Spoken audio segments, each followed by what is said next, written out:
prepared players of all time that we have seen in the world of Street Fighter. Over on the East Coast, there were a couple people that you always thought of to dominate, and then Boost came along and let it be known that there is a new Titan in town. Ooh, Titan, I know he wants to play, but of course we got an opponent to welcome right now, Rob, because his opponent is the one he handpicked himself yesterday. Please welcome the Evo Japan champion, Yamaguchi. Yamaguchi! Let's go, Yamaguchi! Coming all the way from Japan, the man who won the biggest Street Fighter bracket in history at Evo Japan. That's how he qualified. He's there and made it all the way to top 8 by taking down his fellow Zeta Division teammate. So he is here carrying the hope of a country, of a nation, and of a club. Zeta, Gambare, it is time for Yamaguchi. Oh yeah, oh yeah, oh yeah, ladies and gentlemen. This is an absolute banger. Boost.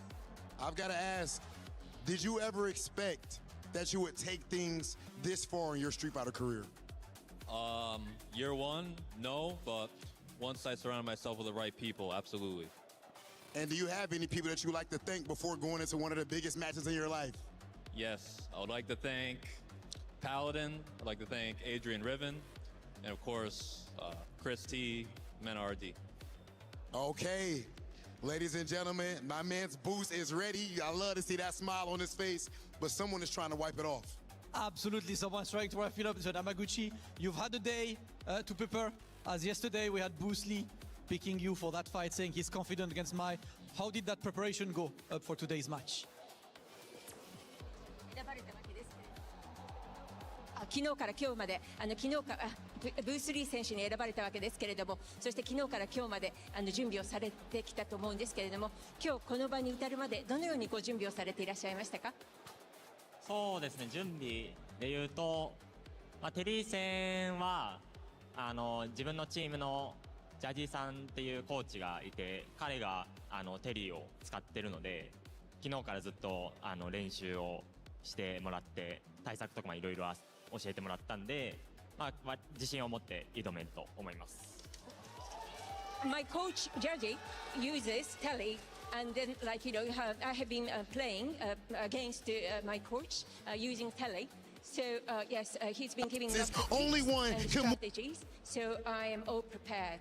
Listen, all prepared because preparation is key, but without further ado, it is time to kick off this match. Yamaguchi and Boost, I will have you face off, of course, as always, and it is time for the third match of the day. Another match to step onto semi-finals. On my left, Zeta Division's very own Yamaguchi. On my right, it is Onyx Esports, Boost Lee. It is time for match number 3. Make some noise!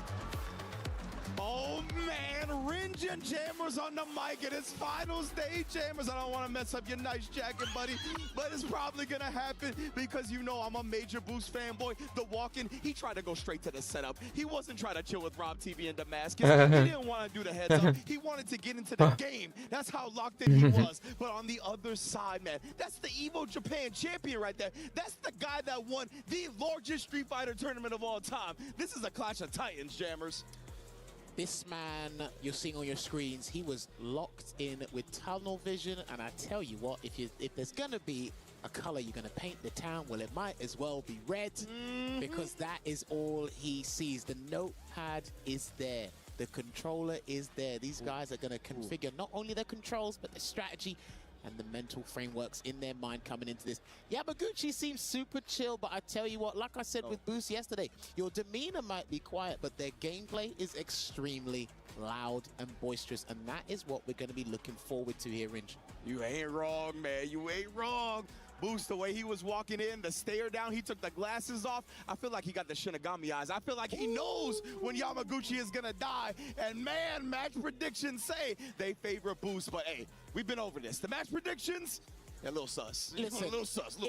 They're really sus. They're all... the wrong way. Yeah, exactly. I'm putting it the nice way. They're just fan favorites. As we have alluded to, Yamaguchi also has a point here to prove, because the Evo Japan win he got a couple months ago was the biggest win of his career, one of the only wins of his career. And again, These two are looking to kickstart their campaign today on Finals Day that will propel them into new heights, not just in the Street Fighter community, but in their personal lives as well. And I tell you what, man, the preparation, we heard Rob TV say it, the preparation these guys do, just as a player, it's kind of, it's indescribable for us. We understand it to a degree. Yeah. But there's something a lot of these players have that we can't explain to you because, well, most of us, I can't speak on you, I can't speak for you. I get you, but I get you. most of us haven't been champions. Yes, absolutely. These guys are champions or have a championship mindset. And that's what they're coming in here. They're coming with that cutthroat. They're coming with that crazy mentality to make sure they get the dub. And from a Boost's interview, right, that's partly a learned behavior. He said Yes. in year one, Street Fighter 6, I didn't think I'd make it this far, but I surrounded myself with people like Paladin, Adrian Riven, Chris T, Mena RD, and they showed me how to become a champion. They showed me how to prepare to a level where I can get to top 8 on the biggest stage, and he's going to try to make them proud here today. Yamaguchi on the other end, right? A Shinobism member. He has been there before. He has also surrounded himself with immaculate people that have showed him how to be a champion. He has gotten to the top of the mountain. Like I said, Evo Japan reigning, defending right now. So it is going to be so sick to see two players who are so cerebral, who prepare so hard, clash right now. There's no I in team, and believe you, these two are the pilots right now, but the amount of minds and just friends and knowledge they have backing them up is going to be poured into this with unbelievable confidence here. I got to shout you out as well, actually, because for those that don't know, Rinj actually put me on Booster probably about 2 years ago. I don't like to talk about it, but if I had investments in Boost stocks, I'd be up right now. Oh, 'Cause I was in there early. Easily. I was in there on the ground floor. He did say there's someone you need to keep an eye out. Not just me, but he said it to a lot of people. He said that you need to keep an eye on Boost. There was someone else as well. I can't remember who it was, but Boost was definitely one of them. He legitimately, for a while, right, when he first burst onto the scene, he was showing me every single match I saw, something I had never seen before. Little nuances, pieces of tech that rarely anybody utilizes, even at the top level. And that's part of why he's gotten to where he is, right? He's been able to combine that with an overall solid game plan. You can tell he's been able to compose his emotions much more over the course of these years in Street Fighter 6 as well. And it's just so sick to see. Sorry, just looking at Yamaguchi's stats there real quick. Sorry to change the topic. No, you're good. Total perfect parry 0. Huh. To be a top 8, I would have never predicted that. Yeah, I would have never predicted you made top 8 of EWC and didn't perfect parry one time. Yeah. Counting Like, fireballs. I assume they are. And if it's 0, it's 0. Yeah, I mean, maybe they're not counting the projectiles. Maybe it's like pure screen freeze, but Then that just goes to show how good him and his character are. Then if you're never in a situation where you ever have to perfect parry the physical hit, that's actually kind of insane to even consider that. Yeah, but again, Boost coming into EWC is actually in fine form, like we said, in his respective region for the World Warrior on the Capcom Pro Tour. He actually won US Canada East number 2. Yes, indeed. And he came 3rd place on World Warrior number 1. So again, and he's an excellent teammate to have, from what I hear from all the other SFL guys that he's been working with. It's a great person to have. He had a very big responsibility back at the Street Fighter League Worlds as playing the last match against Lashar, which unfortunately he couldn't take. So I don't know his emotional, like what his emotional high or emotional low was at that time. But now he's got a responsibility to himself, because a big thing in life is you might, as you get older, you get more responsibilities. If there's one responsibility that stays consistent, it's responsibility to take care of yourself. Yep. Whether it's physically, mentally, in-game. And you can tell he's very meticulous and does his due diligence when it comes to this stuff, Ridge. Absolutely, man. There's a touch on the point where you said, you know, he did have that deciding matchup against Lashar at SFL. That's just a testament to the faith his opponents put into him, right? Okay, so we have got confirmation that they don't count the projectile. So that was pure screen freeze. Good looking out on Lazarus. Okay. Stats people backstage. But yeah, so that's just a clarification for everybody at home. But to touch on your point, right?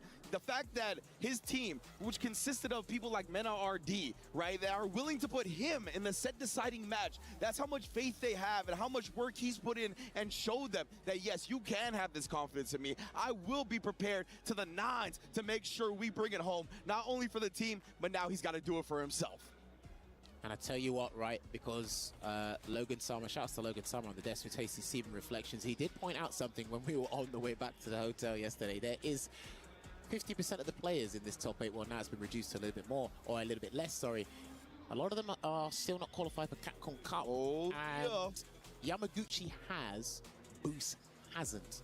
So Boost has that extra incentive, that extra impetus to try and go for the dub. I look, I wish they showed that clip yesterday where he walked up and just picked up the key. Like there was no nonsense. He knew what he wanted to do, and I'm just paraphrasing, but I believe the message is like, you shouldn't have beat me at the last Evo, and that's a statement. We don't have that often anymore. No, absolutely not, right? And you are making no bones about it. He picked it up and he said, I want my revenge.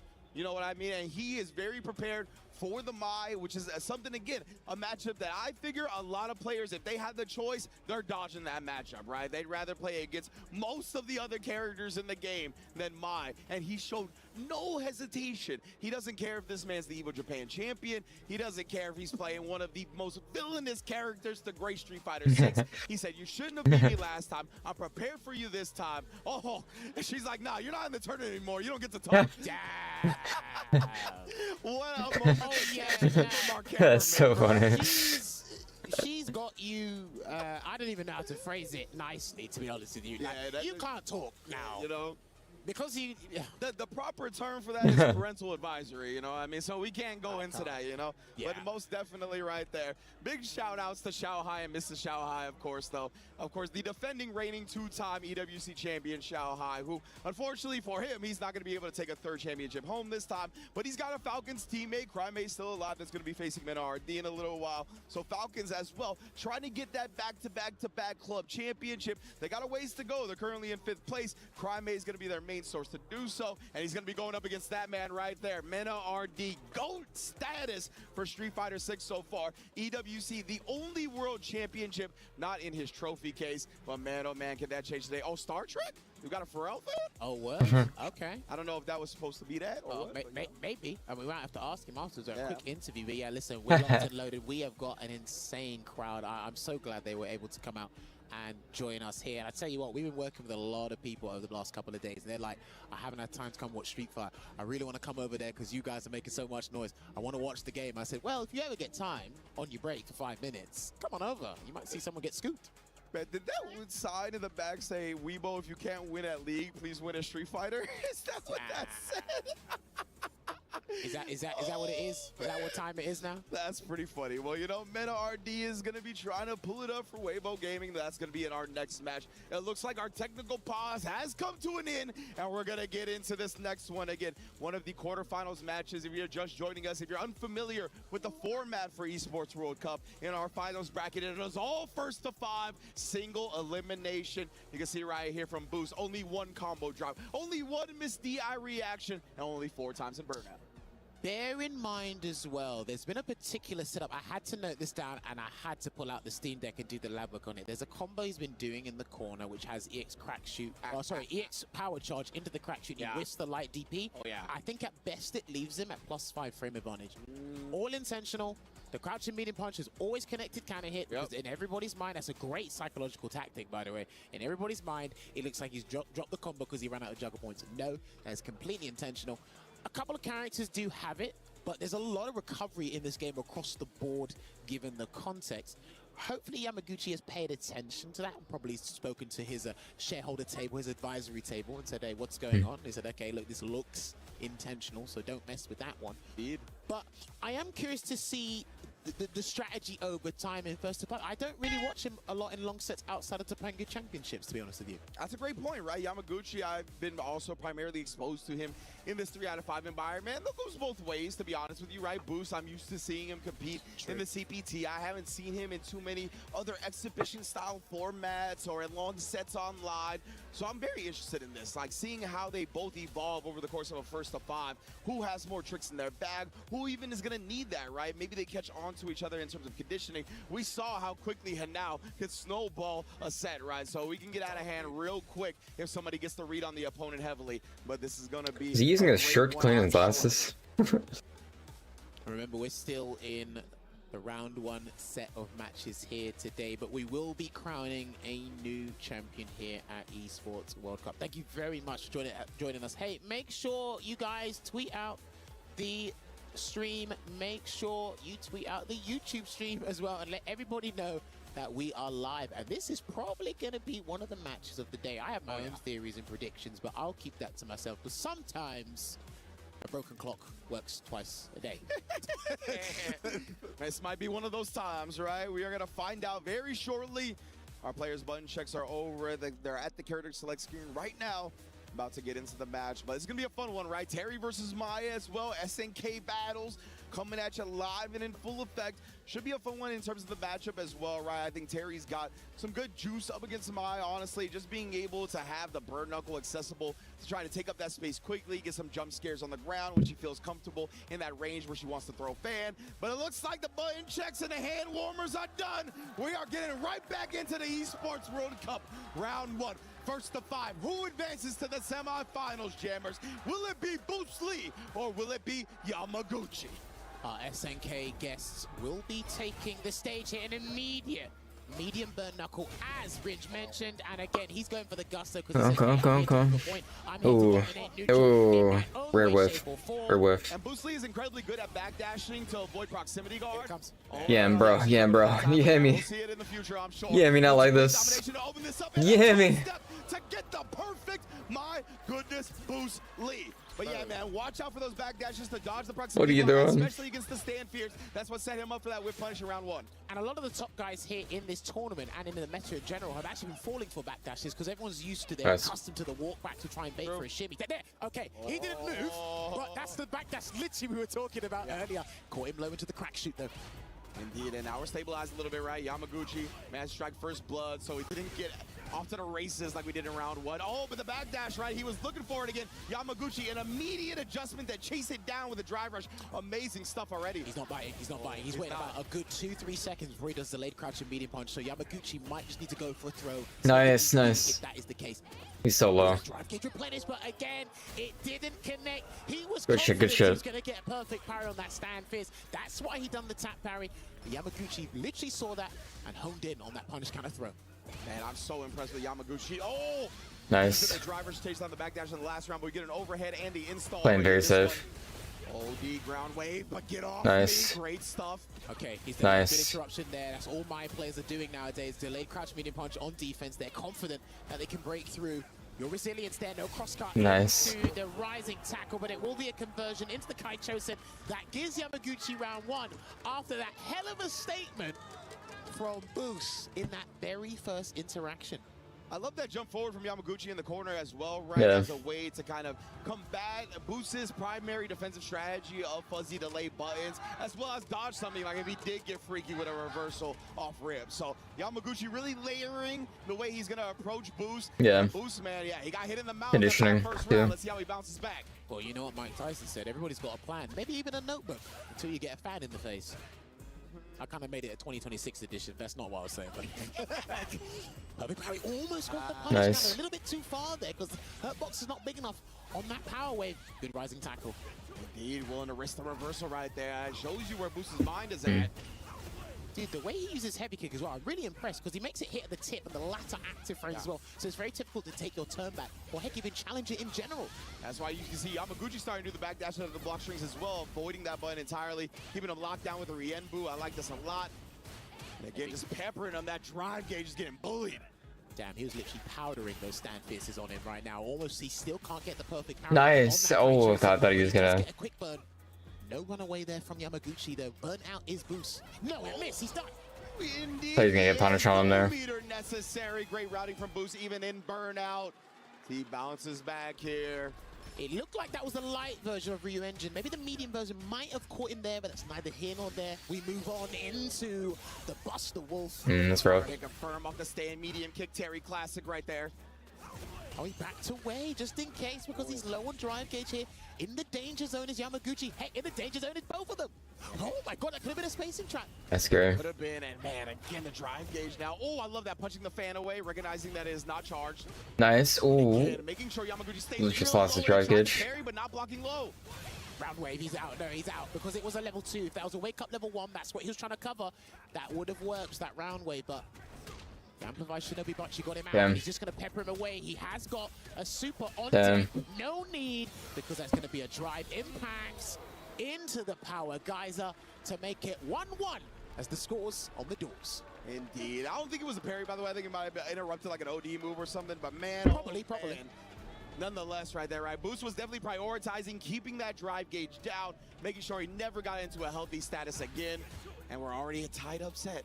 Dude, the only person who flinched for throw techs was Yamaguchi round 1. Ever since then, they've been trying to bait throws, and neither of them has taken the bait. Yeah, you're gonna have to start establishing it. I'm gonna think he's gonna do it here. Yeah, exactly. I was gonna say Boost, one more.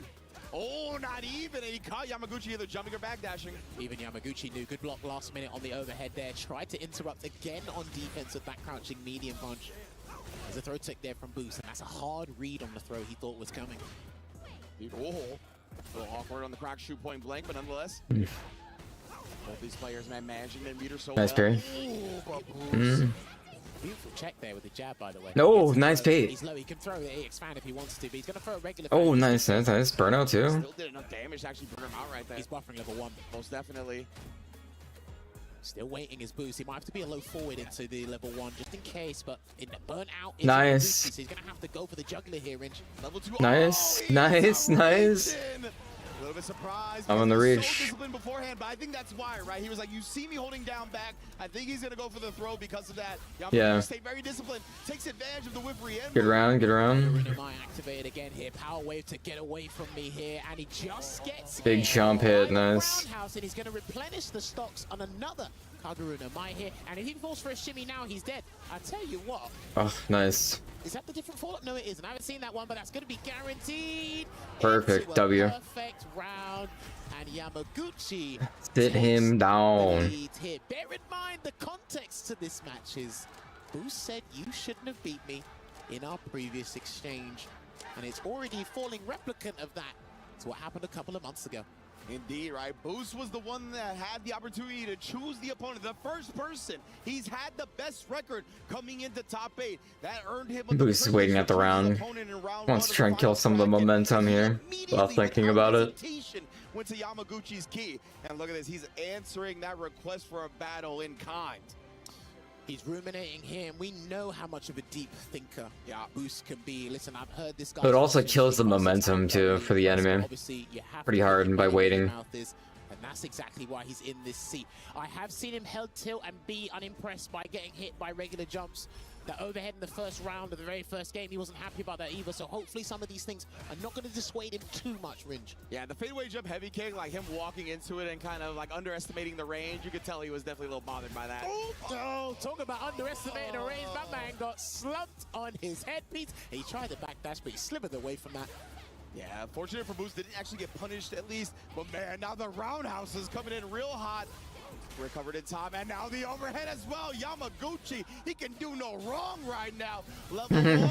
Oh, not let's quite win a yet. spectacle, Nice. but it was irrelevant because the overhead again takes it for Yamaguchi. Take him out. He is slipping away. He's running away with that baton in this relay race. Yeah, it's getting a little scary, man. 3-1 is not a place you want to be if you're Boost, obviously. Ooh, I like that weighted because Yamaguchi has been very good at perfect parrying and then pressing a button. Here we go, gets the back throw there. He tried to do a reversal jab and it didn't work. That's why that was a standard frame trap there, just harassing him with that stand heavy kick into those standing Nice. or crouching medium punches. And another Kaguruna Mai is coming out. He can't reversal in this situation. And he blocks. Oh, yeah, and a good button press out. Back throw as well, take the real estate advantage, push Yamaguchi towards the corner. Hasn't really seen any burn knuckles since that first round either. Because he's Yeah. amplified now, so the burn knuckles irrelevant at this point. He tried to actually go in and try Damn. and win the interaction, but he rewarded Yamaguchi with another game, and there's a 2-game buffer resulting in a 3-1 lead. He's running away with this one. Yeah, it's getting a little spooky right now. Yamaguchi is very much in control of this set. Boost, however, as a cerebral player, he's given more games in this first to 5 format, trying to figure out what's going wrong. He feels a little hesitant to me. Feels like he's letting Yamaguchi dictate the pace, control the tempo with the fans. I want to see him get in there, whether it's a risk on a jump, a burn knuckle. He's been Gotta trying get to get more in aggressive, there. in my opinion. But yeah, Speaking of which, he gets a he does need to successful take more shooting risk, rise I think. tackle on the wake up. He did respect. He's not taking enough risk for sure, I don't think. Lovely conversion there into another rising tackle. This is the momentum I want to see from Boost. I don't want things going from confidence into trepidation. That's what I really don't want to see from this man. Yeah, man. Great way to put it. Roundhouse again, right at the edge right there. Thought he was going to actually counter here with a light kick, but nonetheless catches Yamaguchi with a light strike. The little hezzy, but he couldn't get the punish after the whip. Do you know, I kind of like that timing because it goes back to your point you made at the start of the hour. He's watching out for that backdash to get it, and he had to. be as brazen as can be. He needs to reenact that thing he done in the first round. He done the same thing there. Do it and let him know you have to make this guy uncomfortable. Yeah, even right there, right? The successful check on the Nice parry. A better, perfect parry. The first one for Yamaguchi in the tournament. We got to count that one. Lazarus, if you're listening, you got to count that one. Yeah, that one counts. We got the screen freeze. Oh, mate, there we go. Again, man. just Oh, harassing man. him. Damn, he wants your phone number, your Instagram, he wants all the socials, and he let him out anyway. Like I said, oh, nice level. Damn, we got greedy to get him back. This is definitely harassment, not flirting. I'll tell you that much. Oh, dear. Another burn knuckle. It's ambiguous these days anyway. All right, here we go. Still blocking it out. Gets the overhead, but last-minute block from Yamaguchi again. He might have to delay low next time. Nice, nice. He got him out of the corner. Yeah, honestly. He got out of the corner. He's done a lot of overheads himself, right? That's kind of where his ideas and mind is forming. Overhead again. No, that's right. Oh, he's dead. He's dead. He's gonna go into the Buster Wall. Yeah, level 3. He's gonna cancel straight into the Rising Fang because that's exactly what he needs to reduce this deficit here, and it will be 3-2. This is the Bruce Lee we need. Yeah, I felt he was more aggressive in that moment. I like the level 3 as well. He's been taking a lot of time between rounds anyway, right? Give yourself some moments to breathe, collect the data, and apply it in the future matches. And that's a scary thing as well, you know. As this set goes on, you're collecting the data, but every decision is massive. The interactions are just becoming ginormous risks you have to take, and you have to be conscious on your mind if you do guess wrong. Indeed, and Bruce finally finds a crouching medium kick. It feels like he hasn't found a lot of good call-outs using that defensively yet. Again, inching forward and getting the Riembu punishes because just micro walk blocks. Oh, he got a big Damn. dance on that boy. This is what we were talking about, is the backdashes people are finishing that over the walk back. Instead, forward throw. Can he sneak in another one? But Yamaguchi said rear engine is going to take this. Nice, nice. He's going to do a lot of damage here. He's got to go into the level 1. He has to do the level 1. Yeah, immediately here. He's going to be able to get that space. He spit his meter just to get close. No. He gets the throw. What a gamble from Boost. The confidence is starting to exude. This is the thing people need to pay attention with Mai. When she activates level 1 and throws the fan, you're kind of inclined to do your EX move, but Power Wave is one of the moves you don't really want to do it against, and he's going to go to Kaguru no Mai once again here, Ringe. Indeed, right? And Boost only has 2 bars now, so it's not a good look to try to do the OD Power Wave again. This time he's up below that threshold. It's very scary. Oh, another counter hit confirmed. That's Damn. Yeah, let's get confirmed. Behind the Power Wave if he wants to, but he's only doing it to buy the time, so his dry gauge gets back into the safe zone here. Yeah, but I like him risking the bird knuckle. We saw that, and again, now the OD to clear it and approach. Those last 5 seconds on Boost were actually clinical, by the way, in terms of regenerating the drive gauge with the Power Wave stuff. Love that. Yeah. Beautiful play. Man, Boost actually playing really well. Reserve the drive rush, drive gauge. He's looking for the counter hit confirm, I think. Power Wave in. He might have to wait for the medium Damn. again. Forward throw, chase him down. It's been throws primarily after those OD Power Waves as well. He's looking for the counter hit. He wants the counter hit, and he's going to throw that out with malicious intent, that heavy kick. But now he has an opportunity to chip him out. He's looking to do it. He still has Rising Fang with a guaranteed chip, and Yamaguchi gives him the nod of approval, gives him the respect. He's like, all right, you played those last 10 seconds. Yeah. As clinical as you can be. Yeah, Exceptional stuff there he from did, Boost. he did. That was fucking insane. That boost play at the end, the last like 15 seconds of him playing there, trying to like avoid any drive gauge damage. Like, oh my god. So many layers in this last 2 out of 3 matches for the first of 5. Well, now that Boost is catching up in this marathon, all eyes are on Yamaguchi to see how far he can run away with this, because he does not want Boost winning 4 games on the bounce. Already on a 2-game win streak, by the way. Yeah. Nice little stand jab as well to prevent Yamaguchi from getting too close. Perfect parry right on the Power Wave up close. I haven't really seen a jump from Yamaguchi to read on these things, but I guess it's not worth the risk there. Yeah, both of these players very grounded, right? I don't recall either of them jumping so far. Plus frames on the burn knuckle, very well spaced. See the backdash before Nice. drive rush, but Yamaguchi snipes. Watch out for the reversal. And he's still, again, good blocking mid-screen, being completely disciplined and punching away the fan. He's not going to throw out a burn knuckle just yet. Chases him down, and a throw tech there, nevertheless, from Yamaguchi. Nice parry.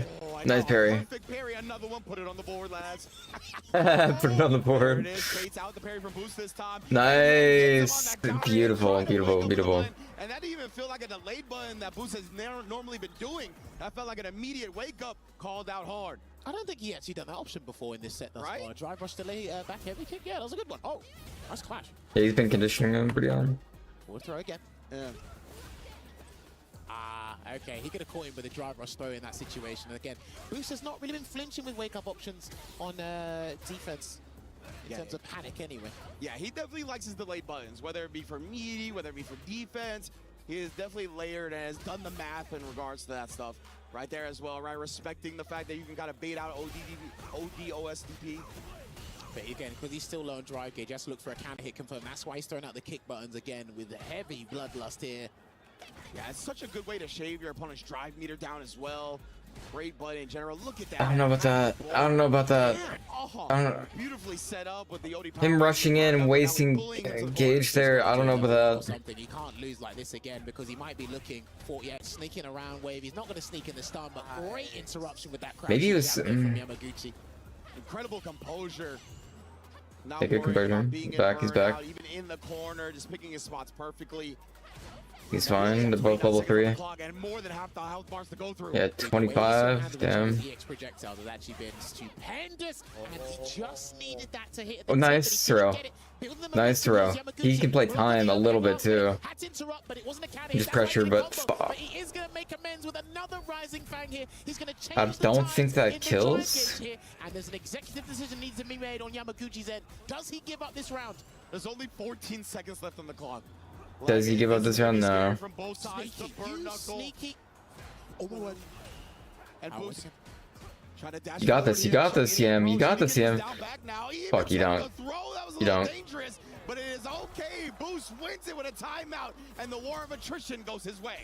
The interesting thing as well is remember the supers freeze the time. That's what I'm saying. So yeah, if he got hit by that combo from the shimmy, then it would have frozen the time. We'd have lost anyway. So Yeah, that's why I thought that tech throw was brave. Tech again. He's recognized how he's setting up tick throws from a drive rush cancel. A straight combo, and then just walking out of throw range. Good little shimmy. Throw tech. Damn, you are still being stubborn. You player. Oh my word. And Yamaguchi sniping again with the crouch medium kick right as Boost was trying to walk out of range of it. He was dancing in and out. But again, the throw after the OD power wave. He got him. You got it. Of Nice. course, that Fierce is so close. And the throw. He's Nice. got no meter. He's only got stocks and critical health to work with. Maybe even a Nice dream save. if he gets this right. Boost is Nice. on one bar. Nice. Nice. Boost, I believe stand medium can counter hit into level 1. Nice. Nice.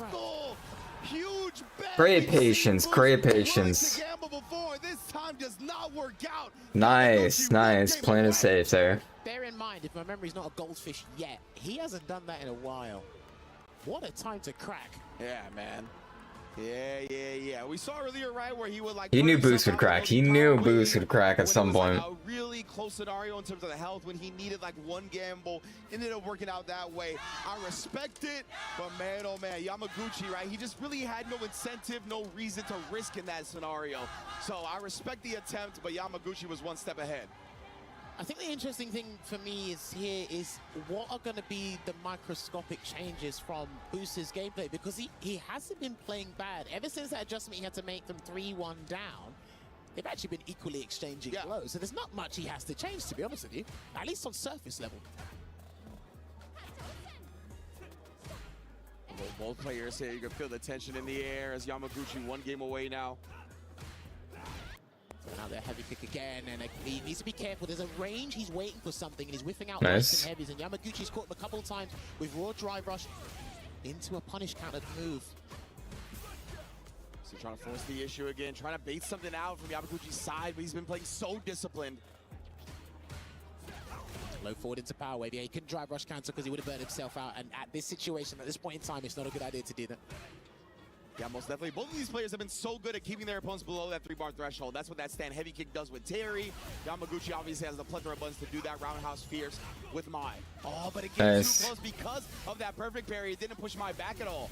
It's just these minute mistakes that are letting Boost down in big interactions, especially as that clock is running Nice down tech. in the last round. Indeed, Yamaguchi did a good job after the OD power wave cleared. He jumped back, right? He's not going to play those games. This time he is forced to block. Backdash again on that heavy kick because that was annoying him. A couple games ago, check again. He's checked a couple of these drive rushes with a Ooh, perfect big parry. Gets a punish counter. That didn't look like it was going to be a punish counter, so that was very fortuitous for Boost Lee. Yeah, absolutely. I felt that it was safe jump timing and spacing. Right here, perfect angle on that to continue it. Goes with the safe Damn, jump. he's so low. Takes the life lead. Oh, Exit, nice. Watch out. Yeah, perfect parry because the DP didn't work before. Someone's going to have to do something audacious. 10 seconds on the clock. Who's hungry Yeah, for that 10 round? seconds. He needs a hit. He needs a hit. Power wave, go away. Yeah, you got power wave again. No, he can't. Good blocks there from Boost. Oh my goodness. Takes it Yeah. back. Oh, no. Another time over, and Boost squeaks the victory. No. There's a couple of timeouts that worked in the favor despite the clock being neutral, as can be anyway. What discipline from both sides, man. The patient Street Fighter gameplay on display. Actual footsies. Drive rush in for the delayed throw because there's a lot of mix-ups off of that drive rush cancel from the stand heavy punch. One of the best buttons in the game currently. Again, 100% easily able to bait out the OSDPs. Notice how he's walking back, so when Boost does drive rush, none of the buttons are really going to annoy him from that range. Because again, there are a couple of limbs that Terry has that are a bit stubby, and the ones that are really effective right now, they're outside burn knuckle range. Absolutely, that's why Boost, recognizing that's where Yamaguchi was looking to play at. No. That was not what Nice. he wanted. The input behind lock and key stored, and what a... He just goes for it. Nice. Okay. For Boost to eat this much damage. Yeah. Just about alive. 1 HP. Oh, no. Yeah, he's just about alive. Yeah, 1 HP. Wow. Okay, nice, nice, nice, nice. That's happened too much. He's been hit by way more overheads than he has, and I promise you, if he has to close that round with the overhead, it might be successful here on Yamaguchi's end. Potential set point in the single limb, burst of 5, punish count. The big hit. Yeah, Big that was hit. parry as well, but Yamaguchi did not approach, right? He was waiting for Boost to respond after the perfect parry. That's confident in your Oh. being good. Now the throw loops are here. He immediately challenges, but no counter hit. Does catch the low, though. And he's going to go into Big the damn. Rising Fang. This is a chief executive officer decision because he's not Yeah, gonna get no that critical every art round. damage. So if you're going to spend it, you need to make this one count. He's going to have to drive rush cancel soon. I don't care how you get in. He's going to have to drive rush cancel. He's going to have to force a mix-up. Indeed. There it is here. A good backdash on the throw. Attempted again. Not biting, but he does challenge after the heavy kick. Damn. Drive rush in. This might be tied. Oh, what a tech throw. Dude, the temerity to even tech that at that time. Yamaguchi, you god. Yeah, like how, man? Power wave. Oh, interrupted. Perfect parry. Nice, nice. He's dead, he's dead. Level 2 will Hell be yeah, enough let's fucking to go. close the door on Boost. That was a beautiful rally of adaptation, the back and forth. We thought Yamaguchi pulled up the ladder until Boost was making that comeback, but Yamaguchi kicked him down and said, stay down there, because this is a single in-limb, first to 5, and the Evo champion is getting closer to having another That was massive close. trophy in his cabinet. And we mentioned it, with the amount of overheads he's been hit by, I wouldn't be surprised if that was the way he was going to close out. 100%. That was the main point you highlighted, right? You're like, bro, these overheads, you got to put it at the forefront of your mind, especially when it's such a powerful round closing tool, right? Granting some of the most damage in the game off the drive rush, especially off a clash like that.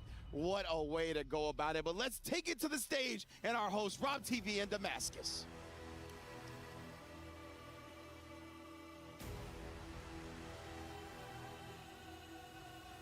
These guys picked their worst matchups. It's actually so true. Ladies and gentlemen, his performance has Imagine been absolutely being the guy to amazing. pick One of the best in the world. who you Put want your to challenge hands and then together lose. for Boost Lee. So far, it's been that way twice. Are we gonna get a third? Okay, and now a word. You can be here, Marty. With Yamaguchi. Yamaguchi, the entire stadium is screaming your name. It's a close match against one of the best players in the world. What is it like playing in a moment like that? はい、このような大舞台でたくさんの観客の方たちが山口選手のお名前を呼んで声援されていたわけですけれども、その中で大変接戦の中、もう世界最強の選手と言われる選手を相手に戦い抜いたわけですけれども、今のお気持ちをお聞かせください。そうですね。なんだろうな。もちろんこの舞台で戦うってなんかそのファンの方に応援されてすごい嬉しいっていう気持ちもあるんですけど、まあそれが嬉しくて、まあそれ以上にでもやっぱり自分が嬉しいのはやっぱ対戦相手のブース選手とこの舞台で真剣勝負をやれたっていうのはすごい自分にとっていい経験ができたなっていうふうにすごい今思ってます。Of course, I'm so grateful and delighted that, for all the fans here to be supporting me in such a big stage like this. But moreover, I am so grateful and delighted that I was able to compete against Bruce Lee. And it was such a great experience for me. Ladies and gentlemen, Yamaguchi, Evo Japan champion, and here at EWC trying to add to Let's his go, trophy yeah. cabinet. Yamaguchi, W. please go ahead and crush your opponent's key. Another kick crushed, more dreams shattered, but more dreams still alive as Yamaguchi will carry his hope, Japan's hope, and Zeta Division's hope forward in Esports World Cup semi-finals. This top 8 has been ridiculously exciting. This match has been ridiculously close, but this is my expert himself, Yamaguchi, about to have a great time crushing yet another key. We've got a few. This is our third of the day. Let's take a look.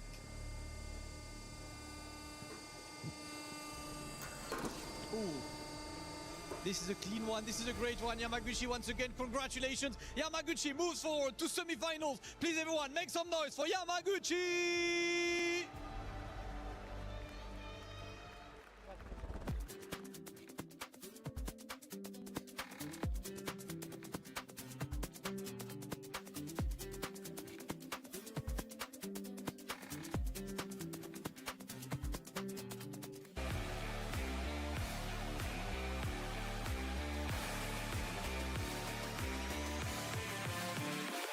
Raime versus Mena is gonna be kind of crazy.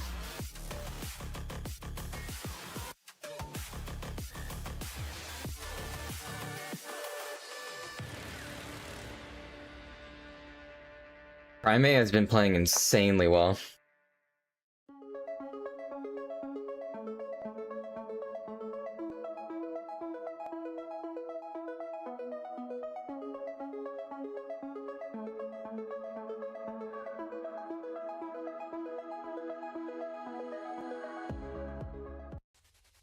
Another exciting match down, and now it's time to kick off our final match of round 1. 3 players have punched their tickets to semi-finals, and only one remains, and this match is an absolute banger once again. This match is unbelievable on paper. Both of these players, of course, phenomenal, but one of them is looked at as the greatest Street Fighter 6 player of all time. Ladies and gentlemen, it is time. Welcome to the stage, the only 2-time Capcom Cup champion, Mena or D.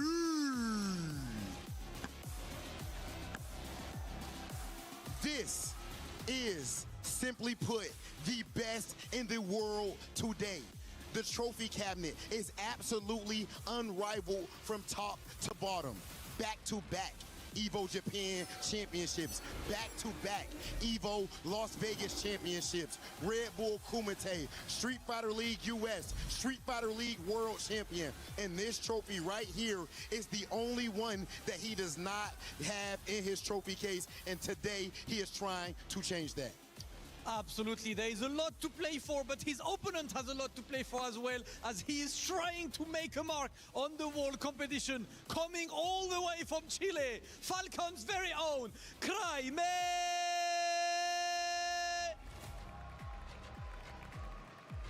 The hope of the Falcons, the other young gun from Chile. It's been all about Blast for a while, but Craime has been consistently getting better and better. And now he steps onto the stage for that top 8 position against one of the absolute best in the world. And there is no better place in the world to set your history and to show that you are here for the win. He's stepping up on the stage right now. Young, but incredibly talented. Craime joining us. And now, of course, a word with the best on planet Earth. You've done it all. But here's a young upstart trying to make his mark. Do these moments in front of these fans make you feel alive? This is what I live for. Simply put, Mena RD absolutely locked in. Last thing, that trophy right there. I said you've done it all. You have not done this quite yet. How important is it? How important is it to you to lift the EWC trophy for the first time? You said I haven't done this quite yet, right? Until today. Until today. It's already written in stone. I love the confidence from the champion, but of course, I've got the challenger with me. Crimey, you know, coming onto this match, Mena Erdi is seen as one of the favorites, one of the absolute best as well, and that's a huge challenge for you. How do you take on that challenge against Mena Erdi? Mena es uno de los favoritos en este torneo. ¿Cómo te sientes a jugar en contra de él y cómo es este desafío para ti a jugar en contra de él? Me siento bien y preparado y bueno, a ganar el favorito. I'm feeling good, I'm feeling prepared, and it's time to win against the favorite. It is time to win against the favorite. Listen, guys, we're not gonna waste any more time. Crimey and Mena Erdi, you guys can go for the face-off. And Rob, I am hyped for this one, bro. Ladies and gentlemen, this right here is what it's all about. Of course, we have a young prodigy on his way up. And then on the other side, we have the best player in the world, Mena Erdi. In the end, there can only be one. Mena Erdi, Crimey, who's it gonna be? Let's get things over to our commentator.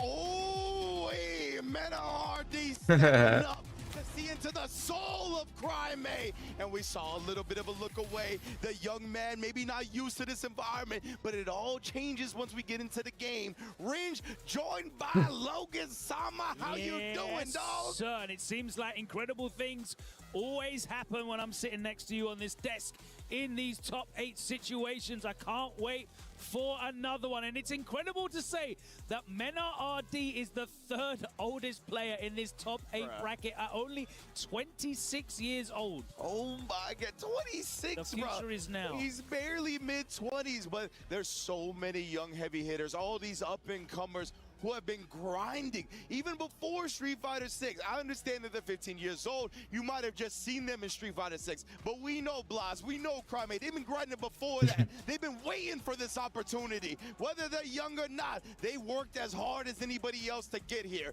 Now Crimey has a huge opportunity to not only get himself into the semifinals, but make a name, make sure he is unforgettable throughout the scene by denying Mena Erdi the one title that he does not have. It's incredible energy. And of course, the club championships on the line as well. The last remaining Falcon. And of course, Mena Erdi representing for Weibo Gaming. Crimey looking to go one further. Look, he's had an incredible couple of months. He got 4th place at EVO, which is a huge breakout result for him. So impressive. Then he managed for the first time to secure the World Warrior in Chile. And that might not sound like anything to a lot of our viewers out there, but listen, Blas, who was in last year's grand final, only 17 years old, has had that region in a chokehold. He's won 11 back-to-back World Warriors. Finally, Crimey managed to win one, beating Blas in grand finals. Is that a sign that this is his breakout? He's in incredible form. He comes here by way of a great run, an incredible run through our bracket so far as well. Unbelievable stuff from him. And yeah, as you mentioned, Crimey has the back-to-back, the only club champions on his back right now. Team Falcons in 5th place. This is not where they usually are when it comes to this close to the end of EWC. They're usually in that 1st, 2nd place spot, trying to secure that one more dub. Crimey right now has a big chance to gain a lot of points for them and put them back into that position they're used to being in. Of course, Mena Erdi not only doing this for himself, but for Weibo Gaming as well. But oh man, bro. Just the intensity, the aura both of these players exude. It looks like our button checks are over. Now, they have faced each other twice already this season. It was this matchup, the Blanca versus Ryu. They faced off a combo breaker. And also at EVO, it was 2-1 to Mena both times, with Crimey taking the lead in the first game. What I want to see is his approach here. I watched back the 2 games. The game at EVO looked a lot more profitable for Crimey, and he was using the fireballs a lot more. And I think the fireballs are so important in this matchup. You want to force Blanca to come into that range. Of course, that doesn't mean that it's going to be successful when he does, but it's so much more difficult for Blanca. That crouch fear is a big button in this matchup as well. You do have to be unorthodox with your fireball delivery as well against Mena Erdi, right? He's got the best slides in the business in terms of reactions to the projectiles, so let's keep an eye out for that as well. Crimey, of course. Oh, but the fierce is the great equalizer. Everybody gets opened up, especially with the 20 overhead. frame overhead. How you reacting to that? Damn. At the grand old age of 26. Oh, looking like a little Another bit thing old that Mena's fantastic at doing, by the way, of course, is the parry to the fireball at those close-up ranges.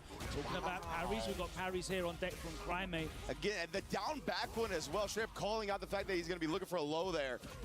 Oh, and speaking of which, Crime dancing in out of range. This pace and this tempo, I'm loving it. Yeah, calling out Mena for walking Damn. back behind that standing medium punch on whiff, and he finds himself in the corner now. You'll see Mena whiff a lot of buttons just preemptively. It'll be that back medium kick. That stand roundhouse will use a lot as well. But there we go, the activation on block of the OD. Nice. Because there was That was no good. ball Good again. choice there. Indeed here. I love that from Mena. Oh, another tap parry. He's going to get burnt out now. Crime looking for him to pursue. That's why we see the back jump and the neutral jump. Forward this time to get out of the corner. That's a huge escape. Wow. Oh my God. Great block, because I had no idea where that was going. Yeah, legitimately. Even visually after the fact, I didn't know what side that hit on. Oh, and Crime again challenging all the way through to the super 1-0. I want to call that Karma's out as going well, crazy. because that's a really important mix-up in this matchup. The drive rush on block from Blanca. He's got that back hop, right? So it means you can't always OS the ODDP. Sometimes you're going to see Crime challenge. Sometimes you're going to see him go for the throw. It is a big mix, but it's not always in Ryu's favor, as it would be in other matches where you cannot steal the frames and that option select is guaranteed. Beautiful delay on that drive rush from Crime as well. Not only to let Mena RD land, but then counter hit the button. You can see Mr. and Mrs. Xiaohai cheering on the Team Falcons member as well in the front row. Shout outs. Fireball again right there. That fireball, it's so important at that range. Yeah, especially right there, right? Where it's just an extended poke doesn't give Mena RD too much time to actually react with slide. Oh man. And then again, actually interrupting the rainbow ball. The OD this time, they're the extra speed, meeting in the middle here. Yo, they are so close, so even. So even. I'm looking at everything on the screen. Yeah. They got 3 dolls, they got a Denjin charge. The meters at the bottom. No. To the button just barely, and with that Denjin charge, it's gonna allow. Wait, no. Nice. Bring it back. Let's go. Nice. He gets that. Of course it is. Oh, it does. And he baits out the level 1. Mena RD. Beautiful Mena. That was a deep breath from Mena though. Oh yeah. Yeah. Bro was fucking scared for that one. Serious fucking moment. He wants It us. would have been costly because he just spent the 2 bars. Nice punish on the down forward. Fierce there. Poorly spaced from Mena. Gets his ankles clipped and he's going to find himself pushed back to the corner. Damn. Perfect parry, but he was standing up and it was a low. LDP. Indeed, he tried to blow him up right there. A little bit delay on the driver's cancel pressure to see if Mena was using throw. Nice OD reversal. Nice. Big combo. Again here. Lightning Beast has been built. What extension are we going to get? Oh my goodness, what is this juggle? Howard Crowd. Nice. Oh. Daring him Nice. and punishing him outright. Oh. Nice. Going to the bag of tricks. Both That was a young buck mistake there. He just did. Little delay on that low forward, but they catches him with the string. Looking for the perfect parry on the overhead. The crouch fierce gets with punish, puts him back into the corner. Meaty stuff. Beautiful. That's what happens if you do meet Nice. bait, though. I love that, right? The fact that Beautiful. Mena did not commit to anything after the hop, really catching on to how Crime is frequently Stay in that corner. SMD locking him down here. Did so much damage to his drive. Come on, Mena. Holding on to that last piece for dear life, and that anti are gonna let him breathe a bit easier. Finds it off the scramble. Damn. The trades. Crime. Crimey does have a problem with spending a lot of bar. You'll find himself burnt out a lot in this matchup, and that's bad if it's round 2 or 3 when that level 2's online. But that time, of course, the perfect spend because it was for the kill, but definitely has to watch his drive gauge. Indeed, Crime is one of those guys, right? He's willing to go into burnout. He's confident in his gameplay while he's in the gray. We'll see if that comes back to bite him. This time, another low into the beast. You know what comes next. The corner carry. We got the little boo-boo. Oh, and the parry attempt to try to avoid the mix-up, but that's a big 20% on every throw punish counter. Yeah, faked him out with the not real +11. That was just a raw drive rush rather than a dash forwards after the forward throw.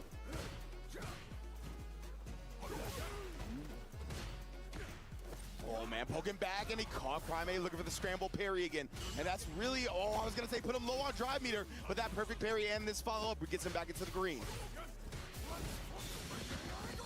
yeah, you know what it is. Pound that chest, lightning beast, cry, man. Tried to jump back rather than walk back. You had to know, right? This was going to be one of the main things you had to deal with. He got the imperfect parry that time. He was looking for the down back one. Nice defense. Blocking the mix after the back medium kick. Respecting the frames, but Mena controlling that corner like a boss. One more guess. Oh, nice. Man, baits it out and takes the lead. And I will never get over Blanca getting Oki off a jump back air to air. I will never get over that. That is quite strong, I must say. Yeah, right now that drive rush light kick bait off of the forward throw, that's paying off for Mena, and he's really getting Crymate to twitch on that, isn't he? Yeah, 100% right. It's partly taking advantage of those young man reactions, right? Give Crymate something visual to react to. Look at even right there, the whip immediately pressed the back medium kick after, right? He knows how quickly Crymate is able to take advantage of these visual cues, and he's using it against them. Oh, man, okay. Just a little bit of a poke there. Nice throw tech, but Crymate back to the corner already. Oh man, looking for the parry again. Nice, here, nice. Up to the button, you see the counter hit. That crouch strong is potent. Oh, the blue stuff. This is the wrong neighborhood, bro. You got the red shorts on. Oh, here we go. Nice. Perfect. The pokes left and right, stand medium, crouch medium. They're all connected. And if you notice, Crymate's basically put the fireballs away. They're just not coming out to control this neutral space. And that's allowing Mena to have this dance, right? He can use any of his buttons to stand medium. The crouch medium, of course, is so strong. Finds himself in the corner now, though. Plus frames, not respected. Oh, just eats the safe jump. Indeed. Thought he probably was going to fake it out, go something low. Showing the very edge of that forward fierce. Beautifully spaced by Mena. Nice. Nice. Takes advantage Nice. of the neutral jump. Goes to the other side here into the CA. Wow. That's crazy. It's going to be a real scary scenario. That's pretty crazy. Oh my word. Okay. Chip is an imminent factor now. Oh! Wasn't buffering the super. It's gonna be scary for Mena. No! He tried to move. Mena got He knew he got chipped. chipped out by the CA. Didn't want that to Fuck. happen either way. Crymate comes out on top and keeps the meter. It's actually a crazy round. He has 3 meter now, yeah. Fantastic situation that turned out to be for me. Didn't have to spend the level 3 because Mena knew he had to do something. Mena was playing too safe there. Indeed, and Being a free kill, right? 100%. You already see the buffer right there with the donkey. It's been good he's been playing safe, but like that one moment there, He's also gonna get he played too safe. A fantastic situation for Crymate, looking to level this up 2-2. He's going to be on the verge of doing so. The media again. We've seen Meta, right? He is definitely challenging on Wake Up a lot. We saw him eat the safe jump. Yep. Lots and lots of counter hits, right? Crymate is staying meaty with the pressure. Nice space on a double knee. Establishing the throw early here. Again, Crymate finds himself down on the drive, which kind of incentivizes him to bet on the parries. That's why you see him do it so much. There it is again. Checking the dash. Yeah, just a normal dash. Yeah. Love that from Mena, though, sneaking those in. It's a lost start in this game. Yeah, especially if you know he's looking for the visual cues, right? Yep. Oh, preemptive slide just catches the drive rush. Got him low right there, but nothing else doing. Dangerous range to be throwing fireballs. Okay. Oh, man, Crymate's so active. That's why Meta busting out, seeing how active Crymate is. Mena burns himself out. He's got great advantage in terms of stage positioning. Most definitely. Oh. Again, I love this, establishing the fireballs. Damn. Right now, thinking about Done. it and going low. Level 2. Tried to walk away. You're not going to do that for free. No. Can't Oh, put him no. away here. Trying to hold on to the meter because of that, right? I love that. Yep, Projectile to cover the level 1, and then he had the chip from there from the plus frames. Beautiful from Yeah. Crymate. That is such Yeah, it was good. efficient use Decision of the making. meter and understanding of the situation. And now again, putting out the doll. Just using the threat of it right now. Tried to bait Crymate into something. He eventually got the parry out. Oh, man, the meaty heavy kick. Ended up being a plus frame setup. Either that or he just tried to steal frames after it. Yeah, could have been. Could have definitely just been the usual frames and a steal. Oh, a turn. And then dancing back and That was forth. pretty nasty. Oh, boy. Perfect We're going KO. to round 3 to see who takes the lead in the set. 3 bars. Oh, doesn't get a whiff punish. Scared to try and whiff punish the forward medium kick there. You can get caught by that so often, right? Yeah, the screen didn't shake, so you know what? I think you're right. I think he did just take his turn back. Like, steal the turn in that last bit. Oh. Oh my goodness, immediately pressing back after the poke. Nice. Yeah. Nice. Highlighted that earlier, right? The OSDP bait. Yeah, Crime knows that he can't just do that without thinking. There we go, level 2 activation. Don't leave your legs out. Oh no, a red. He dropped it. Yeah, he dropped it. Very uncharacteristic. Yeah, he's gonna have to spend most of this just to keep the pressure up. Crime in burnout now. Bro will do it. I'm so surprised Crime didn't make the bet. Wow, the discipline and fight to see it after all that. What a performance from Crime to hold on in that corner. And that made Mena shuffle around in his seat there. I'm looking at the it did. No conversion for Stanfist. Damn. No way, Mena. No, he got him. Wow. All because he dropped that combo too. He fumbled. He had no meter to save himself from the DI, so it was inevitable. He had to bet on Crime messing up the pressure. Dude, Mena actually looked shook. He looked shook. Already in the corner, no anti-air, but he waited, yep. Mena's actually looking shook right now. Mena will take that though, escapes the corner. Trying to build a comeback here, he's got no bar. Yeah, Crime shaking his head right there. Execution error. That can't be what he wanted. The jump rising button from full screen like that. Oh, and you mentioned how Crime was going to be betting on throw a couple of times. Yeah. That's at least less of a risk than doing the OSDP. Yeah, I mean, we've seen him challenge with the crouch and light punch as well. So maybe Mena will start frame trapping him after these drive rushes on block. We'll see. The whip punish is there this time, but it's not going to be enough to kill it. Crime lets it rip. Mena, big sigh right there. Ooh, Crime talking to himself. Let's go. Holy moly. Yeah, he deserves to be feeling himself here. I love that both of these players don't play with headphones, by the way. Want to feel the electricity, the atmosphere of the arena. Oh yeah, that's a setup. Yeah, that's indeed. You can't jump out. We got insurance. Knock him back down into it, but he actually did not connect. Respecting the light chain, it didn't come. Oh, great patience again from Crime. Overhead block this time. Air Blanc to escape. Crime has level 3. Back roundhouse come out. Oh my God, so much. He hits it. Oh no. Unload that bad boy. Crime a 4-2. I want to see the count on counter hits here against Mena because he is getting pieced up on defense here. Big time, man. You see the different ways Crime is setting it up as well. With the hash shogekis, these slight hesitations, going with the big crouch fierces. Not only is he opening Mena up with these buttons, these are... Mena is looking shook. Mena's actually looking shook. I was going to say, if there's 2 characters in the game I don't want to get counter hit by, it's Sagat and Ryu. 100%. That's like walking in front of a train. Trade. Okay, and Crime trying to keep it up, right? He smells the blood in the water. He knows how close victory is up against the greatest Street Fighter 6 player to exist. But right about now, he's staring at the possibility of that Esports World Cup slipping out of his grasp. There's a back roundhouse. He doesn't want to get that air ball.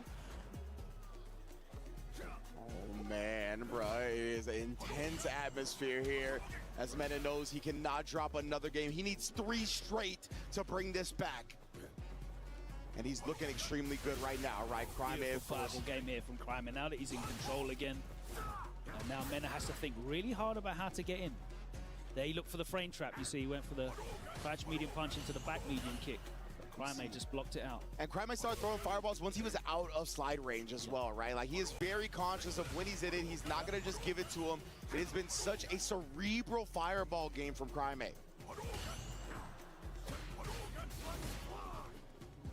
Nice from Crime. He's not biting on that on block either. Can't get away with being too active after you block those Blankables, the heavy or the OD. Try to fake him out with a couple of the lights as well to know that's not just fireballs coming here. We're approaching 20 seconds on the clock. Oh, damn, reversal. He's winning the real estate advantage right now, especially with that drive reversal. He only needs one big hit with this. Nice. Good patience. Good patience, man. Yeah, the donkey kick was in startup, but that crouch medium punch came out, and Mena was able to close out a vital round here because he has to stop this momentum. Stem the bleeding. Okay, Nice. Time here, immediate poke back. The Nice. left and right, especially when we got the lightning beast and already up around. Mena is looking good. Oh, he wanted him to throw tech. What a challenge. Yeah, good patience there from Crime. Saw he go straight down, didn't press anything. Crime is level 3. Flick that light punch out. Oh, it's again the OSDP this time, right? Ooh, showed it to him. that was brave, man. Oh, Nice. Level 1 as well, and now Chip is Could be in free. it. Crime does have mirror to defend himself with. Nice. Just outside that slide range. He's been so good about maintaining that Crime space. is still at level 3. Nice. Good punish. Nice. Mena very patient. Crime trying to sneak forward and beat him to the space. But what patience from the two-time Capcom Cup champion. Brings us to 4-3. Oh! Big counter hit solar plexus. That's going to hurt, and it's going to carry him across the screen. The overhead after the two-piece. Oh, man. Not biting on that one either, but he does get the coward crouch. He got the sweep out. Out of the corner. Side switch all day, every day. Oh, Bro, actually back in the corner. The attacks. Out of the corner. Active slide working out for him a couple of times. They're catching a recovery of normals. Dead. Oh, maybe not Pushing dead. it directly into a Run. Hashigeki. Oh, he's still alive! Just barely. Oh my goodness, bro. That's scary. How much Yeah. magic does Mena RD have in this pixel, man? Especially with Crime about to get his About the drive rush, yeah. Oh, nice. Nice. Oh, this is rough. This is rough. This is rough. Nice. Nice. Nice. Let's go. Let's go. Let's go, dude. Get here on that esports deck, man. He is casting. Yes, sir. Big whiff. Oh my god, Prime whiffing every single button on that stick. Yeah, Mena with the crouch spears. You have to just throw those different looks at different ranges. These guys don't want to get comfortable. Wow, that forward fierce. Again, expertly spaced by Mena. Prime here doing such a good job with the fireball patterns. I'm loving the fact that he's not doing it too early. What a check. What a dash crouch medium punch from Prime. Get off me. Yeah. Stealing a few frames after that OD up ball. Lays the fireball after blocking the OD Blanca ball as well. Prime got great knowledge in this. Nice. Oh Okay. They both burnt out. Off Both that burned out. string. Fuck. Blanca The Lightning Beast is on later. deck again, but Level Mena 3's RD. on deck as well. Yeah, exactly. You got to get close for that level 2. You get close in the wrong way, you are eating that level 3 100%. Oh, he's dead. He's dead. He's dead. Mena went for the light kick. It was definitely. He still got this though. He's got level 3 for next. That's good, and that's so good for him. And Crime was able to take Prime does advantage not of have that level 3 for situation and this. Spend all 3 bars, no messing around, because that puts him at set point. Crime threw up the one more Level 2. immediate lightning beast from Mena. Or level 1, I mean. Games being played right now. Oh! Yeah. Gigantic risk. Crime gonna take the corner. Gary gets a meaty crouch fierce, but he tried to throw reset. Mena now the lightning beast is still No, there. yeah, that was level 2. Hasn't been able to It make didn't look like he had anything meter for happen level 2. Yeah, that fireball's just Yeah, coming and he's that's- not ready for it, but walks behind the withstand medium kick. There's a He's bait in with it now. instead. No, he's not. Nice, nice. It's panning out. It's panning out. It's panning That's the end out. of the level 2. Indeed, he's still got a chance. Nice. He's still got Okay, the okay. He's still got the corner. That's why Nice. he does the drive reversal. Wants him knocked down in the corner. You gotta apply this pressure. Jumps out again. No. Nice. Patience Nice. Again, there. He just presses the light after the hot side switch. Oh. Oh man, caught him flinching right there. Again, looking for that big meaty, keeping the plus frames on, shaving off that drive meter. Gonna bait something out with drive rush light. Oh my God, Mena actually committed to the drive rush cancel right there. That puts him in burnout. He's a pixel away from 2 bars though. Oh my God, he's gonna get the lightning beast. Oh! Fuck no. Crime mate, 5-3. No. Underlines the changing of the guard, then catching Mena RD in that moment with a drive impact in the corner to close out the set, eliminate Menardi from the tournament, and Cryme advances Good. after what was an unbelievable set. You think this kid can't get any better every time you watch him? Bro. He finds a level to elevate each and every time. 100%. Crazy. I love the way Cryme looks when he's in. Cryme is playing he's in nuts. The heat of the moment, in the intense competition, he is a warrior. You can tell. All he True. wants to do is get his battle on, and that's True. exactly what he did in this set. The drive rush into the DI, amazing stuff right there. Mena can do nothing but shake his head and be very sad about that one. Cryme putting Team Falcons on his back. Let's get to the stage with Damascus. Meta played amazing there.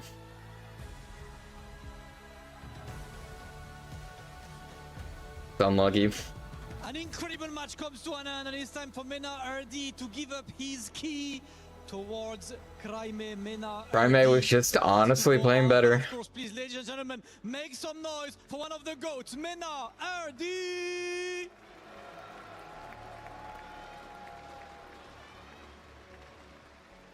And Cryme, man of the moment. Listen, it is hard to figure out the emotion, so just today is your day, right? Hoy es tu día, ¿no? Estamos intentándolo para que sea mi día. Pero todavía falta. I was trying really hard for today to be my day, but it isn't over yet. Hey, it's not over yet, but I know you're ready for this one. I'm not going to bother you any longer, Cryme. You can go towards the crusher to crush Mena RD's key. Make some noise!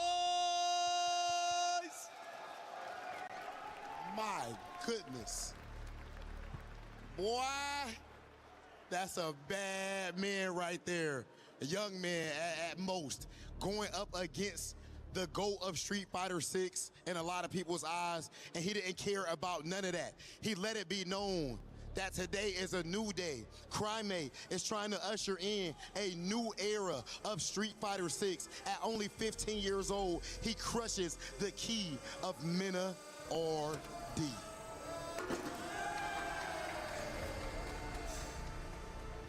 Ladies and gentlemen, this fighting game stuff right here, when it comes to these tournaments, this is about as close to a meritocracy as you are going to get. In the end of the day, whatever the age, whatever the obstacles may be, you pick up those sticks, and if you are built like that, then you have the chance to take down Titans and become one yourself. And that is what we just witnessed with Cryme. Best of luck with the rest of the tournament.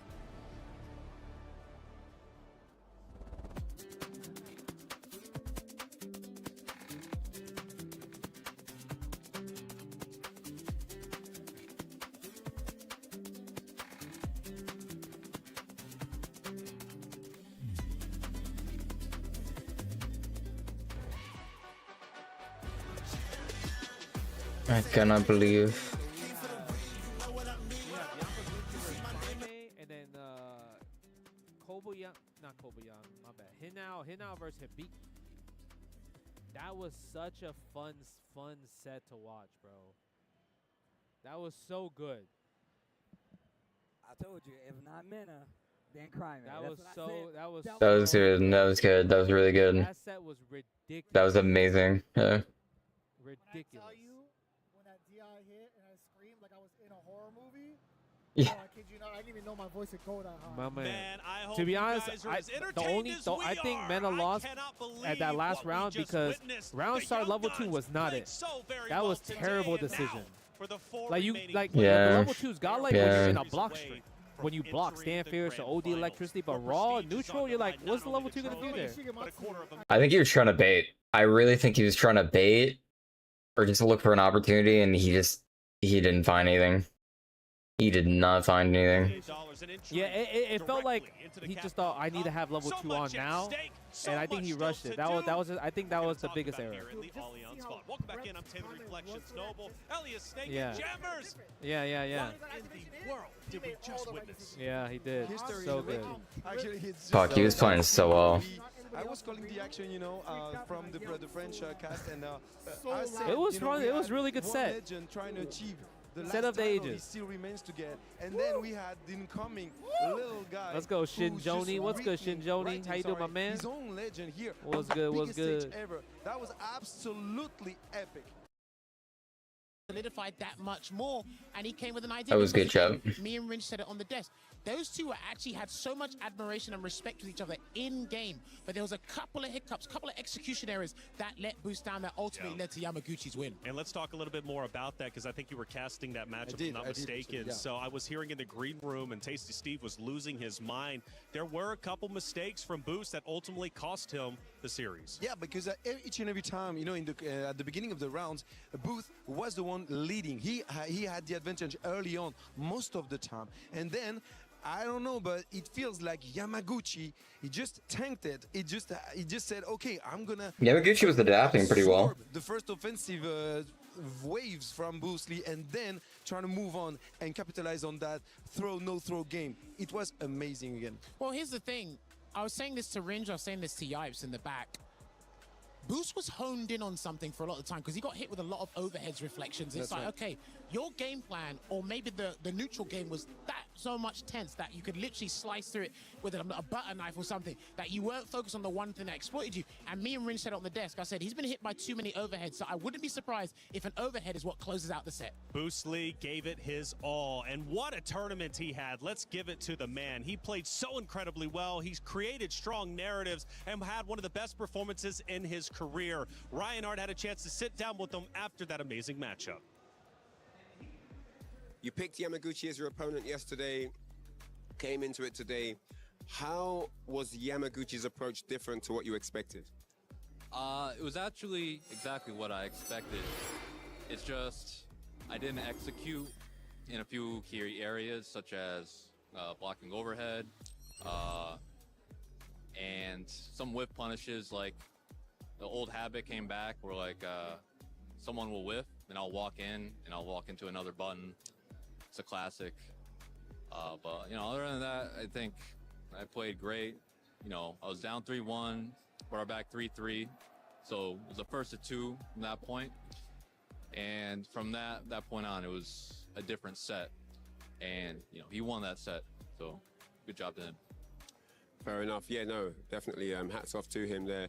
Now, EWC has been definitely a breakout performance from you. You've always been, from what I've seen, a very solid technician. You do your homework, you come in very well prepared, and we've seen what the results of that can look like when you're in dominant strengths, especially that set against Hibiki, classic example. As you now come to an end of your run for this year, what do you feel your takeaway is from the overall experience at EWC?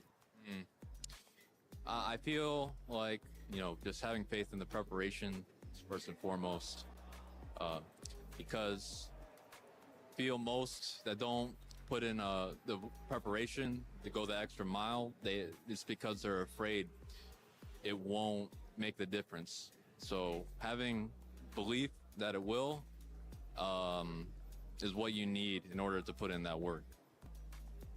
What will you be doing different this time next year? Well, hopefully I'm here. I know it's going to be a tough road back, but I think next year I'm going to prepare a few weeks in advance instead of on site like I did this year. Appreciate your answers, man. Wish you the best. Thank you. Play is in our DNA.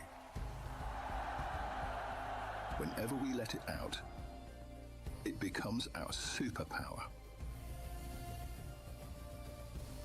Now imagine an entire city being built to supercharge it. Kadir City, powered by play.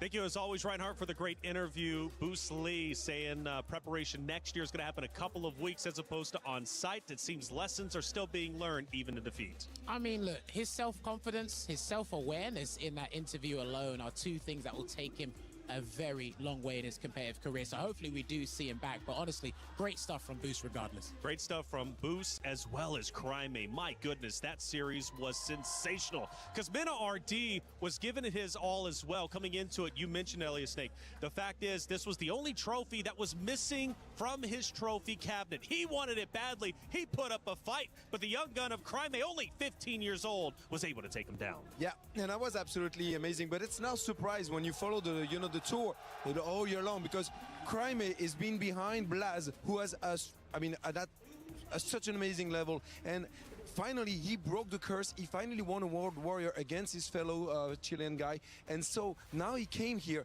with a lot of confidence, and it shows. It just shows that he's so well prepared to face the best of the best here on this stage. Well, I mean, look, you can see how animated his was. He just made like 60 different facial expressions throughout that entire set. That's right. But more importantly, Reflections, he came with a game plan. And a wise man once told me, proper preparation prevents poor performance. And he got the dub right there. So that was thoroughly deserved. But you could say, I mean, you had that Mena RD was trying to break that rhythm so much. He was trying to poke his game on. He was trying to keep, you know, kind of Crimea away as far as possible and trying to just poke him and break his rhythm, and it did not succeed. Crimea was able to just sneak in, deal massive damage, and eventually take the win. Absolutely, and for Crimea getting that win, that is big news for Team Falcons. They are now officially top 4, but can Crimea go even further? As far as the other stages go, Trav and Glitter Explosion are ready to give you the Club Championship update. We're over here in the Qiddiya City grid where Call of Duty Warzone is happening. We're in the survival stages at the moment, so clearly something's got to be happening in the Club Championship. A lot is happening, right? So obviously, at the end of yesterday, we sent 6 teams home.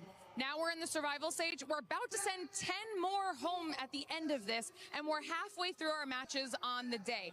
The big storylines that we're paying attention to, because obviously only the top 6 make their way through to finals, it's the fact that Falcons are in the survival stage, Vitality are in the survival stage, and both of them are currently safe in the top 6 in 2nd and 3rd place, which means for now, everything's okay, but still 5 more matches to go. So we'll have to see if they're able to maintain that position, because once they make their way through to finals, if they do, they're facing off against defending champs, Twisted Minds, AGAL, VP. I mean, there's going to be big CC heavy hitters in our finals lobby tomorrow. Yeah, well, for the moment, these Club Championship teams are safe, but anything can happen. So much can change, so we'll keep you updated as the day goes on. We were there. For every click, every clutch, every respawn. We were there for the years of grind, and we're here. Now, the proud founding partner of EWC, powering the biggest event in gaming, shoulder to shoulder with the world's best, making history. Greatness deserves a stage. Lenovo Legion, reach your impossible.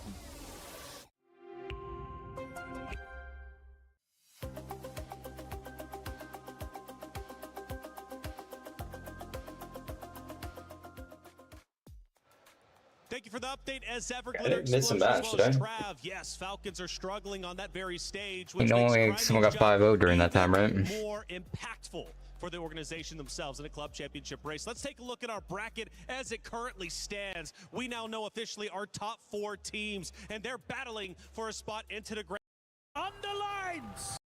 That's a bad man right there. A young man. Walk in, and I'll walk into another button. It's a classic. We'll win with us. It's just. Oh, I want to hear this. Career. Reinhardt had a chance to sit down with them. Let's hear some excuses. I'm just kidding. Yamaguchi as your opponent yesterday, came into it today. How was Yamaguchi's approach different to what you expected? It was actually exactly what I expected. Oh yeah. It's just, Oh yeah, totally. I didn't execute in a few key areas, such as blocking overhead, and some whiff punishes. Like the old habit came back, where like someone will whiff, and I'll walk in, and I'll walk into another button. It's a classic. But you know, other than that, I think I played great. You know, I was down 3-1, brought our back 3-3, so it was the first of 2 from that point. And from that point on, it was a different set, and you know, he won that set. So good job to him. Yeah, no, definitely. Hats off to him there. Now, EWC has been definitely Yamaguchi better. from you. You've always been, from what I've seen, a very solid technician. You do your homework, you come in very well prepared, and we've seen what the results of that can look like when you're in dominant strengths, especially that set against Hibiki, classic example. As you now come to an end of your run for this year, what do you feel your takeaway is from the overall experience at EWC? I feel like, you know, just having faith in the preparation first and foremost, because I feel most that don't put in the preparation to go the extra mile, it's because they're afraid it won't make the difference. So having belief that it will is what you need in order to put in that work.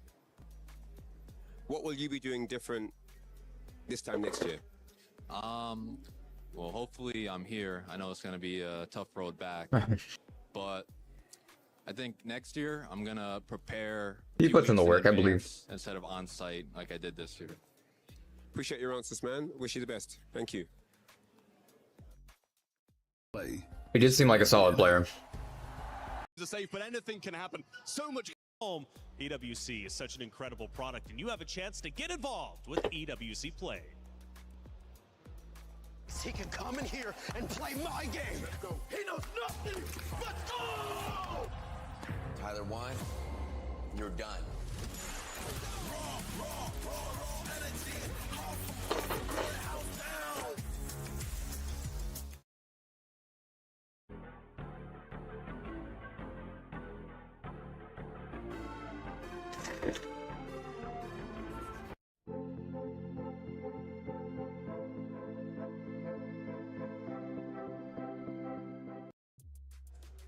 Well, just about a minute now before we head back to the stage. The next series coming up is going to be Hibiki versus Hanao. Quick predictions, maybe even thoughts on the matchups. First, we'll start with you.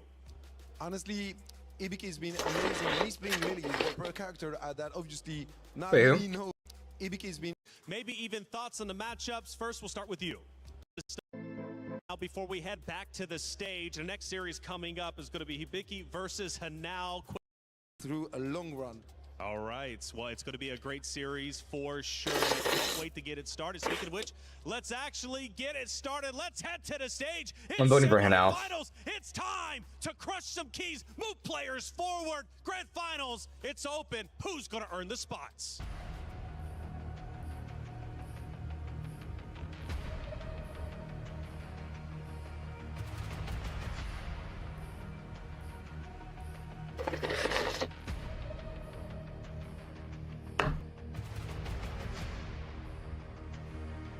For this is what we do. That Crime versus Minute match has me absolutely fired up right now. That was a what? Certified banger, Damascus. Certified banger. I can't lie, Rob. I'm doing my best to save my voice, right? Be professional, use my voice on stage, but these matches are too much. Yeah, I'm not gonna lie to you, brother. We only have 4 players left in this event. I feel like just yesterday we had everybody. Seems like we had all 32. Now we are down to 4, and only one, of course, will be able to lift this trophy and etch their names in history. It is about time for our semifinals match. Ladies and gentlemen, are you ready?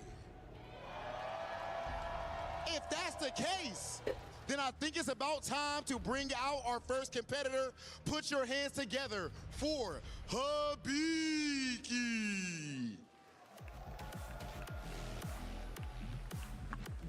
This is a Cinderella story. Hibiki qualifying. He's got a nice walk-in though. Yo, W walking, W walking. Using an entirely underrepresented character in Lily. That was one shot to W. Is the question that he asked to everyone in the world, but not to himself, because he knew the answer already. And now that self-belief has led him to this moment as he inches one step closer to lifting his trophy and the walk-in video made him look a little bit better. FGC history. And the second walk-in. Force to be reckoned with. Absolute titan of the stage, man. For the entire week, he's been so incredibly good. He's been so incredibly correct. But there is another young man in form for this match, of course, for this semi-final. This is the full Japanese semi-finals, of course. So without further ado, let us He had it locked in the first walk-in. Make some noise for Reject's very own Hanao!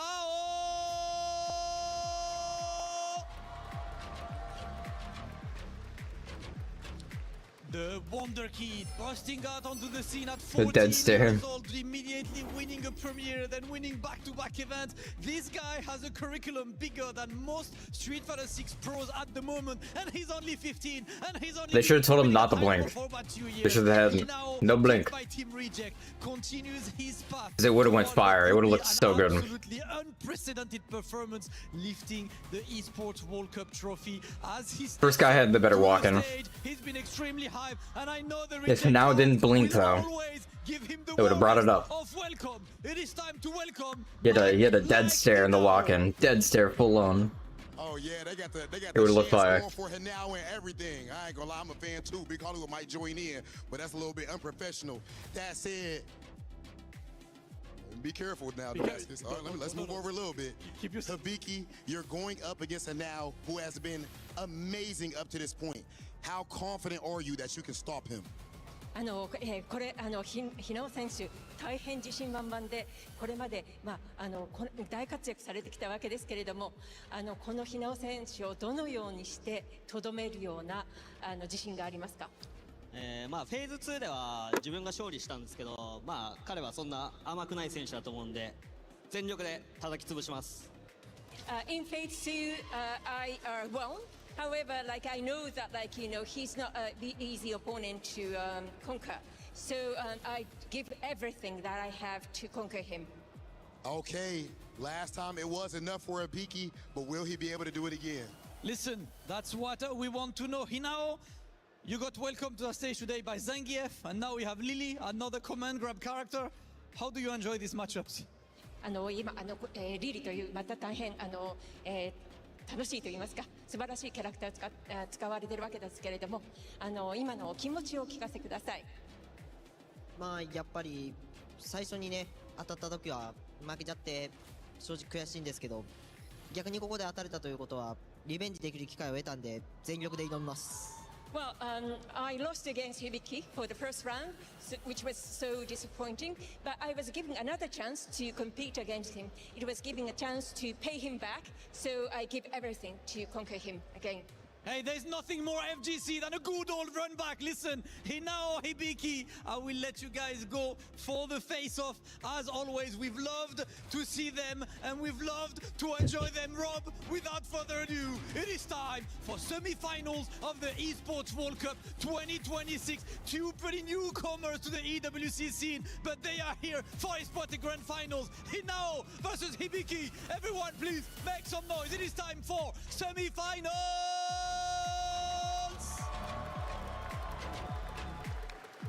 A run back indeed, Mr. Damascus, and I'm running it back with my brother from another. You already know what it is, the bald eagle of commentary. Vicious. How goes it, Brody? Dog, the way that things have been progressing throughout the entirety of Top 8, it feels like I'm watching Street Fighter 6 for the first time. These guys have pulled non-stop punches all the way through in so many different looks. It's out of control. I'm glad you said that, man. Non-stop, no punches pulled. That's exactly what we're getting. EWC brings the best out of these players, and you can tell because if it was not the case, we'd still have Mena RD in the tournament. We'd still have a Lashar in the tournament. We'd still have these big names here, but this brings out a different player no matter who it is. And even if it is their first Street Fighter game, they are definitely in the range to be a big money winner here at EWC. And both of these cats so young, so much potential. They've already cemented themselves in the history of Street Fighter 6. The way that they've been performing, everybody's going to be talking about them for a very, very long time. However, who steps up to the plate to continue on in their journey for EWC? They are so, so close to getting into that grand final spot. Who wants it more at this stage of the game? Yeah, man, and also, we just got to talk about the fact super underrepresented character with the Lily. Hibiki definitely, I feel like, gives him an edge over a lot of his competition, considering that, look, we've been talking about it all weekend. I mean, all week. It's been one of the main stories here. These underdeveloped characters when it comes to the high-level meta here. Speaking of, let's look at some of his stats, man. Lots of whiff punishes on his side, 29 to be exact. And on top of that, successful anti-airs at 87%, reversals at 70%, and the scoops, we've lost count, and that's how you know it's a lot. Imagine going to the ice cream parlor. It's like, how many scoops? How many scoops is that? Too many. Too many. That is a wild more stat. is not enough. It's not enough. and it's too much. What does that mean? I don't know. You're welcome. They just charge you for it? That's what it is. Charge it to the game. Oh, Charge it to the game. But all things aside, taking a look at their current record against each other, right? We could talk about the stats as individuals all day, but Hinao had actually mentioned it in the pregame interview. He is currently on a losing record. He's looking for revenge against Hinao. And that's not even just to say in the first round during the preliminaries at EWC. Even in World Warrior Japan, they had faced off against each other, and Hibiki ended up getting the better half of it. That's a nice little stat to have, man. And I'm glad Damascus brought up the run back, man. We have a very unique take on tournaments because these guys, especially when you get to the top 16, top 32s, you get to see a lot of repeat matchups, and definitely not in the same tournament, but throughout the year, these guys run into each other. So getting an opportunity to kind of steal that victory from them when, you know, there's thousands on the line, you know what I'm saying? That really can set a fire. And on top of it, you already said they're in the books, but this is something they're never going to forget. In fighting games, we don't forget who beat us, and you definitely always keep that on your mind just in case you get the opportunity to run it back. And when there's so much on the line, why not make it here at EWC? In with the super bad. People don't forget, and that's a fact. That's just how it goes, man, especially with matchups like these. The way that things have just been exploding on the screen is going to be something that lives with you for a lifetime.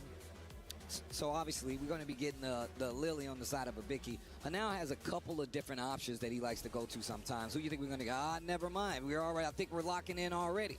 Hanao looking real solid, locked in, and not even a suggestion. It's going to be the Sagat. Hibiki, Hanao, Lily, Sagat. Let's go. This is semifinals. EWC First Blood Hibiki. Already checking the gauges, already checking the ranges, I should say, from that crouching heavy punch. But now, yeah, does catch a tap parry with a back throw. A lot of damage on the board. Now looking to expose Hibiki's defense, but not quite yet, though.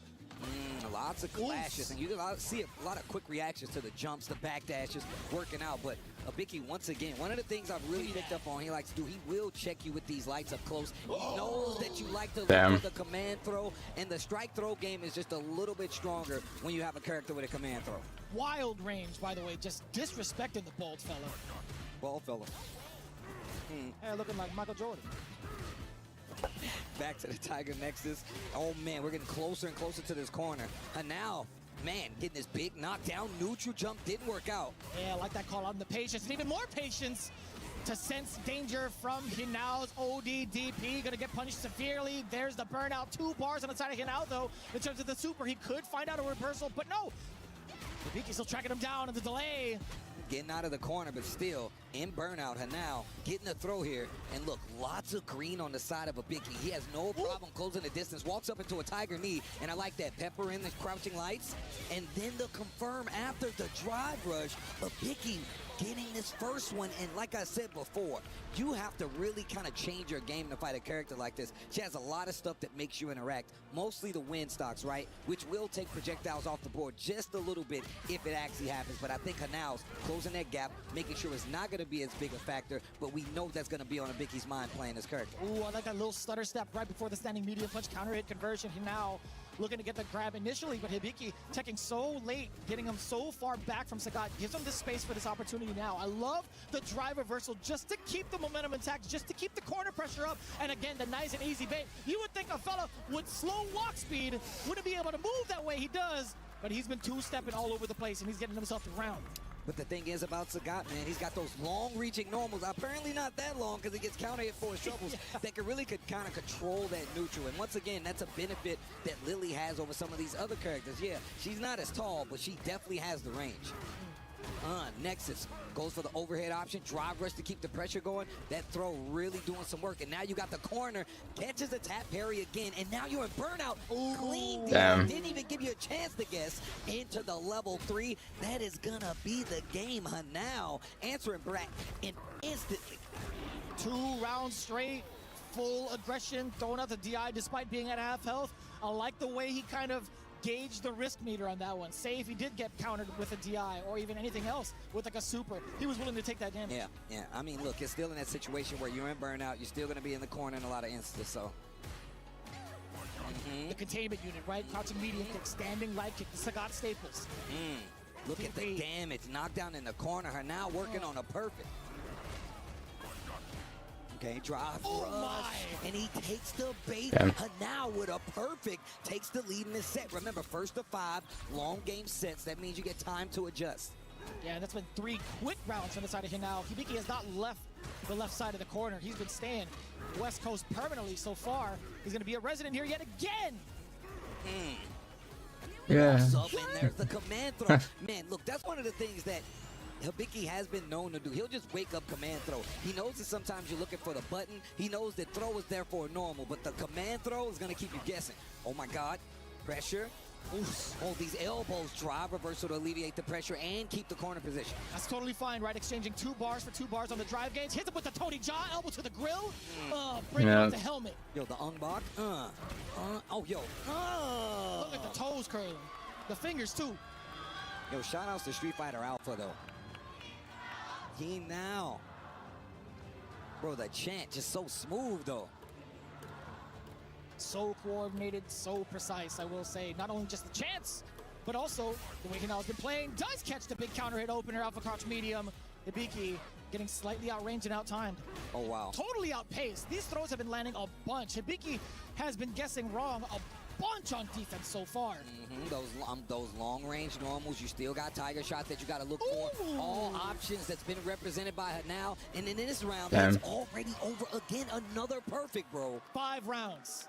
5 rounds straight for the youngin. Ooh, nice. Reach out and touch someone, gets the knockdown. Okay, stand up close. This time, wake-up buttons from Hinao. Drive reversal to keep the position in his favor. Target. I love that target combo. He's been utilizing that a bunch on the previous day. I feel like this is the first time we've seen it today. Oh, give me that! In the kneecap? Turn those ankles up. I like him swinging first, Steve. I like him getting within range to threaten with the heavy punch. Damn, son. That's a good call out here now. Making the right reads against the command grab. From west to east, what's the pressure like now? Okay, drive reversal, fighting back, gets the sweep. Man, just a great, oh my God, catches out to level 3 early in this 3rd round. Knows what's on the line, is going to force movement from Hinao. He does have 3 bars himself, but he's close to burnout. Brother. Taking the win stocks. First time we're sitting and put this on the table, make it a threat. Forces Hinao to make a Tiger knee to get in. He gets clipped. That should be the round. Hinao still in trouble, and Hibiki looking so clean, and a great rebuttal from that last game as well. Like you said, the round count now coming to a close. Hibiki, great answer. Not giving Hinao a chance for that opener, right? Because as soon as that opener happens, he's been stuck in this corner. So I like that. Yeah, Hinao is playing a little bit passive. He's now utilizing a lot of the drive reversals, but back to the command grab game we go. Hibiki starting to charge off with that Winstock, just in case the fireball does come out, but mostly going to be used as a gap closer, right? And the speed in this round definitely just picked up. Slow overhead, no drive rush, no combo. Great answer here by Hibiki. Another command throw. You know the fear is starting to build up. Tries to sneak in an overhead. Not sure what that was. Maybe an air-to-air attempt, whatever it was. It did not work.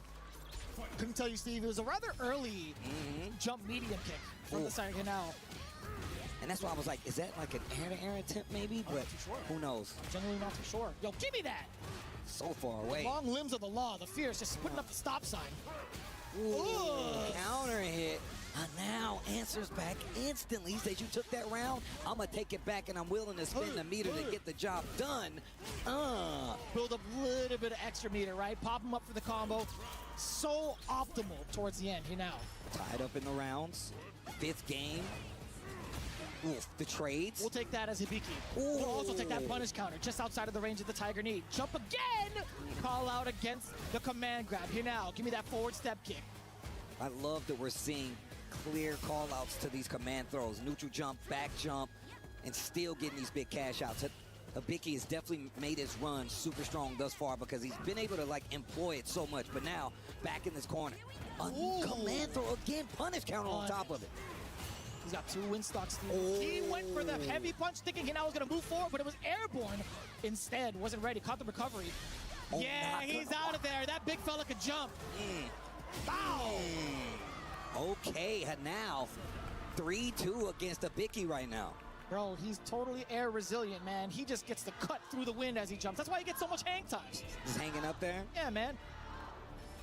You know how Michael Phelps is like underwater? Sagat's the same with airborne. Dang, just defying gravity. Yeah, man. There's no wind resistance up there. The command throw again.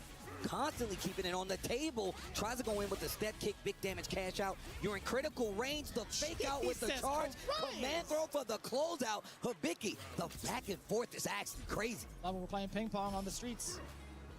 With a giant lion in the background. Yeah, what an audience. Drive reversal. Checks the toes. Doesn't want to get too close though. It's kind of dangerous too, right? Oh, yo, you was anticipating some of the heavies, right? There's that blatant DI just to check Hibiki's movements. Okay, counter hit against them. And you can see Hibiki starting to move more into this range to bait something out. OD uppercut, drive rush on the step kick, still ready for the throw break though. Starting to get a little bit ashy. He now actually got caught with the crouching heavy. I like it immediately into the super. Not quite into the burnout scenario yet. The jump in is cleared. That's a low tiger shot. Doesn't finish it. Wait. Still a chance to live. Chip is imminent though. Oh, and that's gonna do it. Great pressure by Hibiki, spacing out the normals as well in the corner. Not gonna give him a time to rebuttal. No drive. That means you don't have to worry about the uppercut. Great play by Hibiki. Brother, these guys are playing at 88 miles an hour. These guys are going so fast. Ooh-wee. And I'm sure only one enough of old to drive. Huh. Gonna see some serious stuff. Oh, damn, the way he's been moving, where he's going, he don't need roads. All he needs is air. Give me that. Back throw to the corner. I like that. Check the ground approach first. Goes for the high extension off of Nexus. Hibiki's been so good at taking his turn back and finding a way in. There's the round. Bro, we're at game 7 right now, and the back and forth has not stopped just yet. We saw a little round run for quite a bit, but now you can see these back and forths. They're starting to adjust. Those 5 games really starting to come into play. Nice target combo knockdown. Oh, I thought he was gonna let go of the win stock. Excuse me. Oh my God, tried to put a gap in there. There's the super. A lot of space created. Gonna charge for another one, by the way. It really alleviates the option. Another one! Charge up, you know it. He's got 3 on him. Oh my Damn, God. he hit him with the happy Nice.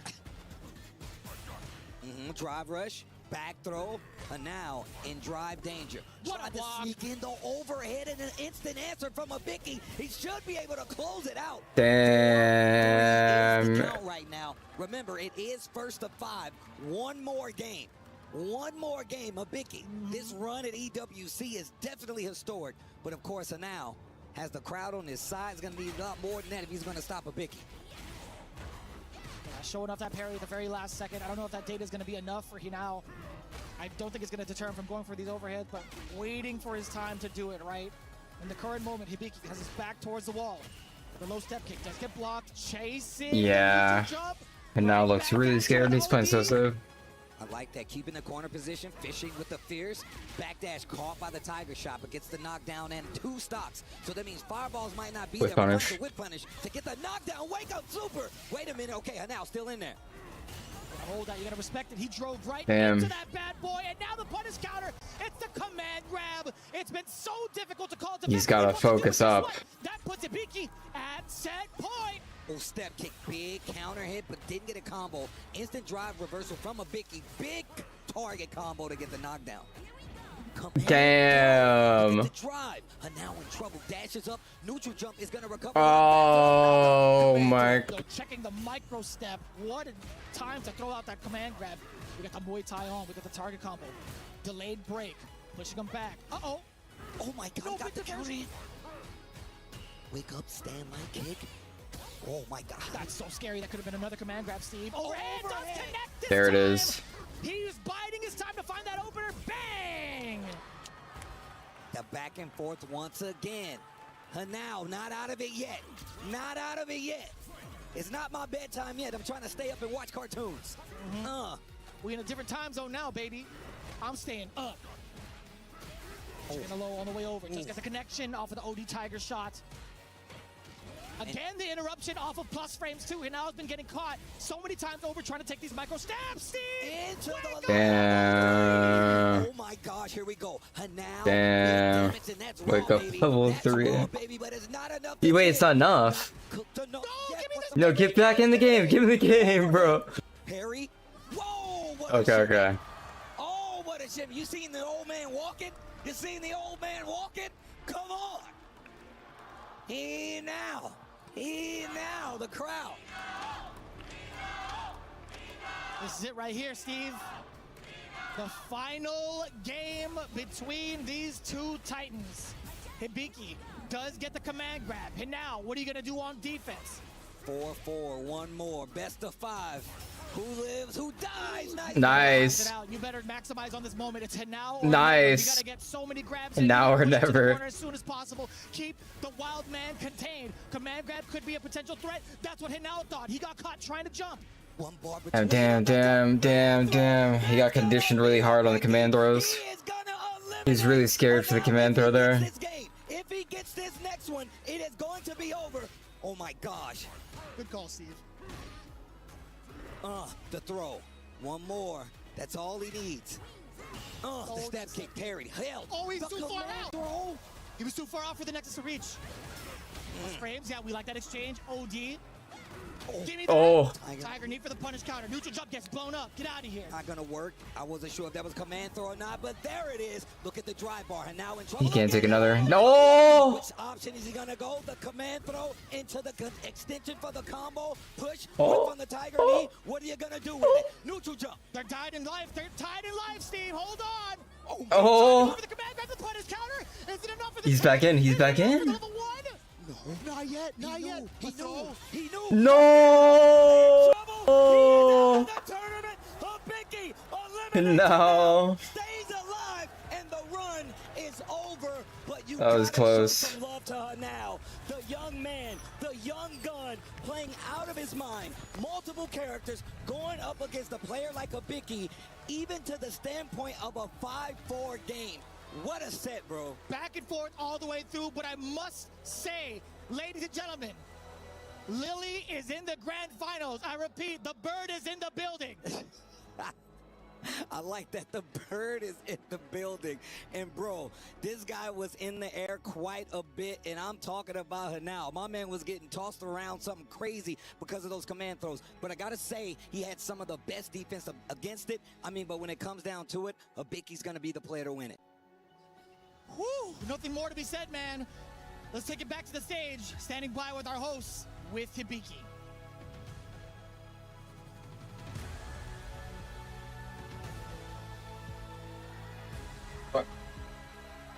Ladies and gentlemen, his run has been inspirational. He has entertained us all in game and out. Please make some noise for Hinao!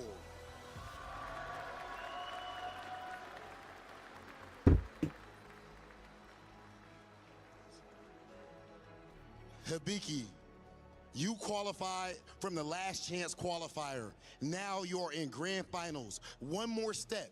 Are you ready for this moment? このような予選を駆け抜けてここまでいらっしゃいました。そのようなチャンスをつかんで、あと一戦で優勝です。最後の一戦、もう準備はできていらっしゃいますか？そうですね、もうここまで来たら優勝しかないんで、絶対優勝します。Well, I'm here now. That the only thing that's left for me is victory. So I am going to win for sure. Ladies and gentlemen, Hibiki on an absolute tear, a legendary run. Please, Hibiki, go to crush your opponent's key. The Cinderella story cannot stop. Rob Hibiki reaches grand finals of Esports World Cup. The Lily, the character that everyone has forgotten about for so long, but this guy did not. And right now he's got one more match to play for the ultimate trophy. But before that, it is time to make sure you destroy your opponent key. That's another dream crushed. But all of this to cement Hibiki's dream and hopefully make it to the final stage. Let's hear it. Ooh, I like that. Loud and clear, Hibiki. Congratulations for another win. You are going to be in grand finals later. Please, ladies and gentlemen, give it up for Hibiki.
Welcome back. The atmosphere is electric right here in Paris after an incredible first semi-finals. Lily in grand finals, Rob. Bro, Lily in grand finals is absolute insanity. I mean, not just Lily in grand finals. This is the Esports World Cup. We've seen amazing players going 0-2, 1-2 at this event.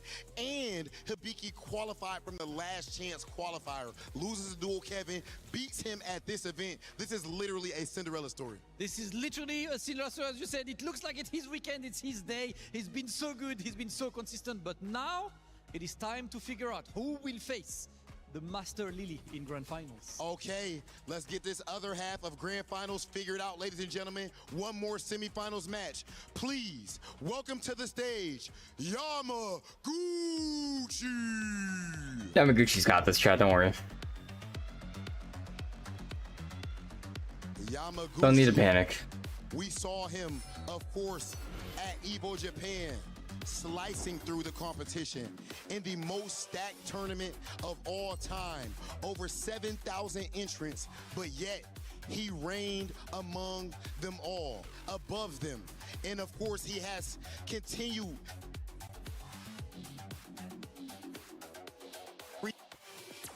Nice. Nice. Nice. W production.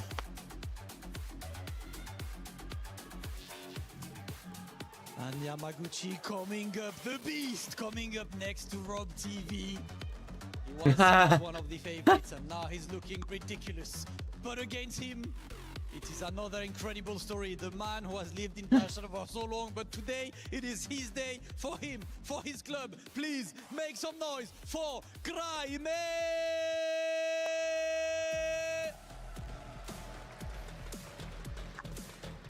The young gun all the way from Chile representing Team Falcons. He has played ridiculous throughout this entire week and he is now stepping onto the stage for a massive chance. He looks like he's playing in his prime, low-key.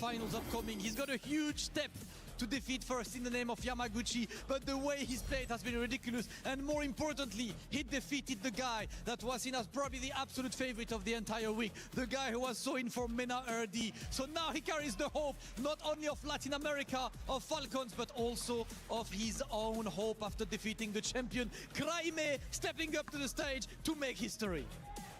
Yo, Craime be looking. Yamaguchi's got this though. I like that. He's locked in, but he has a whole lot in front of him.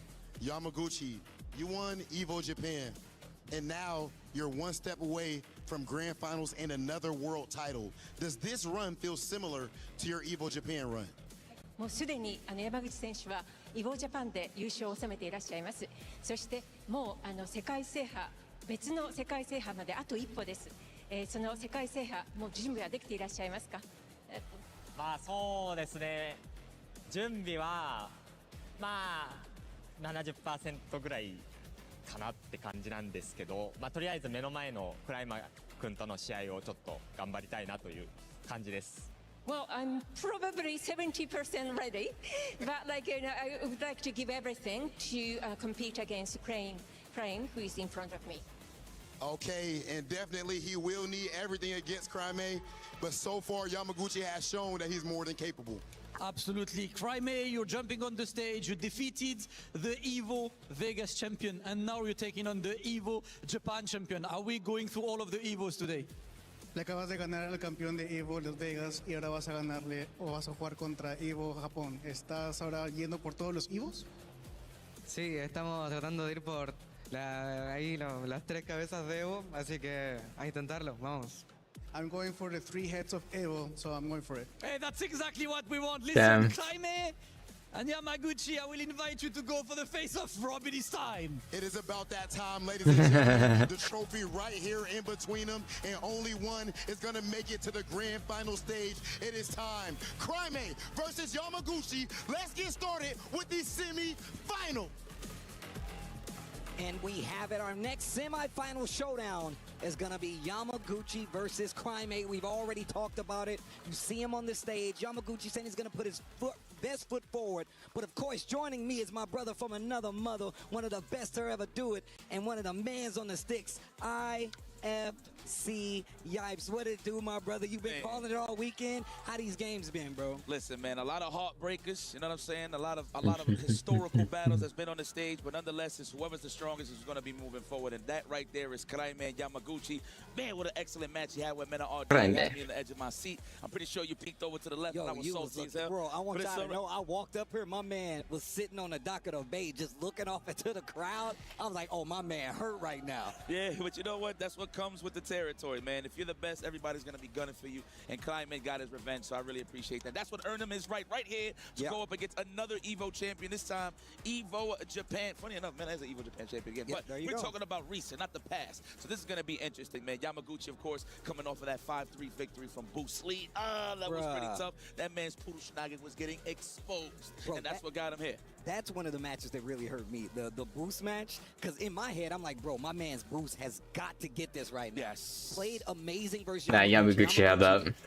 Increased his defense, as you would like to say, and actually made him play even harder. Bruce goes down, Yamaguchi goes up, and that's what got him here. Semifinals match is what we're about to watch. It is 1st to 5, so they get more games to adjust. Kraime with the 1st to 5, I feel like Yamaguchi has this. With the Mai, one of the best weapons in the game. Do you think Kraime has what it takes, though? Is my question to you. I mean, you see his attitude, the way he carries himself. Obviously, it's all fun and games before he sits down, but I think it's more fun and games even before and after. Actually, this guy, you can see it like obviously we watching it here in the crowd. Like you see how like his facial reactions. Like, he's always into it. He's so in tune with the game. He's so aggressive. I've loved those little space traps where he'll do like a, let's say for example, a stand fierce from a max distance, wait, and then randomly drive a shot right after. And that's to see how to really test your reactions and how you feeling on the offensive. Well, excuse me, on the defensive in order for him to stop him. In terms of momentum right now, I definitely feel like it's on Kraime's side.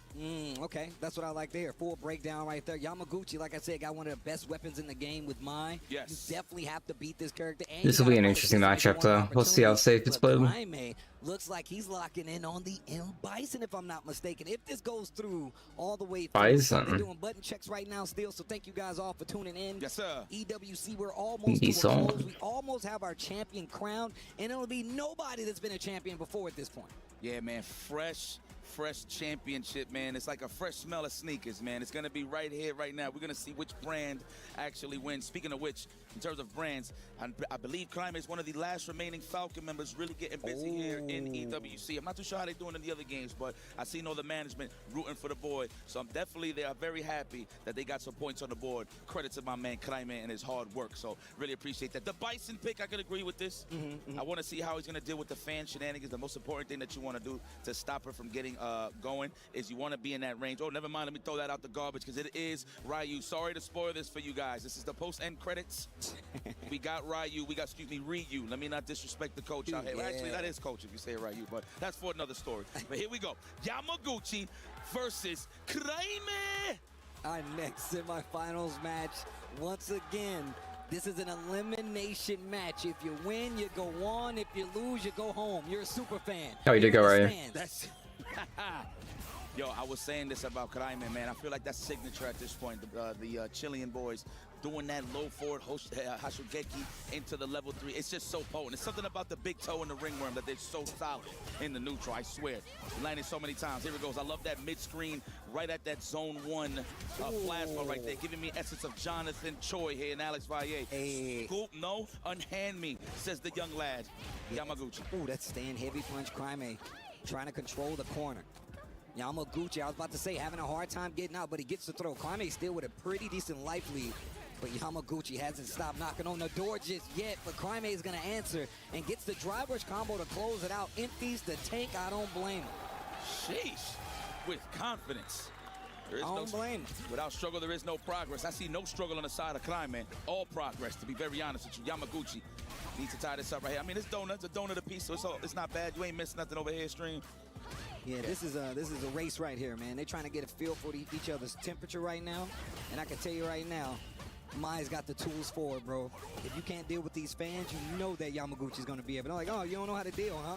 Oh, man, did an early jump roundhouse. Missed up a little bit right there. I don't know what he tried to do. I feel like it was a toss because he did like an early jump roundhouse. I don't know if that was an input error, but it's okay though. We got the Denjin activated. Okay. For that jab range or the shimmy for the big damage. It's a crumple state and put him all the way in the corner. He just lost the juice, but it's okay. He's at that point where no matter what he touches, Yamaguchi with next, he can kill. Perfect parries. Definitely going to be something you look forward for. Crime's been throwing some crazy good fireballs, man. Like you said before, looking like he plays a little bit like an old head with the fireballs. I know that. Playing at that range. Look at he's so confident. Playing right here. The low Yeah, forward yeah, that was good. Level 3. Crime gonna take game number 1 here in the semifinals match versus Yamaguchi. What I told you, signature. Something about Blase Crime. They percentage is so high on low forwards into the whole Shugeki, man. That might be a logo at this point. Anybody want to sponsor these young boys? Just have a low forward on the logo, please. Oh, mid-screen shimmy, no bueno. Okay. Gets the knockdown. Big jumping heavy punch right there. Okay, wait, pick up, drive rush, fight back to the middle of the screen. Yamaguchi. If he actually did the max distance standing light kick, then walk back, he would have got that whip punish opportunity with the stand fierce on the side of Crime. So it's a little bit, it's more so he has the right idea, but he has a little issue spacing out those normals for Yamaguchi. Oh, nice. Big whip punish, gets the punish counter on top of it. Fighting back to this corner. Crime's got the life lead, but the positioning is definitely in favor of Yamaguchi. Tries to keep the pressure going with the fans. 1 OD. Oh, shave it off. File those nails down. Kick back and relax. So you got to wait. Look, both of these guys are going to have to play and respect their space due to the fact that they're not touching grass on this drive gate. Nice, perfect parry there from Yamaguchi. Yeah. Get right into that zone to start the offense. What a delay. The crouching strong. Both. Wow, we had 1 energy left. Oh, now it's gone. Burnt out on the side of Crime, back to the wall. I wouldn't test that young man's reactions. I know that though. Plays back, use the powered up fans. Oh, waited for the block stun. Damn, okay. He's almost touching grass. However, Yamaguchi. Damn, he puts himself in the corner. The grab. State. I like that. Climate retreats just a little bit, just to touch grass. And here it is, no DP. But next sequence. Nice, that's a snipe. That's a chip out though. Oh, not a chip out, but Damn. that was so good. That was good. Jump again, but got clipped on the back end. The fireball game from Crime, so good. Drive rush forward, gets the throw on this second round, game number 2. That's the rail gun. Let's go. Okay, there it is. Not in close range for the back throw attempt. That's what he's looking for right there with the shimmy, trying to get Yamaguchi a little uncomfortable. Oh. Okay, knockdown. Oh, wow. Solar plexus. Looked like he tried to walk up and do a crouch and short, I believe. Not a crouch and short, crouch and strong, I should say. He's really been doing that quite a bit, too. Big damage level 3. Fighter on the table. That's game number 2 already. Watch the flex. Shinshore you can. All right. The logo. Look at that. The Falcon fans are here. Oh, yeah. I love it. Full biasness. That's what I like to see on the stage. That's what I like to see in the crowd, man. Shout out to all the super fans. Chilling. I believe that was Shao Hai's wife. No, that was Shao Hai's wife for sure. Shout outs to Miss Hai. I say it all the time. Yo, shout outs to Miss Shao Hai sitting front row still. Love it. She's part of the coaches. Yeah, bro. All right, here we go. Yamaguchi, how you feeling? What you going to do to answer back? Crime with an impressive 2-0 start. But remember, guys, this is a first to fight. So ain't nobody going nowhere. We're just trying to get real acquainted here. And that's also one of the things you got to remember about locking in on characters like this. This character is definitely one of the most hotly contested characters. You see her quite a bit, so you know you're going to have strategy. Yamaguchi just happens to be one of the best at it.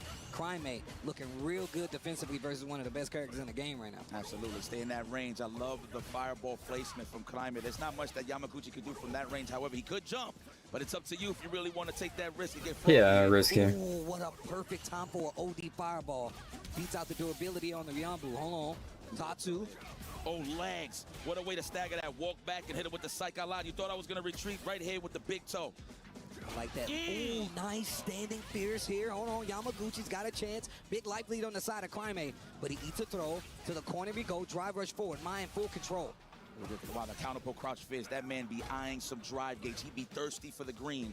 Gets the back throw, and now using the rest of the screen to try to recover a little bit of that drive. Yamaguchi encroaching.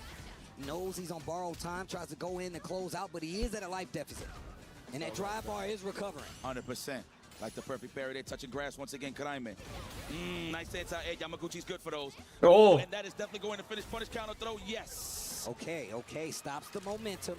Gets around on the board in this third game. Yamaguchi not out of this yet. We have seen his rebuttals. They've typically been a little slower from round to round, but they do come eventually.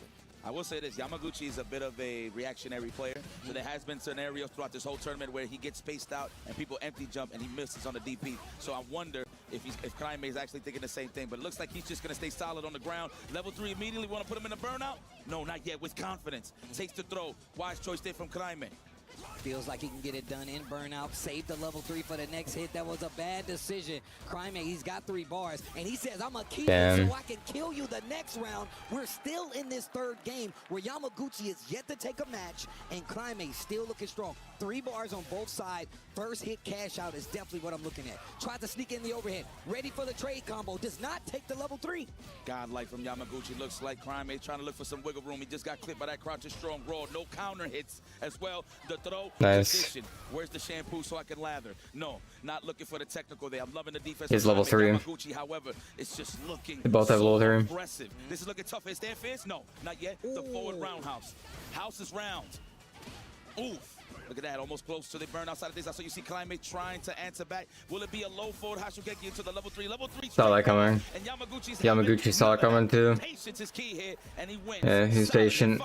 He knew he'd freak out there. My man said, yo, I ordered that steak medium rare. Take it back. That's it. He's looking for a whip punish. Kraime. Medium well guard. I'm medium. I'm a medium guy. Or just like a startup animation. Try and catch. No. Just making sure. Just making sure. All right. Damn, already into the corner, getting established with the cage. Back roundhouse. Ball, bro. My man Yamaguchi has turned up the offense, pressing on the gas. Kraime in the corner. I like that Yamaguchi identified that Kraime likes to press those big buttons, so he's always stringing them out so he can actually space himself out, then look for the whip punish that he really wants, and that's the low forward and the stand fierce. So I'm loving this range here from Yamaguchi, but the big starter from Kraime, Tatsumaki. And he got out of the corner. Neutral jump, the roundhouse gets him slightly past it. Kraime, once again, I like that. Hold him to the position. Damn. Tries the jab. It's not going to be enough. Kraime's got the bar, but he just drive rushed, and the DP is going to do it. Kraime, once again, stealing the momentum back. Saw mine with the one eye, like, damn. Right? Oh, laugh. That hurt. Oh, yeah. Ooh, if you would have hit it with a donkey kick there, that would have been awesome. Or light kick Tatsu, either or. I don't think it would have reached, though. But he has the presence of mind. Look at Kraime's attitude right now. Yeah, he locked in, man. That is gamer lean if I've ever seen it. Yamaguchi, though, still in here. This is the Evo champion. One of the most consistent in the business today. What a way to walk forward, walk back, to bait out that crowd strong for the stand fierce whip punish. Oh, the Tatsumaki, yes. The dirty feet in the house. He never wears socks or sandals. Great read on the projectile, too. Tatsu to get through. I mean, obviously, you can just jab it away if it's not charged, but even better, you get the knockdown, you get the corner positioning, and now Kraime has got an opportunity to close it out. Burnout's on the table. Yamaguchi's right at 2 bars, though, so you got to be careful with the fireballs now, too. Oh, that's it. That's it. Hurt. Pack that up. He's definitely going to do it. Grown man damage, of course, Damn. on the side of Ryu. My man left the ramen stand, and he's here to play some games. Ryu. Uh-huh. The big toe bandit. There it is, man. Kraime. Right attitude. He's like, Slow and steady wins the race, and Kraime understands that. Yamaguchi as well. Let's see if he bounces back. Let's see what the answer is, man. Kraime so far has stopped every option that Yamaguchi has put on the table. He ain't taking no fan pressure. He's making you whiff at this range where he can get this big damage, especially with stand fierce or the low forward. And on top of that, using a Hashogeki at this range makes Yamaguchi uncomfortable, so he plays out at like range 3 or 4. Nice DP. Wow, what a reaction there from Yamaguchi. So clean. Okay, we got our eyes on the prize. Yamaguchi sees that there's pulp on the screen on the side of the drive gauge. All right, now we touching that green, the melon flavor. Nice conversion right there off of the exchange. Hits a button. It's gonna spin the level 1. Oh man, big damage. Let me get the throw. No, trying to catch the technical good stuff that Yamaguchi conditioning well. Stand fierce, here it comes. Quiet in the classroom, the drive. Oh. Not enough resources though on the side of Kraime. He had the right out there. You know, sometimes that does represent, obviously, you did it at a picture, but it does represent that you have good awareness. Big damage? Yes, the dungeon. Choosing to do a DI when you know your opponent can't do anything but react with DI, and they're not paying attention, it gets them killed because they don't have the armor or the life to take the hit. So that's actually super awareness if they do that. Big pickup here by Yamaguchi. Hold on. Get that throw. No. I like that, ranging out the low forward, crouch jab, or the throw. It's 3 layers there on that opportunity to open up Kraime. No resources in Yamaguchi. Oh, he's gonna have to sit back and relax. You already see him buffering slowly but surely, looking for something so he can get out of harm's way. He does have that level 2 to push Ryu all the way to the corner. Damn, no way. Swinging DI going straight for the stun. He's got 3 bars, but he won't even need it because he's got plenty of drive. And that's gonna be another round on the board. Every time Yamaguchi gets a sniff of what my man's cooking, he's like, nah, bro, back outside. Interrupt on the drive rush. Yamaguchi early on the cash out, gets the powered up. You know when Granny give you that good ass whooping, this is it right here on the side of Klein, man. He got the apron on right now. Not for long, not for long. Yamaguchi looking like the sous chef right now. Yo, I'm gonna tell you right now, Crime on Wake Up, his button choices are amazing. Charge fan, now we in there. We have an opportunity. Like the parry. I'm pretty sure he's trying to go perfect parry sweep. Possibly. Nice. The overhead. No, not me. I see those. Ooh.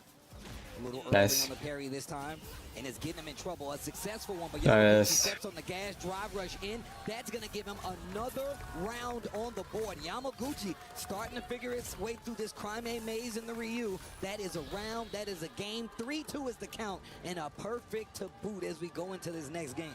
I like how he's forcing the low forward range and the stand fierce range from Ryu. That's what I'm loving it. From Yamaguchi, the spacing is immaculate, and slowly but surely walks Crime into the corner and finishes the job. See him playing at this range. Yep, low forward range on both sides. Crime, like you said before, should be the slogan, should be the logo. Put it on the shoes. You gotta stop it here with the mid-screen technicals. Not early on. I mean, you have a lot of games to afford that, but still, though, you don't want Crime to get all this momentum. This is Throw Loop City. Yes, kill those frames. Homicide on those numbers. Another homicide. No. Yes. Another one, and it was a counter hit throw. And this time sticks to the button, gonna get the closeout. Crime, once again, every time Yamaguchi adjusts, Crime puts another a card on the table to say, how are you gonna deal with this? Drive rush low forward once again to get the first knockdown and the throw on the follow-up. And we're back into the turnbuckle. Well, spinal on the cage. Are we trying to exit to the left? Oh, killing those frames once again. Oh, I like that, staggering to the lows. Goes for the overhead. No, I got caught. Repeat offender. He's Absolutely. Young. He don't know no better. He's young. He don't know no better. The fan is still there. Great awareness on the side of Crime. Back throw here from Yamaguchi. DP, yes, yes. Now we got him in juvenile hell right here in this corner. Oh, watch it. I like those style shots. You see those with the purpose of looking for a big button for the big whiff punish. He does have the level 3 available. Anything at this point can kill for Crime. The walk No. just stepping into your Nice, nice. He's back in. He's back in. He's back. No. That is a bodega standard right there with the jab DP. You saw how excited Crime is. No. This attitude of this kid, man. Bruh. Yo, Roundhouse Yamaguchi starting it off again. Knows he need an answer. This game will be, oh my God, this game could set Crime on his way and send Yamaguchi packing if he does it the right way.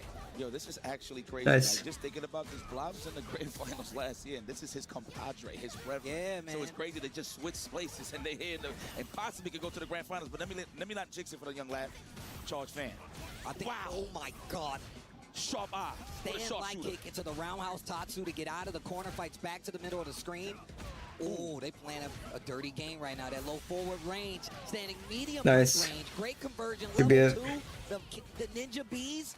Both in burnout. That's gonna be a round. Okay. Yo, Yamaguchi, good awareness. You saw how he hit him with the low forward and didn't commit to the drive rush. It was going to put him in burnout. He waited for the possible moment to use all of his resources to finish that job. And he got a chance to go up 3 here. Let's see, the fan. Has the lead in this game, so he could potentially make it a 3-4 situation if he gets this round. Okay, sizing up for the stand face. So the stand strong, good stuff here.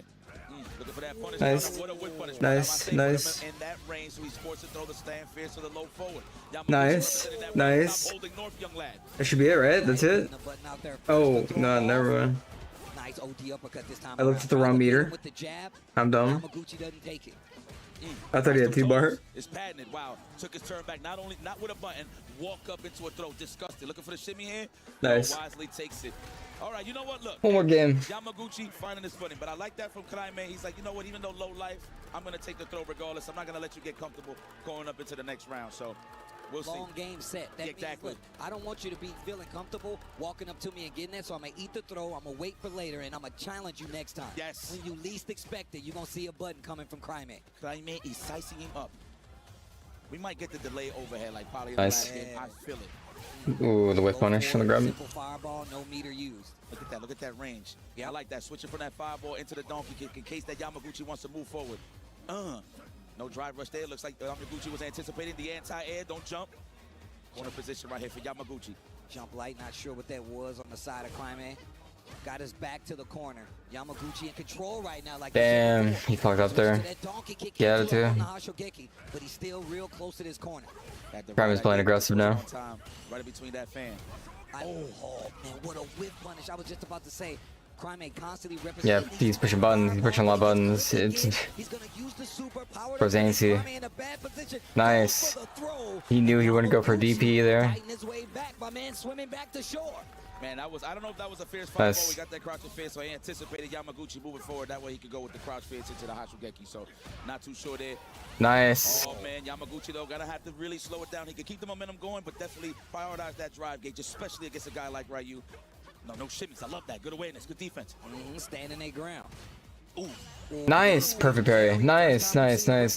Up close quarters combat.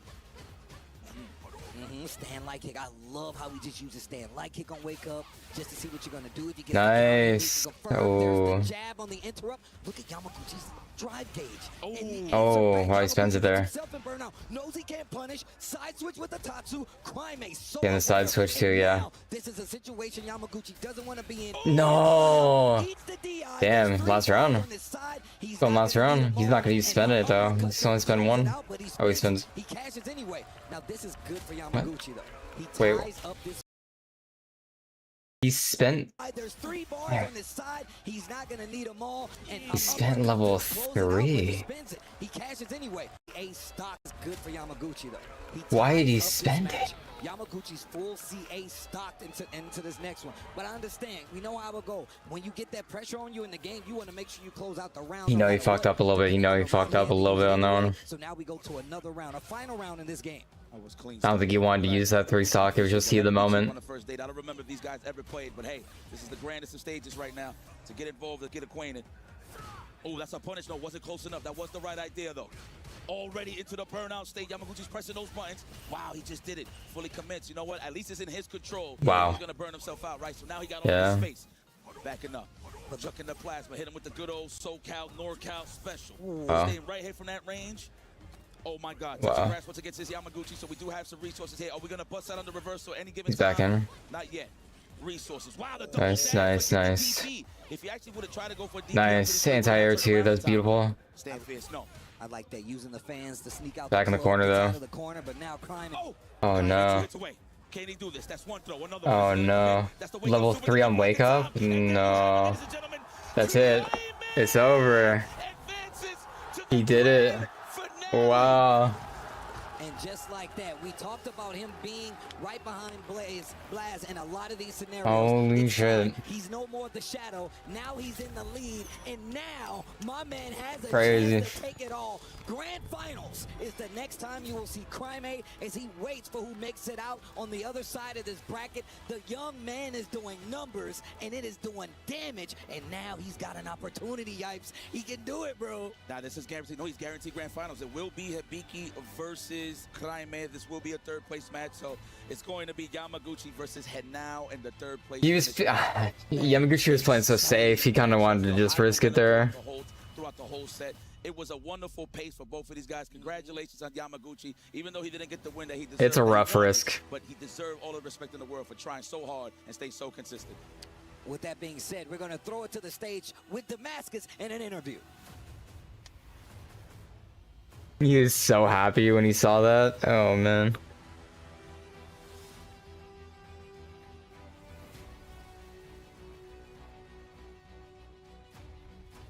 Another incredible match and another key given away. Yamaguchi must give his key away to Crime, the winner, rightful winner to Grand Finals. But of course, before that, please, ladies and gentlemen, I would like you to give a big round of applause for Yamaguchi!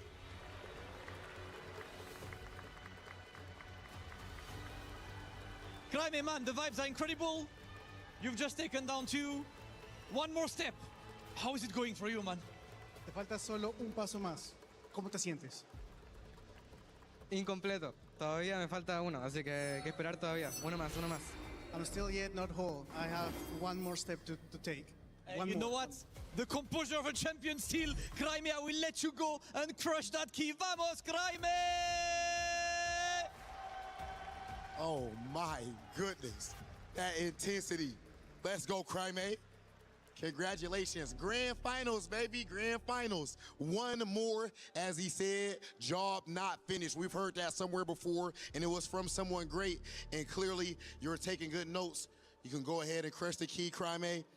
Hopefully, he's able, at least if you're a fan of Crimea, you're hoping he can crush one more, but it will not be easy. I forgot who the He's last taking person down is. Mina RD. He's taking down Yamaguchi. Crimea officially in Oh, it's grand Hinata, finals right? here of the Esports Or no, World Hinata. Cup. Hinata Only lost. 15 years old, representing Chile and representing Team Falcons. Can he take it all the way? We're gonna find out soon. Jeez.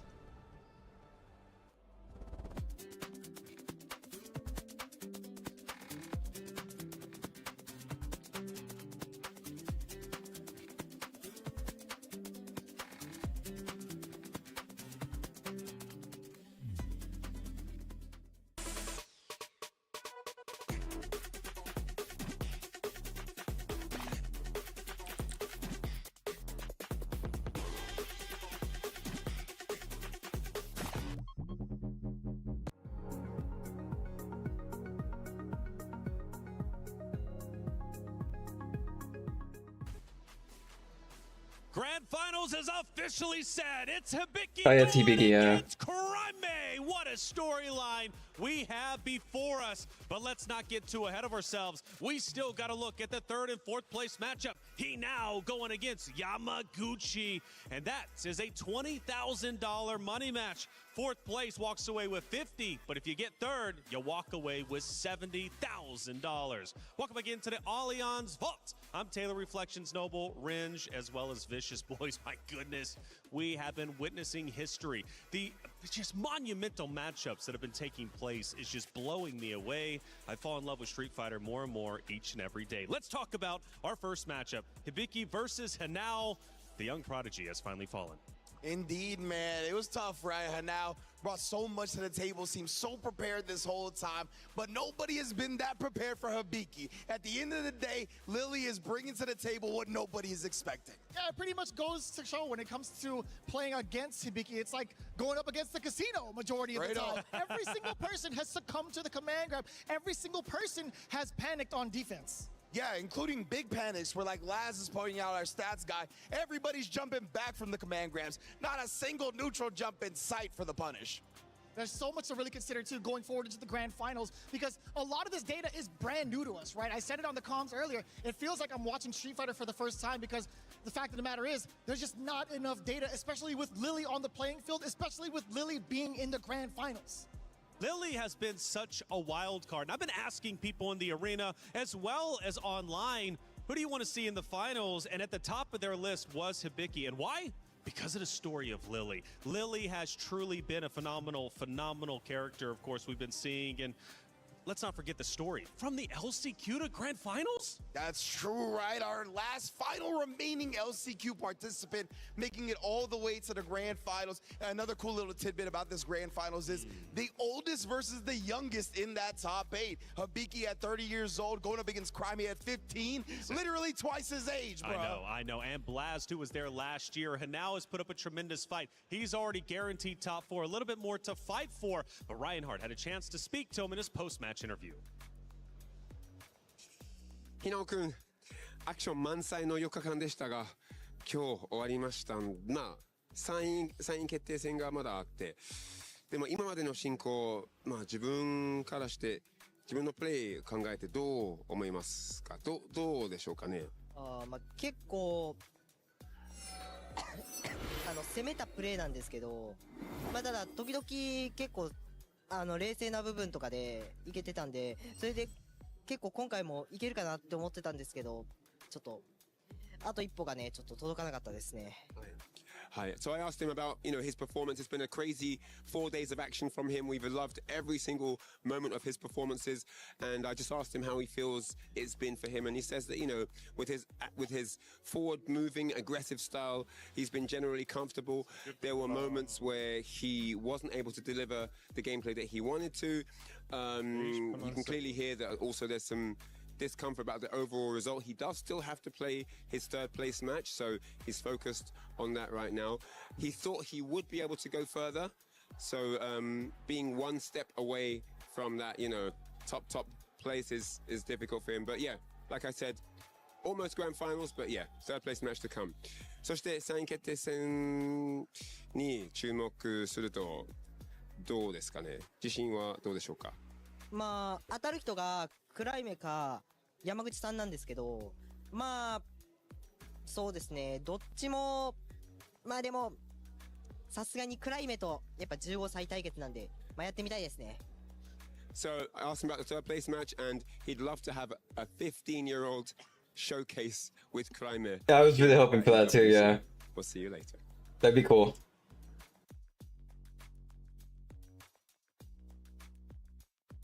Hoping to see them face off at some point. The human body was built to move. Not trapped at a desk in one singular posture for 12 hours a day. It's time your chair evolved. This is Secret Lab Titan Evo. Ergonomically engineered for you, gamers, hybrid workers, artists, backing your every move. Thank you as always, Reinhardt, for the great interview. Great to hear from him now. He'll be taking that stage in a moment's time to play for third place, but we have another series to break down. Yamaguchi and Kraime went the distance. A great series, but Kraime now matches his brother-in-arms of Blaz, at least for top 2 guaranteed, but he wants a little more. Oh, absolutely, right? Especially with the qualification for Capcom Cup 13 on the line. Both Hibiki and Kraime have not qualified yet. Kraime has impressed me so much, especially these backdashes, man. Absolutely avoiding the proximity block. It's just been immaculate. And on top of that, right, we're finally seeing Kraime step out of the shadows from Blaz after years and years and years. The first time we even saw them, we've talked about Chile's prodigies. It's always been Blaz in front. Now we get to see Kraime potentially go even further than his brother. But not only that, Hibiki on the other side, finally making a name for himself. And he's living in the land of gods, essentially, right? This is going to be so impactful, not only just for him as an individual, but how the world views Lily going forward. He's done amazing things on this character up until this point, right? He's won World Warriors in the hardest region to do so, but he's never gotten that breakthrough performance in an offline environment. He's finally made it here to Grand Finals, and he's got a chance to go all the way to Capcom Cup. Look at that smile. He couldn't hide it once he won. By the way, I was saying, Vicious, like, does he have the composure to close it out? Man, he had the composure. You believed in him all along, but 15 years old, sometimes the bright lights, the pressure of the moment, it can get to you. But I tell you what is great for the Esports World Cup, the coverage has been phenomenal and a wonderful series. It's already got season 1, but season 2 of Level Up is about to come out. Are haunted by their past. I'm inspired by it. They're not just playing for themselves, they're really playing for their entire family. They have defeated their demons! They have crushed the curse! Play is in our DNA. Whenever we let it out, it becomes our superpower. Now imagine an entire city being built to supercharge it. Kadir City, powered by Play. Grand Finals might be set, but we have unfinished business. Who's taking third? Who's taking fourth? Who wants $20,000 more in their bank account? Let's send it to the stage to find out.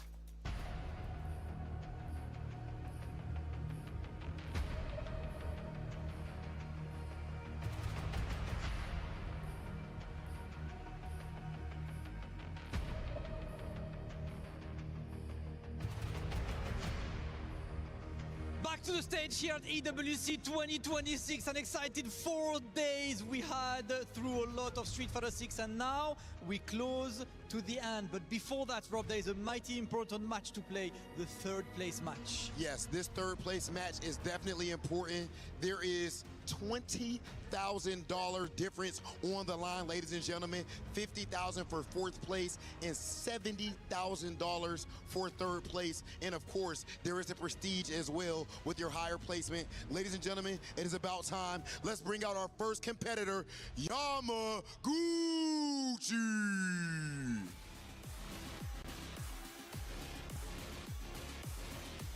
Yamaguchi, championship pedigree, ladies and gentlemen. So far, we have seen some of the cleanest play in this entire tournament from him. He was only one step away from grand finals, which just goes to show how phenomenal his play has been. Always poised in the biggest moments, always calm, and bringing us the best level of play possible. We'll see if he can take this third place spot. Absolutely, Yamaguchi about to set his position and get ready for that third place match, because his opponent will be a fellow Japanese competitor representing Team Reject. Please give a warm welcome to the Wonder Kid, Hinao!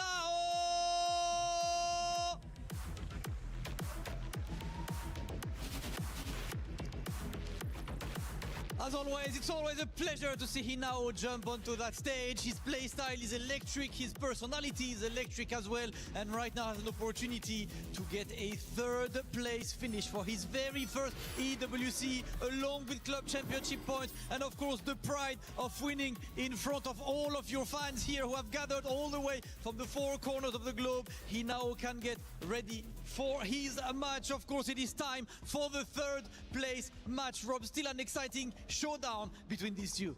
Anytime you're going to see the level of play that we are about to witness, it is a huge deal. And then you add a $20,000 money match on top of it, then of course you get absolute pandemonium. Ladies and gentlemen, it's time. Let's get into it. Yamaguchi versus Hinao. And we are here for our third place match here, Esports World Cup. Two Japanese youngsters coming through and showing you how much work these guys are putting in and making sure. I'm not sure if Yamaguchi's actually scrolling Instagram at the moment, but he should be focused on this match. But these guys tried to get it, but it was close, but no cigar. But these guys still have, as the guys alluded to, we're going to parrot the same thing here on the desk. They're playing for a $20,000 money match. Third place will get 70K, whereas fourth place will get 50K. The good news is, in terms of the Street Fighter competitive circuit, both of these two are actually in the Capcom Cup 13. Yeah, already qualified. And the bad news is, none of them will be able to touch that shield. They're going to need to look, but they cannot touch. Yeah, so what we have now is effectively a $20,000 money match, which is an incredible thing to say. And of course, the prestige of finishing, I guess, in a podium spot, the top three finish. That's a good way of putting it. That's a good way of putting it, indeed.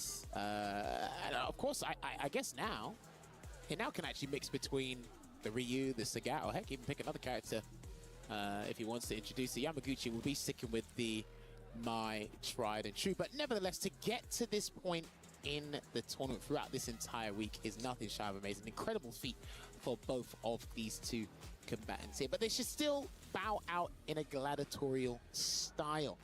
I don't think these guys should be throwing anything away, because again, it's life-changing money for anyone that's made it to finals day. Yeah, no, I don't want to imagine what a 15-year-old can do with $70,000. I'd be very worried, to be honest with you, but they got no taxes to pay. I don't think they're looking for a house anytime soon.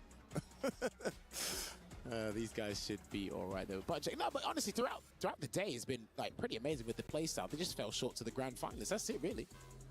Yeah, in terms of this player character matchup, they haven't gone head-to-head in terms of a player matchup that I could find anywhere. That's including searching on StartGG and any YouTube replays, not just on the Liquipedia finals records. So absolutely nothing could be found. But I did have a lot of reference on the Combo Maker Grand Finals, which of course saw Hinao go up against Shanghai. Yes. I suppose a relevant conversation in the Sagat versus Mai matchup. And that looked very tricky. So it looks like he's going to go for that matchup again. But with Sagat's slower normals. You've got the 15-frame medium kick, the 11-frame heavy punches, crouching and standing. Very, very difficult to get those out and control space over Mai's much faster single-digit buttons like a medium punch and a heavy punch. Yeah, of course. This matchup is pretty popular in Japan. Regular, like, you know, battle lounge sessions, ranked match. You probably see it in a lot of their competitive circuits down the line. Popular character picks. Well, for some listen, reason. They're all about efficiency. They want to get the job done. And you can hear the fans of both Zeta and Rejects being at the... Although ironic to say that we have a Lily and a Ryu in grand finals, so... That's nuts, right? Who knows how far that goes. Of course, Yamaguchi shown that he is a battler. He is a survivor. He actually went to the lower bracket twice in his tournament already. This, I guess, you'd call his third appearance in lower bracket now.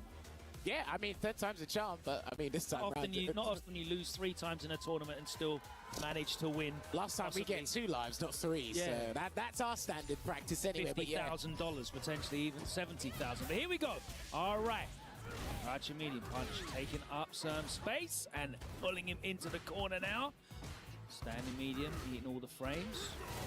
There we go, going to get the conversion into the uppercut there as well. Such a potent move, that EX Tiger Shot 3-hitting move, that higher version, but it's going to be null and void as Yamaguchi takes us back to the mid-screen. Yeah, Yamaguchi does such a good job of not really whiffing buttons and also managing to use those buttons to perfectly control space, but here now managing to encroach in that space and pick the right button at the right time. We've seen crouching medium, crouching heavy, standing light kick there, the crouching medium kick, getting the job done. So he is managing to fight his way inside the range of that very button there. The stand fierce comes out twice and earns him the level 1 jammers. Yes, true. And obviously when we do see Yamaguchi utilizing that standing punch, it's a drive rush cancel. He's been mixing up into a lot of options, crouching light kick with a tick throw, baiting out stuff here and there, which we might see later.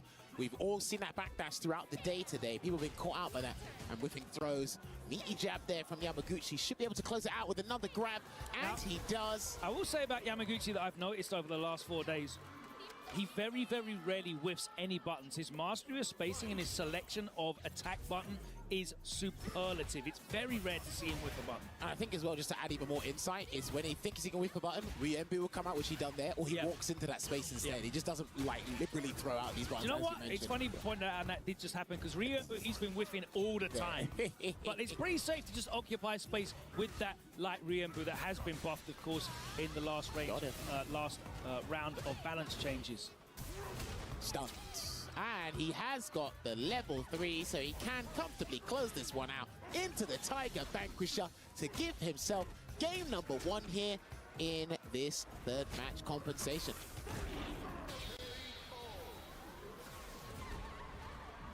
Locked in. You still have to be laser focused regardless. Obviously, it's going to be way in the back of the mind that they can't get the trophy for EWC, but it doesn't mean they can't bow out or go out with a bang. Staggered pressure with the standing medium punch. Just gets away with a throw and puts himself back in the drive gauge safe zone here, Logan. Ooh. Nice little walk back with the tiny amount of room that he did have. Here now, not able to walk in far enough. He wake up with a Dodie Tiger uppercut. He tried to perfect parry that step kick, and he literally tried to do a reaction. That's why that parry came out late. Another wake up. Being as obstinate as any 15-year-old boy would be. Woo! Why not? That was a rare whiff there from Yamaguchi, and he was punished heavily for it. And now with a big life lead, whiffing that medium kick, but the fierce comes out from way across the screen. That stand fierce is probably taller than him, to be honest with you. Oh! Ow! Here comes the level 1. I think if they were in real life, he might come up just above his kneecap. It's funny how one of the smallest players we have is picking the tallest character in the game. It really is ironic. But try again, and people forget about that, man. I haven't seen that trade combo in a little while, but it's because we have incredible reverence towards that button in the game now, stand medium punch. There's a no-context step kick, but it worked out. Okay, rebuttal to the Kaichosen with a Tiger shot there. That might be more than one occasion that will happen. Nice with punish with the medium punch. He's going to be able to get that with a no-meter kill. Dump the drive gauge, get it done. Yamaguchi putting another round on the board. Needs to start finding his space and that range. There we go. These whip punishes are going to start mounting up because preemptive buttons from Sagat into empty space, they are very easy to whiff punish. Regardless of how prevalent he still is a sluggish character. The trade too far, and if crouching medium kick didn't connect, none of the mediums would have, but he's going to get the conversion into the target combo. And not even that, he's just going to go into the Ryu Embu, and he's going to equalize it here on a piece. He's been utilizing the light attacks really well throughout the past couple of days here when he's got his opponent in the corner, because you don't have to overexert yourself. You want to be highly cognizant towards the back. That's just in case you want to overcommit. And the lights are a pretty good answer to cover that. The only exposure you'll have against that is the perfect parry. Parry, exactly. And you don't want to risk tapping perfect parry in the corner. You'll eat that 2K into a throw against Mai. That is not a nice situation to be in. She has throw loops plenty. Oh my days. They want to take the mid-screen throw, and now he finds himself in the corner. Heavily down, 20 frame overhead. Thank you very much.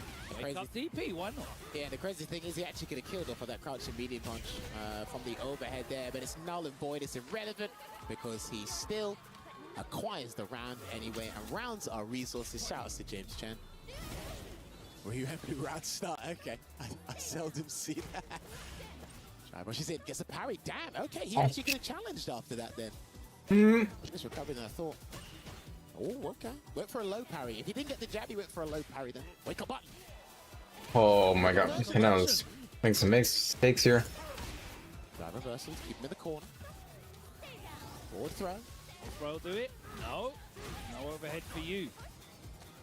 Delay back throw. I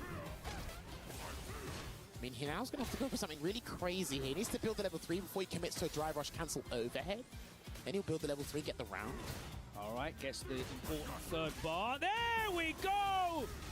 That was good. Perfectly calculated jammers, and he's going to cancel into the critical armor. Perfectly well timed for all that too. There you go. There you go. Oh, whoa, and then close it out. With that elbow. And you want to know something interesting? That button he cancelled from, that's the button you bait the DPOS with. Yes. So when you do crouch fierce, you think, okay, he's trying to bait me because I'm low on health. But like, that's when you commit to the overhead. So there you go. He was looking for it. No cross cut. And it said cross up as well, yeah. Yeah, he counter hit the startup of something. So I don't know if there's an input error.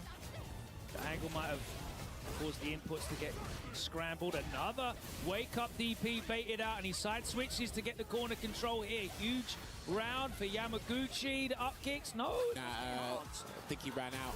It was a weird angle. He wasn't high enough to get the light one because the light one's 5 frames, and you don't want to gamble within that situation there. Not when he's put himself in prime position to get closer and closer to that podium spot, to that $70,000 here at Esports World Cup. So the momentum here has very much swung the other direction here, and you're seeing now Yamaguchi very much making that mid-range incredibly awkward for Hinao on this character. I'm not sure if he's going to stick to the Sagai. He's taking an amount of time here, but looks like, the character select screen was just for a bit of contemplation. He has locked back in. How, Jammers, can he reimpose his will here on the neutral without whiffing these buttons that are so deadly when Mai punishes them? Well, he wants to be more aggro. That's just his style, but he's found the range against that whiff punish on the crouching He medium doesn't punch. use Tiger Knee that much either, I noticed. Do you know what? It's other people have been whiff punishing him for that. So I don't know if that's still lingering in his mind. And obviously, Mike gets a massive reward for that as well. And then it leads him into doing wake up EX Tiger uppercuts, Nice, which have been blocked. Right on cue. Thank you very much for that, Hinao. Tries to bait out the response with the Nexus after the drive rush, but Yamaguchi so good at not biting. There we go. Gonna get the target combo. Oh, forward throw again. He can go for another counter hit combo, and he is gonna build the Savage Tiger, and it looks like he might have to commit to the raid, which is exactly what he does, and it will give him the round here. He needs to cleat this as close to Yamaguchi's lead as possible. Stick to this man like white on rice. Damn, a delay. Wow, that was such crazy respect from the both of them.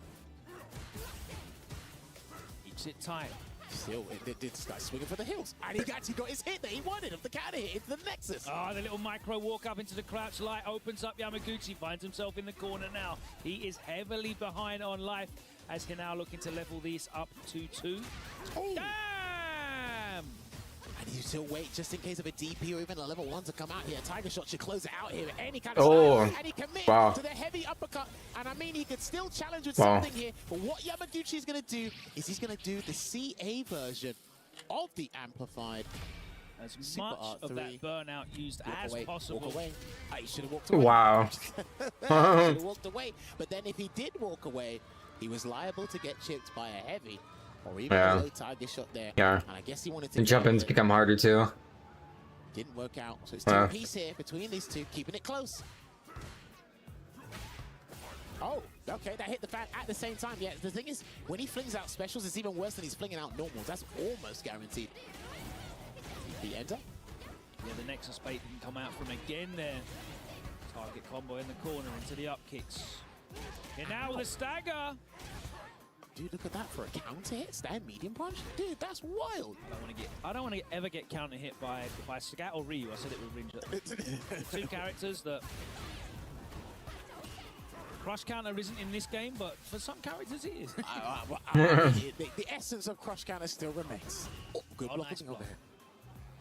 Yamaguchi trying to find his way out of the corner. Spends the bar on the OD fans to get out, and he does get the plus frames he requires to be able to get the throw in and close the round out. But this is so evenly matched here. 2 bars apiece. 2 games apiece. Gucci looking to make it 3-2, but now stalking him down in the corner. Uses the plus frames off that low forward to get the throw in. Whiffed again. That's a classic tactic he does. He'll whiff certain moves and you want to catch that, but then the step kick will guarantee him a punish counter in the subsequent situation here. And again, if he gets another clean hit, he might have to commit to the combo. He can close out the round here. Yeah, so at the moment, Hinao is trying to catch out preemptively some of Yamaguchi's answers. We saw a neutral jump looking for something like a stand fierce or medium punch. That didn't come out, but landed, and the step kick got the business there. Nice buffer there from Hinao. Is he going to be able to? Yes, the heavy DP closes it out. But this ties into your point, right, with Yamaguchi rarely whiffing in the neutral, but obviously we've seen a couple of whiffs there, but he's trying to goad him into doing that so he can get him with a better whiff punish later. And there's the Kaguru no Mai once again, and the tick throw. That was unsuccessful. He's looking at that dry gauge. He's trying to crunch at that dry gauge and delete the drive system from his options. Ow, we punish again. Could have gone into level 2, actually. No need there. Again. Oh, no. That doesn't work. He should have been level 2. Should have been level 2, brother. Oh, no. This is going to be a massive amount of damage here. And he will commit to the Tiger Vanquisher here. I'm going to punish you for that poor miscalculation on the range. And a drive rush. Yeah, I saw the super cancel. I'm like, oh, yeah, they're going to go. Oh, no, wait, it's the wrong one. Oh, there you go. And that has cost him severely as Hinao now pulls ahead. Maybe a little bit closer because the Super Art 1's like 6 frames startup, so I guess, and it was enhanced as well, so it's not a bad idea. It's just, again, that minus. It's really susceptible, and always has been actually for horizontal range. That level 1. That was the complaint as soon as Mai came out, I think. You know, sometimes the level 1 drops in. Well, I mean, look, when you knock her down, the options she has on defense are incredible, and then the follow-throughs from the Oki situation is even better. So that's why they probably left them the way they are, minus what they've done to normalize Super R1. Gonna get the conversion. Nice call out on the crouching medium punch counter poke. Empty jump into the jab means that the perfect parry doesn't come out. That's a true block string. Gonna get a throw. Pile on the pressure here and dial up that aggro meter. There's another grab there for Hinao. Nice patient defense again from Yamaguchi. Look, you see, he's just not desperate to get out, but he does walk into a heavy punch for the target combo. Ooh. Oh, we try to throw out a heavy kick there just to give him some breathing room, but that buffer from the stand medium punch did the job, Logan. Spaced on the... Why did he grab there? There's the counter hit conversion as he now starts to pull away now. Really making the most of this momentum. Step kick again. Challenges with a light kick this time round. Didn't completely finish the combo there because he did jail him in. It was safe on block. Still, these neutral jumpers are getting mad annoying. He's looking for these heavy and medium buttons. They're not really coming from Yamaguchi, but they're definitely going to put doubt in his mind. Ooh. Nice reaction. Too close to get a button out. Damn, just on the tip. Anti-air again. He's got a level 2, but he's going to land a punish counter throw instead here for his troubles. And these guys continue to flinch in certain situations, especially with that was an awful situation though, right? Because it was guess for game. The throw strike mix up would have either way. And There you go, Nexus into the greedy Tiger. Let's build on this. Okay, there's a throw. In the drive gauge danger zone is he now, but he's in an ideal situation here, and he has got the level 3, so he might have to commit to something massive if he really wants to. There it is. Oh, he caught in trapped on the ground, and now making it 4-2. Yamaguchi too massive now on defense. He is respectful, he is not over-committing, but the problem is you can't go too far the other way and not actively defend your space. You got to do something. And now smells blood now, as Yamaguchi is not able to control this mid-space. He's not able to capitalize on these Swift normals that are coming out. I mean, he's demanded the respect and the rights to control that space now here now, and the irony is Yamaguchi's losing to the exact same thing that beat Boost earlier in the day. All hail the overheads, cross-cut with the Tiger uppercut. Oh, I think he tried to jump there and he just got caught before he moved. There we go, good block. No, level 1. He's just building it just in time though, so he's going to Shinobi Bachi across the screen. Still, that neutral is just really annoying him. Yeah, just missed space there, gets the light kick punish, and he's going to close out the round to pull him into set point here now. Looking to shut the door on Yamaguchi and open the door to this $70,000 and a podium third place finish here at the Esports World Cup. Has he checked out of the hotel? Is he mentally drained completely? If he is, he needs to turn on that emergency power if he wants to bring himself back into this first to 5. But now he smells that money. His eyes are practically dollar signs at this point, but he's going to inflict a lot of chip damage prior, and he's going to get some stun nice and early, so that's not too bad for Yamaguchi, actually. Next choice on Wake Up counts because the drive gauge is going to come back. Takes a grab instead. All right, now we're playing. Uh-oh. Oh, he might do it again. Try to bait a DP, gets a grab again. Yamaguchi, you've got to make an executive decision. What's it going to be? He's waiting to win. He wants it to win. Really forcing Yamaguchi to think about too many things because that's going to be. Oh, damn! He grabbed hot air. He went for the throw, and that's it, Jammers. He went for it. He grabbed hot air, and instead he got a knee to the face because of the Savage Tiger. And Reject's own Hinao will be taking third place here. It's all smiles at the end of the day. Couldn't touch the gold, but as Logan said, he's still going to get a podium spot.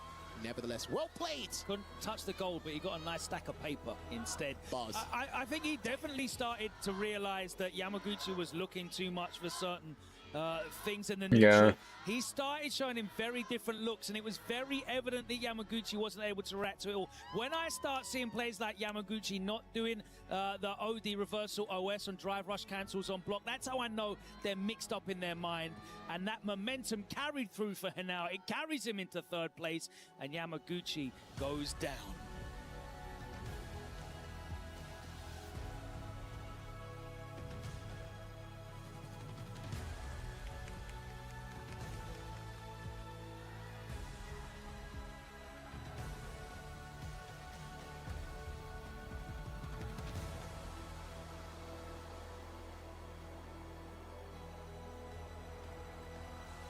All right, ladies and gentlemen, I'm here with our third place finisher and fan favorite, Hinao. Congratulations on finishing third place. And how has your journey been here at the Esports World Cup? 3位今日勝利されましたけれども、おめでとうございます。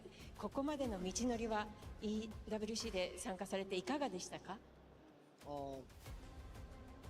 特に考えてなかったの。でも EWC にやっぱ来て、レベルの高さだったり、すごい強い人に会ったりとか、やっぱあと響さんには2回負けてしまって、やっぱりすごく強かった本当に。だから EWC に来てもっと強い人に会えてよかったです。So I didn't think about that question to be coming today, but like everybody was very, very skilled and very, very strong, and I'm very honored to have been able to compete against Hibiki-san twice. And Hibiki indeed was very, very strong. So I am so glad that I was able to participate in competing in EWC. And something else that's been strong here now is the support that you've had from all of your friends here and all across the world. We heard a whole lot of he now throughout the entire event. Do you have any words for all of your fans? たくさんの方がご家族もそうでしょうし、お友達もそうでしょうし、世界中の方たちがひなおと大声援を送っていらっしゃいました。ファンの皆様に一言何かございますか？恥ずかしいけど本当にいつもそれでやっぱり力にもなってるから、応援のおかげでここまで来ることもできたし、本当にありがとう。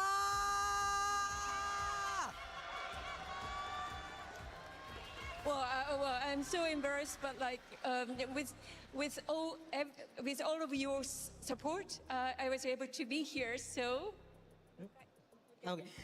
ありがとうございます。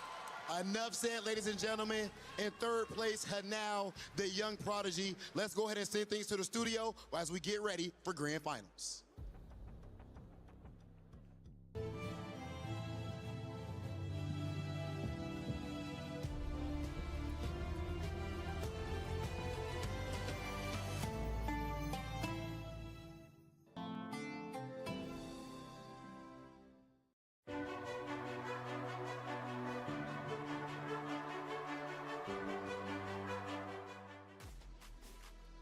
And now might not have won the championship, but he won the crowd's hearts. His energy, his faces, everything he did alongside his skill, absolutely incredible. Third place and now $70,000 richer. But shout out to Yamaguchi. I mean, what a competitor to go in there, compete, go all the way to the distance, the top four, something to be incredibly proud of. Yeah, man, the thing is, now a lot of people was looking at now the character choice, and they're like, how far could he possibly go? Outside the fact that he's already here at EWC, he has an underrepresented character, and he's got the heart of a champion, bro. Shout outs to him, and like in all honesty, like it's just amazing to see him here playing so well. Vicious, I've been learning you've got competitors who have been competing for 20 plus years. The guy, and now he's only 15. This is just the start. Not only just that, but you got to think about it. A 15-year-old walking away with 11 million yen in his pocket. This conversion rate is definitely going to be so helpful coming back. But all honesty, man, he has been backing up all of the talk, all of the aura. He's been farming since that big Chengdu final. He's going in from Sagat, also with Ryu. This guy has no end in sight, man. Yeah, man, it's really interesting to see just how the game has changed to the point where obviously every time that new game comes out, we get new players. But this is one of the youngest we've seen. Of course, you got Kaime, you got Blaz, all there. But this is truly the next generation of Street Fighter that we're seeing being birthed here. Yep. And everybody here watching at EWC, hopefully you guys get behind them even more so, because these guys play for years on top of years. We got 40-year-olds and 45-year-olds in this bad boy. Which is crazy to me, 45-year-olds competing against a 15-year-old. But Hanao, a giant on that very stage, is just simply sensational. And third place again, that 11 million yen, as you said, is just, yo, that is crazy. But also to celebrate Yamaguchi, I mean, to make it top four, Vicious, is just simply sensational. They obviously will finish off third and fourth, but we have unfinished business. We need to know who's hoisting a trophy, who's taking $250,000, because our grand finals, Vicious, is Hibiki versus Cryme. Dude, if we talked about that conversion rate, it's about to go nuts for both of these cats, for damn sure. And I love the fact that we have both these cats coming in pretty hot with all the things that they've shown off from the first phase up until this point. It's been such a new perspective every time they step to the stage. And I love the attitude Crime is coming in with, right? He's like, you know what, I got one more. He's hitting it with the bilingual. Permanecer sentado, por favor. You got to remain seated, my man. You got to remain in your seats, because I'm not done yet. He did that way too smooth. Look, man, Jeremy always surprises me. This guy Vicious, he's quite the pro, man. Don't let him fool you. But no, man, Cryme versus Hibiki, true next generation Street Fighter match we're about to see here firsthand. The fact that we have them going head-to-head on an EWC stage with so much on the line, bro, like, that's crazy. And, of course, these guys are going to be running around for years. We're going to see these guys playing head-to-head. So, again, what do we have here? Well, Hibiki, first off, Lily, that's been the talk of the town. But also, even more impressive, in my opinion, coming from LCQ. Last chance qualifiers. now making it to grand finals and might be $250,000 richer, and also an entry into Capcom Cup is just absolute insanity. But on the opposite side, you've got Cryme, who's been in the shadow of Blaz for the longest time, second place last year. This time he's guaranteed a top 2. He now steps out of that shadow and finds his own identity. Now we're going to see how much he's going to roll the dice against Hibiki as well, right? This is the first time we've seen a lot of the pros really be tested on their defensive choices. And man, it's going to be so difficult, even more so to call, because Hibiki's been on a roll. Yeah, on a roll indeed. Mr. Karate, let's bring you in. Let's hear what you got to say, man. I've missed you on our desk, Mr. Karate, and I'm sure you've been loving it all, haven't you? Yeah, I have a lot. I had a lot of fun to see Hibiki cooking everybody, and I want him to win now because he's so close. And I, as a player of Lily, I really enjoyed the show a lot. Yeah, the show's been sensational, man. First off, Hanao, right? Getting third place. What do you think about that?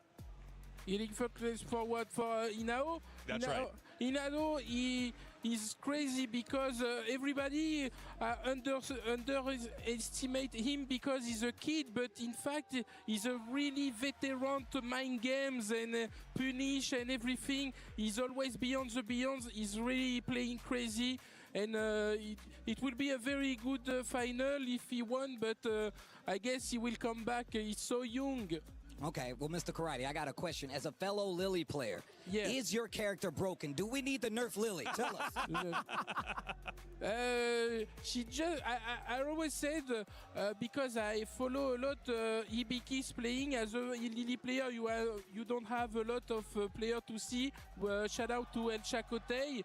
But when I saw Hibiki losing, he just losing for his defense, and as he progressed for those years with the defense, the more and more he won, and now he's at on point and he could kill everybody, and indeed the character looks crazy.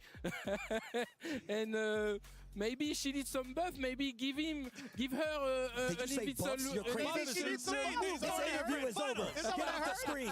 This interview is over. Hold on. Before you go, I do have to ask you, as like a genuine Lily player, as you've watched Hibiki dismantle a lot of the pro play and kind of rediscover the meta with this character, has he kind of inspired you to take a new look and also just like a new perspective on Lily and the way you play now? Yes, I want to copy all his setups because the setups is very crazy and on point. And I saw new combos and optimization is crazy. And when she can corner carry you very easily with the wind. And when you are in the corner, you so trapped because she can anti-air you with a big combo with the level 2 or just grab you to the dead. So it's crazy. This character is crazy. You got a broken character, man. And you want to buff that, huh? You want that to be buffed? You sound crazy. Jeff, when she has a stock of win, his dragon should be invincible, and that's all I want. Right. Hey, Mr. Karate, thank you so much for coming on. We're going to be listening to you. It's grand finals time, Mr. Karate. Let's get hype, baby. He's hype. Don't worry about it. He is hype. Don't worry about it. I can tell. He's going to contain it. He just won that buff. That's really what the only thing that was on his mind, all right? Hey, grand finals time, Hibiki. It's time to look at some stats, man, because his stats are out of this world. He's been playing so incredibly well, and of course, the Lily now needing a buff, at least officially. Curious how that's going to end up working. As we take a look at the stats, though, I'm curious what stands out to you guys, because Hibiki, pretty much all around, has been one of the best players here, and you're already laughing. What's up? Come on, man. Like, there's no number that you can't quantify the amount of whoops that has been going on the screen thus far. I'll tell you what, like, there's no chance that Lazarus was going to be able to count every single one of those command grabs. And neither could we, to be honest with you. That's just like the most truthful thing I've ever seen. Scoops, a lot. A lot. That means everybody here got command grab. But that should tell you everything, right? Command grabs are definitely something you really got to commit to. And on top of that, they have clean punishes. The fact that he's got so many tells you he's inside the minds of some of these players. It just tell you just how good of a guy, how good of a Street Fighter 6 player he is. But is he in the mind of Cryme? Because Cryme has worked hard to get to this point. Grand finals is a big deal, right? 15 years old. Again, the story representing Chile. Blaz, right, his brother in arms now, looking to get out of the shadow. He's successfully done so. Vicious, this is a heavy point though, right? I mean, you're going out there, you understand what's at stake, what's on the line. It's one thing to qualify for grand finals, it's another to lift the trophy. Yeah, on top of that, I mean, those two accolades are going to be something we've talked about going forward when it comes to highlighting these players. But the person that qualifies here no longer has to worry about them getting downloaded as they progress into Capcom Cup, right? That is such a big deal for someone like Crimey, because I feel like the less you put him on the radar, the more dangerous, the sharper he's going to be going forward into the big dance if he can make it past Hibiki. Well, let's take a look at some stats. We looked at it from Hibiki. What stands out to you? I mean, look, missed DI reactions. That is a young man's reactions. My man was eating ice cream at 11 o'clock at night one night when we was hanging out in Puerto Rico. So you should tell you, he's all sugar. He's all energy. On top of that, the whip punish is 42. That's another thing. My man is ready. Anti-airs, 100%. That means no airspace is safe when you're fighting against Crimey. That should tell you everything. Might as well be a lot, just like the scoops, all right, from Hibiki just a little bit earlier. We have talented creators across the board. Mr. Karate was just one of them, but we had a competition. I'm curious who ended up winning our creator contest. Hi everyone, Fireman Ruby here from Taiwan. Man, costuming Street Fighter 6 at EWC this year has been an absolutely blast. The matches have been ridiculous hype. So many insane clutches and heart-stopping moments that completely blow my chat away every single day. Huge respect to all the players for putting on such an amazing show, and a big shout out to EWC and my community for riding this wave with me. We're finally at the grand finals. The hype is real, and I can't wait to see who take it all home. Good luck to the finalists. Let's go.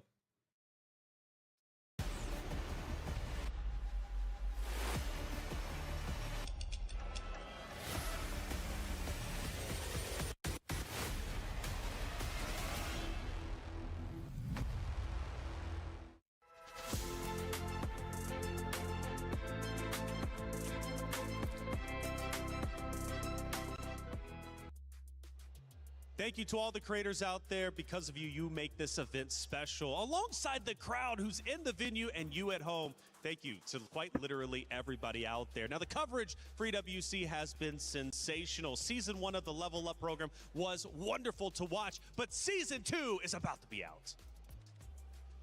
A lot of people are haunted by their past. I'm inspired by it. They're not just playing for themselves, they're really playing for their entire family. They have defeated their demons! They have crushed the curse!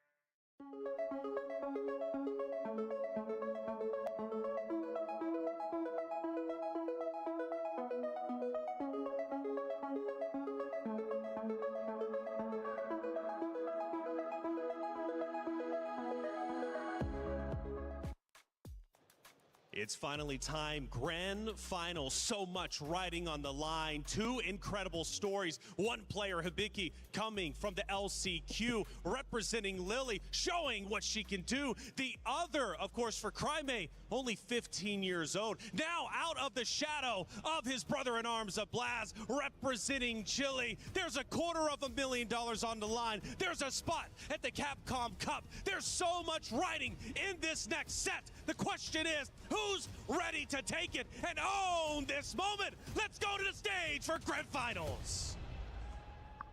Yo, oh!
mightiest warriors from around the world gathered. RD! Daigo! Jaime! Ibiki! Punk! Tataria! Make some noise for the champion, Shao Hai!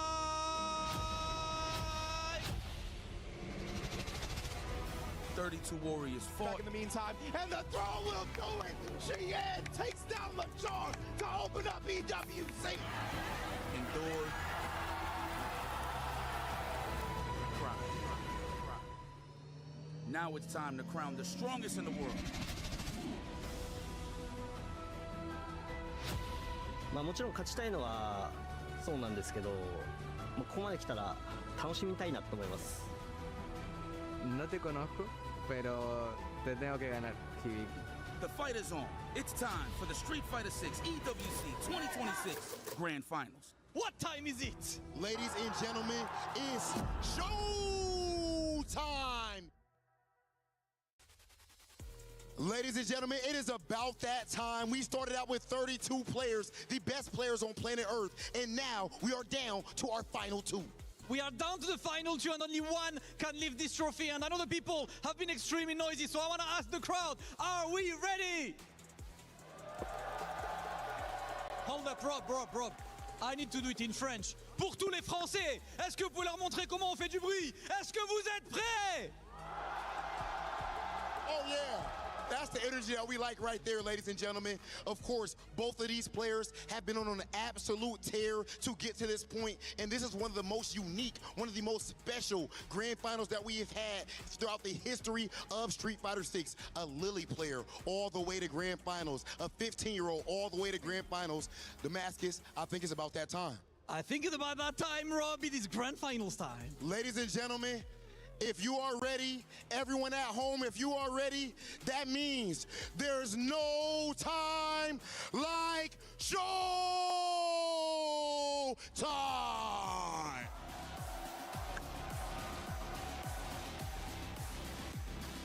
Coming to the stage, Cryme, playing absolutely phenomenal, taking down Evo champions back to back. He goes up against Mena RD. He refuses to have his confidence shaken. He goes up against Yamaguchi. The same result. Ladies and gentlemen, this player only knows greatness. Absolutely. And against him, it is the Lily Master, the hope on all of the low-tier heroes, the hope on all of the character loyalists. And he comes all the way from Japan. Hibiki jumping for that grand finals, Rob. I am hyped. We need to have a chat with these guys. This is absolutely amazing. Cryme, one more match. What are your emotions going into this? Jaime, una partida más. ¿Cómo te sientes en este momento? Tranquilo y con ganas de destruir. I'm confident and I want to destroy. What would it mean to you to win this event? ¿Qué significaría para ti ganar este evento? Un orgullo para mi país. It will be an honor for my country.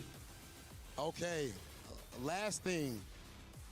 During the minute match, you lost a round and you literally yelled, in between the rounds. Where does this intensity come from, and do you think it helps you to win? En tu última partida, cuando perdiste un round, gritaste con dolor. ¿De dónde viene esta intensidad y qué es lo que te hace querer ganar?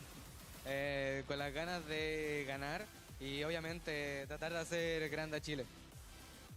I always want to win and I want to make Chile big. Okay, and so far he has been doing exactly that. Absolutely. Hibiki, same for you, of course, for a start. One more match for this trophy. What's your mindset entering this grand final? あと一戦です。このグランドファイナル、今のお気持ち、どのような心持ちで挑んでらっしゃいますか？そうですね、もう本当に最後の一戦なんで、勝ちたいのはもちろんなんですけど、まずは楽しみたいと思います。Yes, indeed. This is the very final match. Of course, I want to win, but at the same time, I want to enjoy. Absolutely, we have to enjoy, and you are the last Japanese representative, the region that we consider the best in the world. All of Japan's hopes are on you. Are you doing this for the fans in Japan at home? 響選手はもう日本の誉れ、日本で最高の世界一の選手だというふうに言われています。私もそう思っています。この、日本の方たちのためにもこの試合を捧げるような気持ちでしょうか。そうですね、もう日本が優勝して、格ゲー界の格闘ゲーム業界盛り上げたいと思ってるんで、優勝していい報告できるように頑張ります。Yes, I do my best. I always want to promote Japanese combat esports. So I would like to give a very good news to my Japanese fans and people. Listen, country pride and warrior pride, guys, it is time to go for the face-off. Hibiki Kraime, I will have the two of you face-off. And Rob, without further ado, it is time for the grandest of finals. And for the grandest of finals, we have to go the Japanese way. Ladies and gentlemen, get hyped, because this time, Hibiki Riritai, Kraime Ryu, いってみましょう。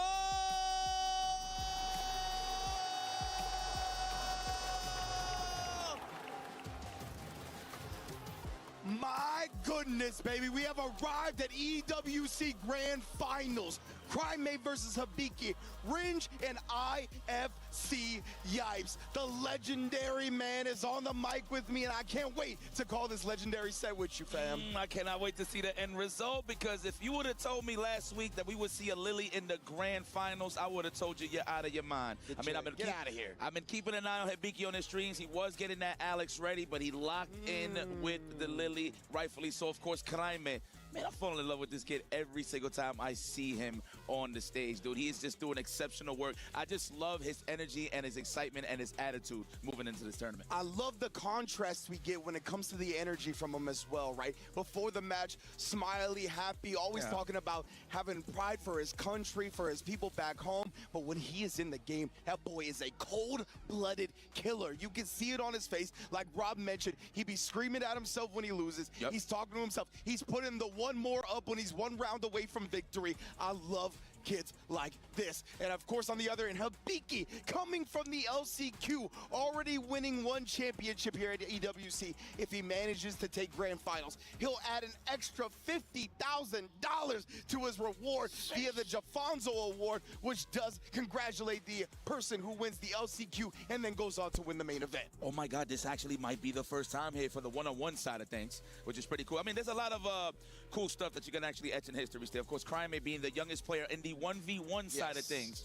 to ever compete in the grand finals here at EWC, which is pretty sick considering he's not even hitting his prime yet. So it's only right that this guy's here representing the Chilean pride here laying the grand stage of the EWC, man. And it's crazy because just last year, Blas was here, man. Yeah, man. Now the brother-in-arms, right, has taken up that road and is trying to get one step further than Blas got. Remember, Blas did get second last year, of course, the Shao High, and now it is Crime's turn to overcome that and get first place with Team Falcons on his back.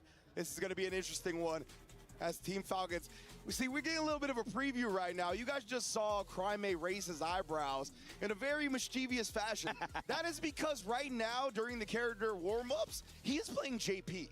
Now, I highly doubt he goes into it with this, but maybe. We shall see. Before we get into that, I want to highlight the fact that he has Team Falcons on his back, right? Team Falcons, the back-to-back club champions. They are currently in second place now with his finish, up from 6th and 5th place. If he wins, they are significantly now in first place. Sheesh. Well, talking about pressure on his back, but you see no pressure. There's no weight on this man's shoulder as he knows he needs to perform well to just bring this home, man. And I know his mom is so proud. I know his mom is on the stage somewhere watching. Oh, yeah. I can only imagine, man, I bought you this arcade stick, and this is where you are right now. Back home. What a freaking blessing, man. I cannot believe that we're here. Video games. Indeed, man. And now it is time for grand finals of EWC. Crime versus Hibiki. I think Crime wins this. He's been playing like fire. Damn, he's Instagram though. Fireballs just to test the waters to see if people are gonna walk in and taste the might of his stand fierce, right? So that's gonna be the rule. I love the early drive reversal already on the Spire. No plus frames on your side, my good friend. Yes, indeed. I think Crime is gonna really need to utilize those fireballs, right? Yes. One thing that Lily is extremely good at is those spacing traps. She's able to press back because of these disjointed buttons like back heavy punch and forward heavy punch. There's the back heavy punch right on cue. Yeah, seriously, doing this. Kind of hard to whip on it considering that like it delays a little bit before it comes out there active for 4 frames, of course. Oh, wow. Stand fierce. We out of the Tatsumaki just to switch sides.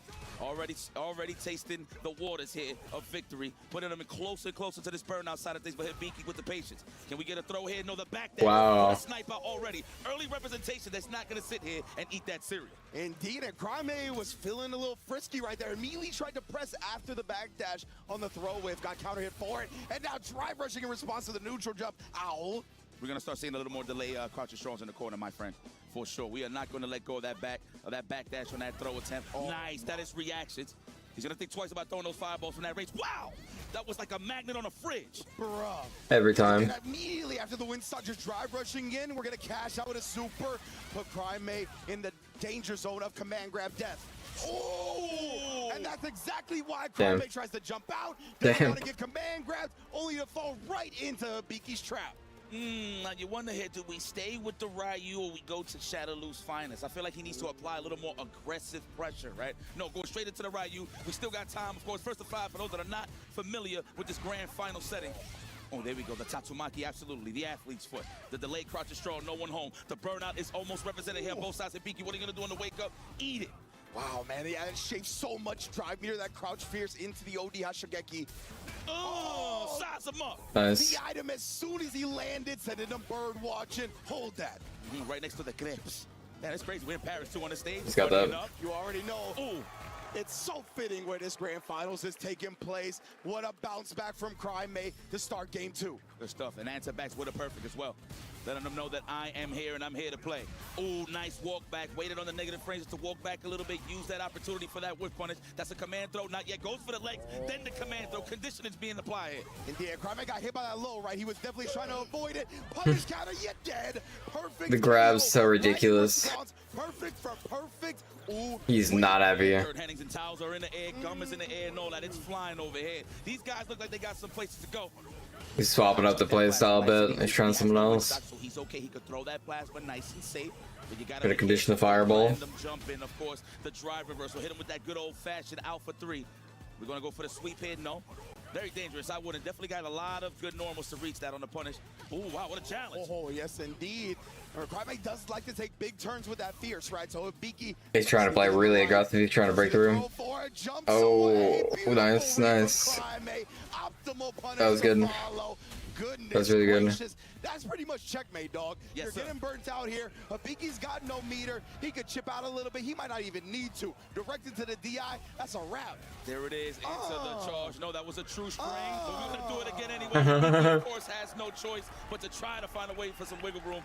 Praying to God that he messes up his meaty setups. But no, my man Crime staying solid, staying fundamentally sound, and he ties this up a breadstick apiece. Beautiful dash forward as well, catching a Biki low before he can get out of range. But hey, neutral jump dodging the spot. I wonder what he was looking there for, the forward roundhouse. I'm not sure if it was a stand jab, but the boots to the mouth with no shoes on, of course.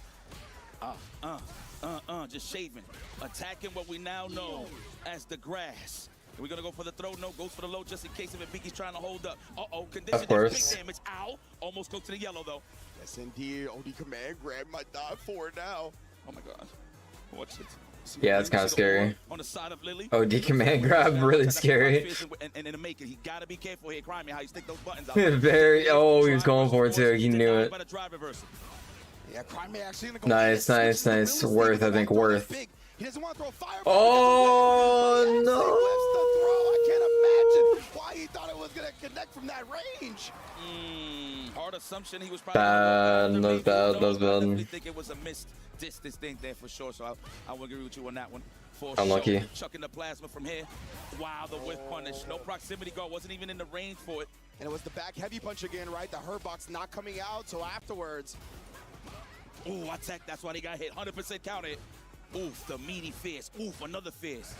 Lord have mercy. Habiki, you're going to have to get out of here, my friend. That drive gauge gets harassed, bro.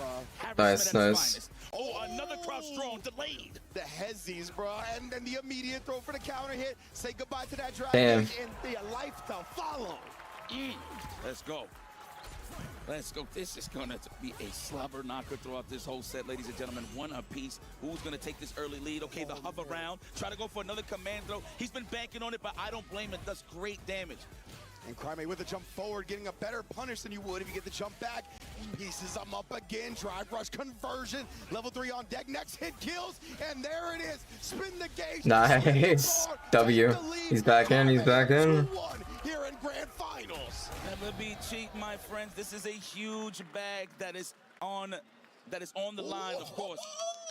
Our man's just locked in right now. This is Crime, baby. He's going by the energy. You know what I respect so much? I saw it with the match early on. Well, throughout the whole week, he doesn't wear no headphones. Yes. He wants to feel the energy of the He was wearing headphones, and he decided to just...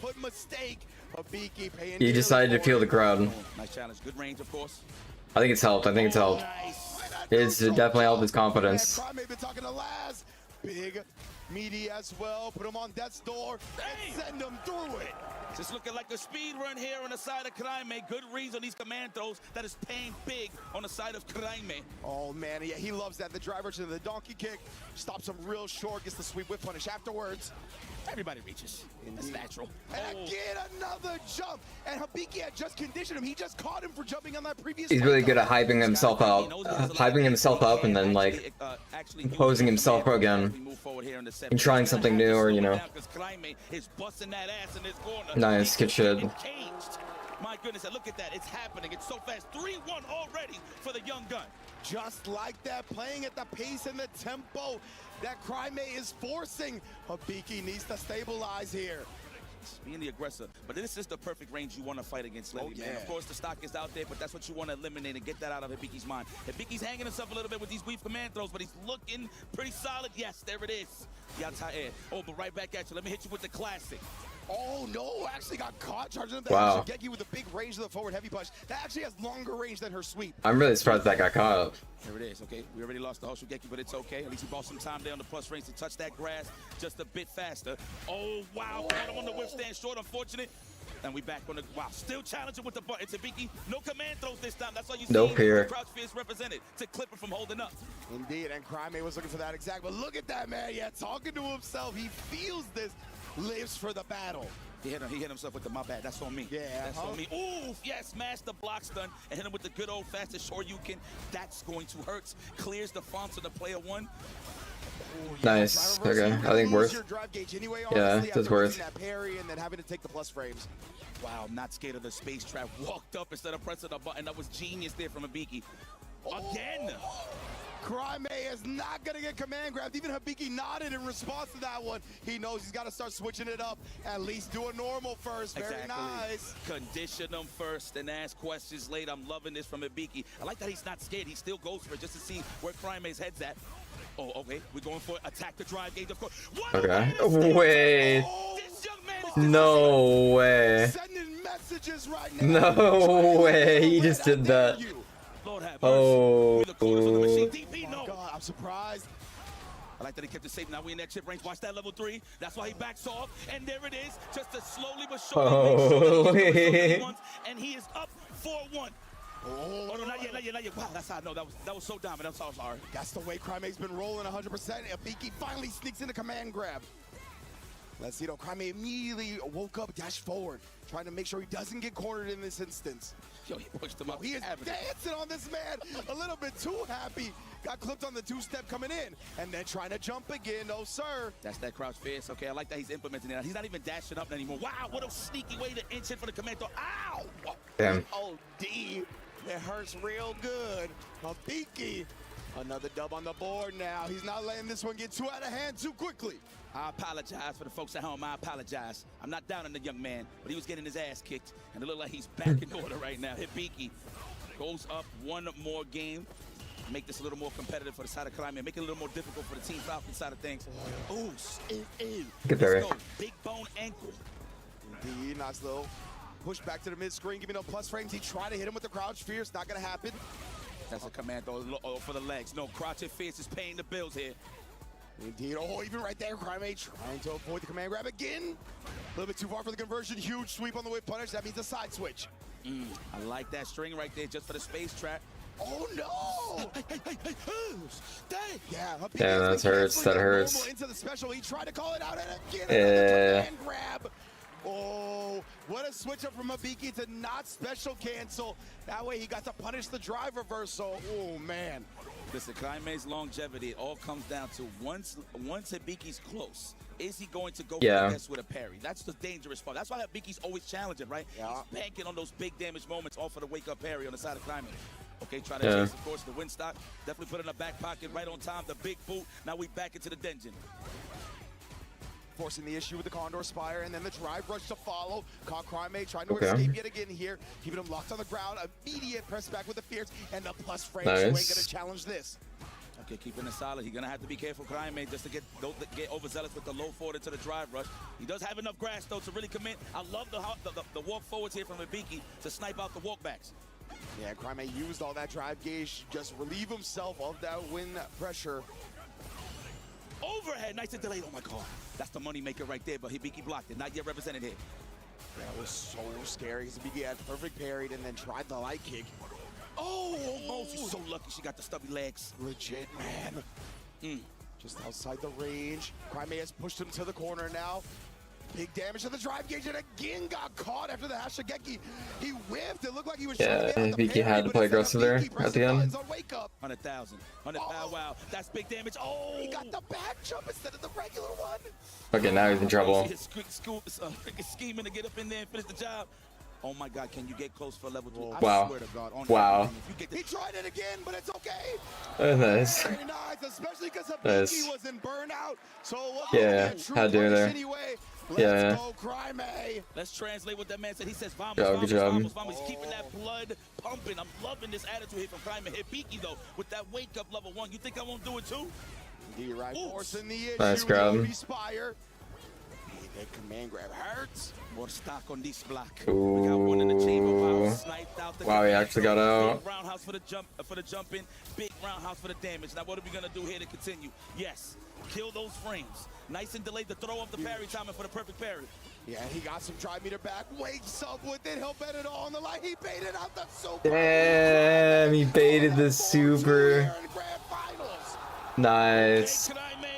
Closer and closer to the bag, but don't get overzealous. You know that there's one more. Look at Shahai like a proud big bro. Facts, man. His Team Falcons teammate coming through. Remember, they're already in second place. They will firmly be in first.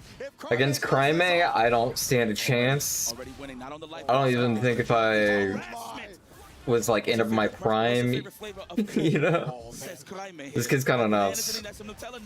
Like even if I was good at fighting games and even if I was in my prime, I don't know, Kaime is kind of nuts, low key. His usage, watching the drive gauge and everything, his meter, his combos, you know, they're all on point. Like everything, reactions.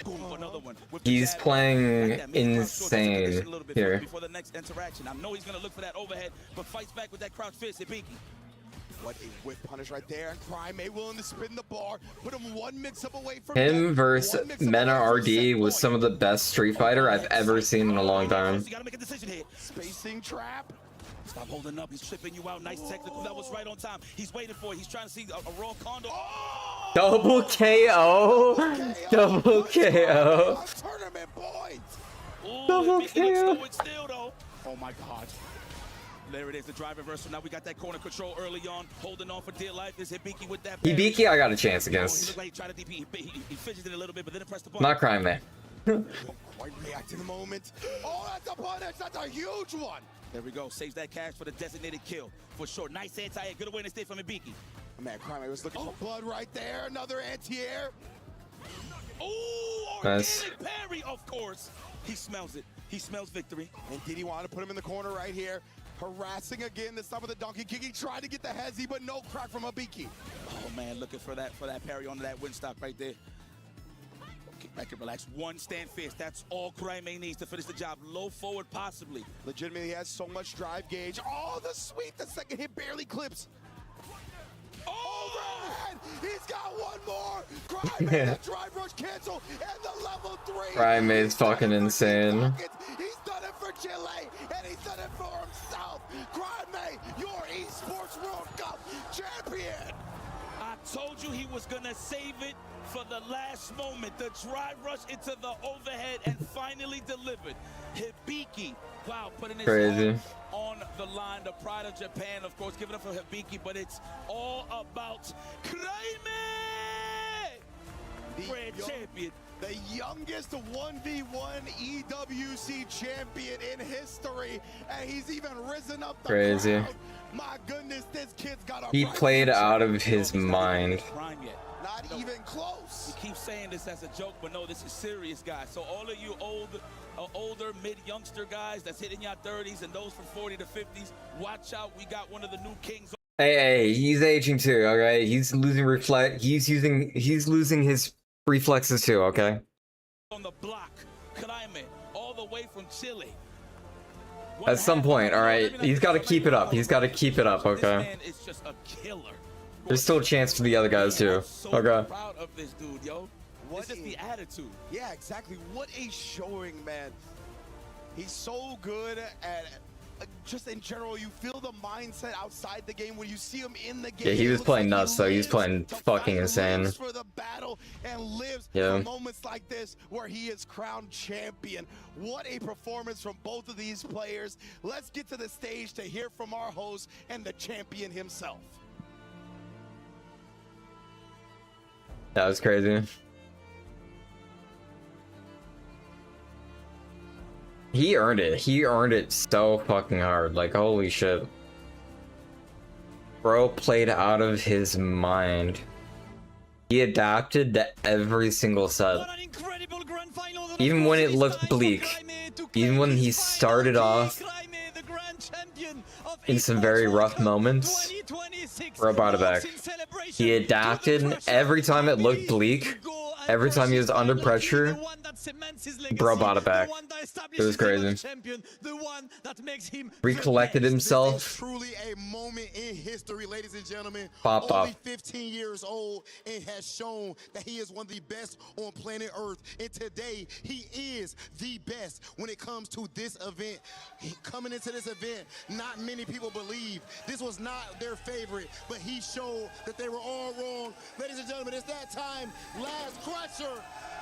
It is officially done. Cryme, please join us on the stage.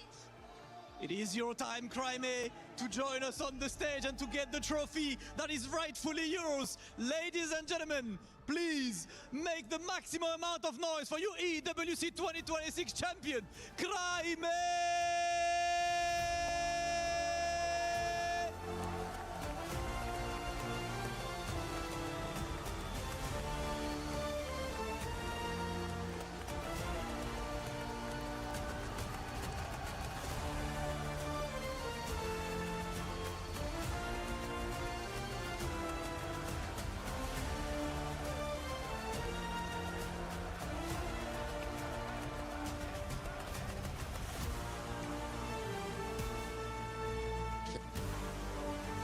Okay.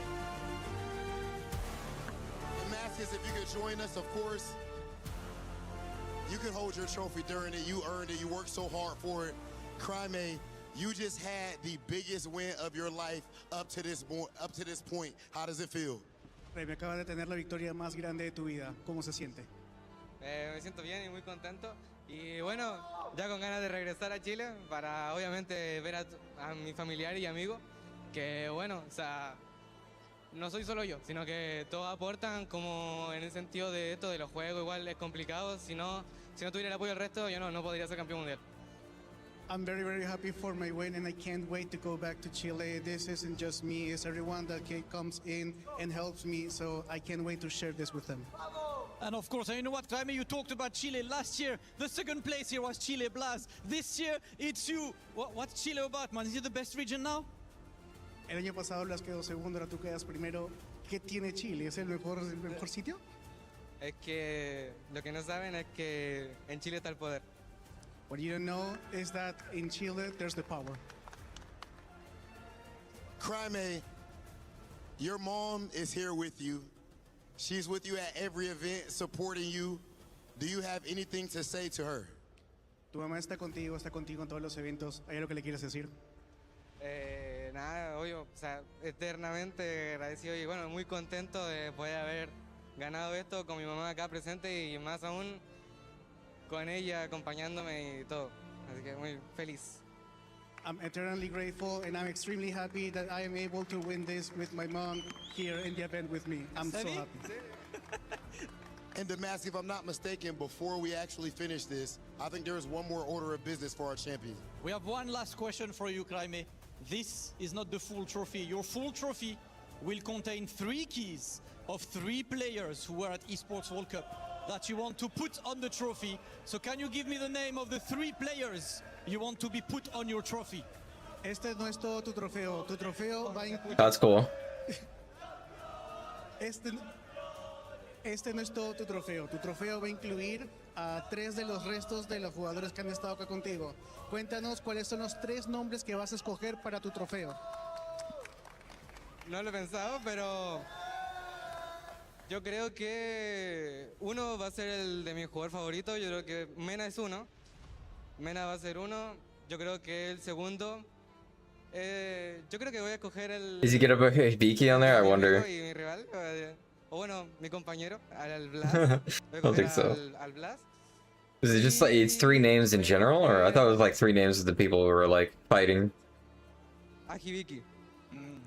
Oh, it is Hibiki. But I'm gonna pick my favorite player, Menard, my friend, Yeah, Menno. Blas, and I'm gonna pick Hibiki as well. Okay. What is Hibiki? 3 Titans as he has just become one himself.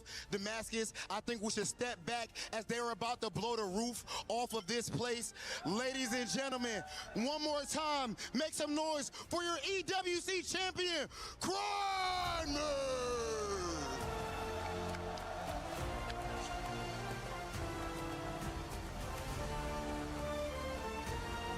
Crime, you can That's go neat. to the totem. I don't watch EWCS, so I don't know how it works.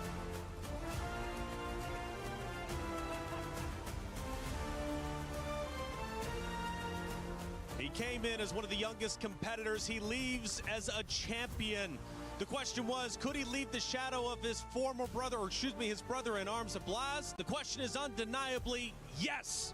$250,000 richer, putting Chile on the map as one of the best regions Street Fighter 6 has to offer. He earned this walk to the totem to immortalize his name in EWC history. It's an incredible run as well. And you look at his run through that final bracket as well. He overcome the current EVO Las Vegas champion. He overcame the current EVO Japan champion. And he overcame the LCQ grand finalist as well, who was really just running amok through everybody. He put a stop on Hibiki as well. There is no question, no doubt, nothing that can be said to our EWC 2026 Street Fighter 6 champion, Crimey. He came, he saw, and he conquered. And he's got the trophy. You can see it there. I mean, I'm surprised. I think I did lip read at one point. I think he did say vamos, which means let's go in Spanish. That's the only 2 words I know. But it is an absolute incredible feat. Absolute jubilation for him right now. And I tell you what, that grand final set, it had him out of his seats. But imagine what it was like for the crowd there, Reflections. And the crowd is following him all the way to the totem. It's a long walk from where we are on stage. Yeah, it's a long walk, though. Happy to take. Also to take, like, not holy. only is he a champion, but he also earns the first championship for the club championship for the Falcons. A big win for them. They were already top 5. Now they're going to be even higher. Yeah, I think they were in second off the back of this result. I think this is enough to put them into first spot in the club championships, but we'll certainly confirm that. But boy, what an investment there. Falcons, they went and picked Have you played once with everyone in Street Fighter 6 already? Have I like played every character? In the young talent, and it's paid off here. Back in Crimey, fantastic stuff. I love the way he plays as well. He has joy in his heart, but he's not here to just have fun. With that joy, he's got fire, he's got passion, and a killer instinct, and he showed it anytime we saw him on the camera whilst he was playing. And Jammers, one of the things said during the commentary, during his championship moment, he hasn't even reached his prime yet. Nope. I'm telling you, I don't even know when that will happen. I don't even know if we'll be still in the scene to see the apex, the crescendo of his prime moment. But right now, if this is anything, it's a very, very. No, I haven't played them all. I haven't played all the DLC characters. Were chosen that are crushed and that then he can use for his trophy, and those 3 he'll happily I've take. tried at least half of them. As in, like, on the story, you know, for the most part, and like tried the characters. I have my favorites that I, you know, gravitate toward, which would be Blanca, Rashid, and Dalsum. The phenom from Chile.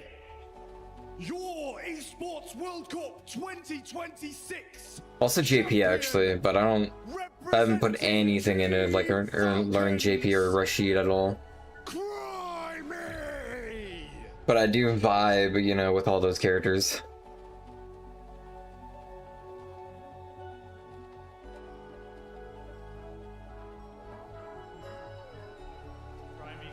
Congratulations, well done, fantastic work. Please take to the totem and represent yourself and cement your name in the Esports World Cup history.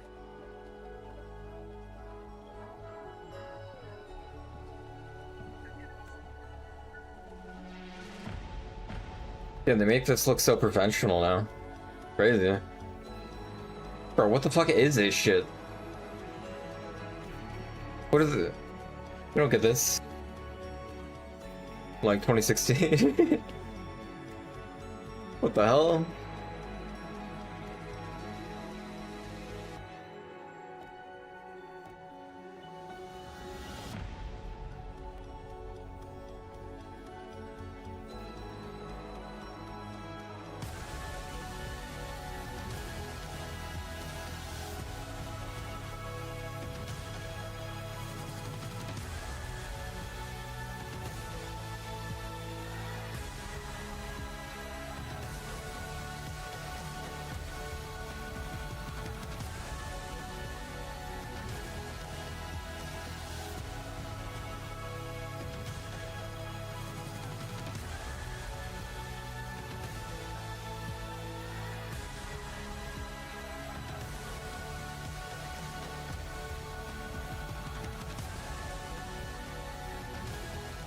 I don't think so. No.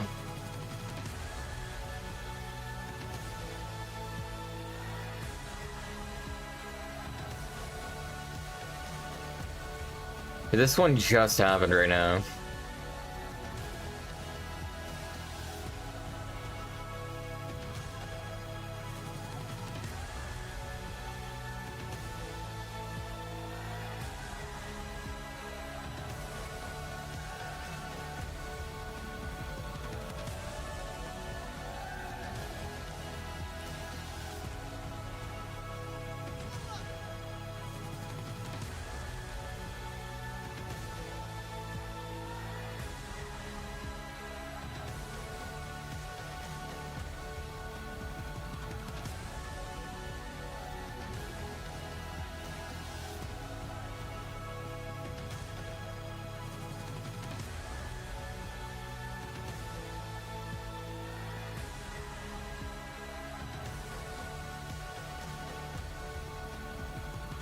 The quality of this is pretty crazy though.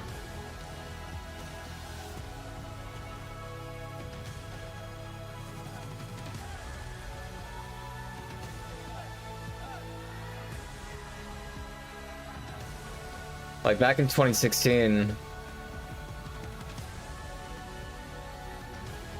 you would not get something of this level, you know?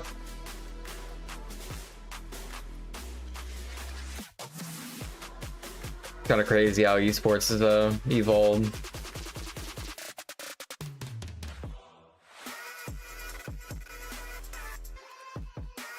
Esports events, I mean. Like, there was some big production quality stuff, but I mean, like, still wasn't this quality, you know?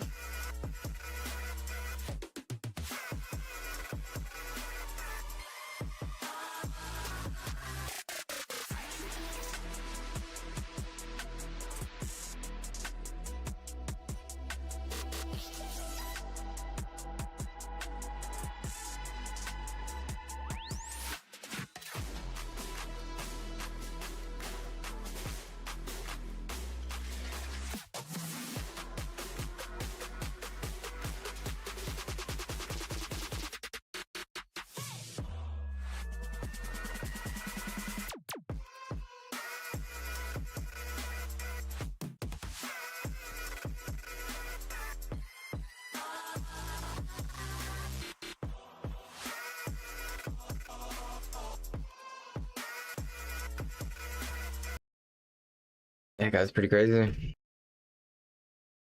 It's time to fight Firelord Azula. Exactly. Exactly.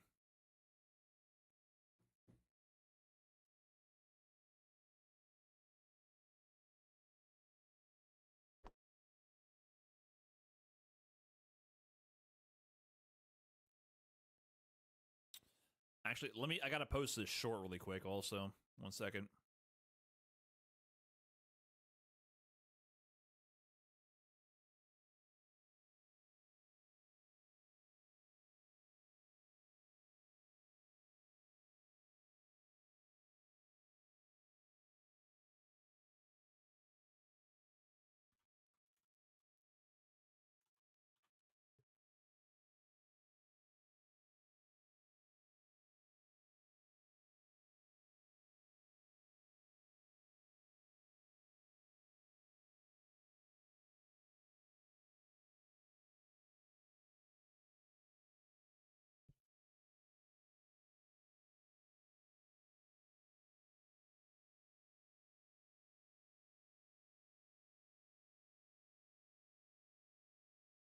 He's on the stage, Mena RD, here in North America. He's not even looking in his direction. He's not even acknowledging the fact that he's waiting for him on the stage. He's getting ready.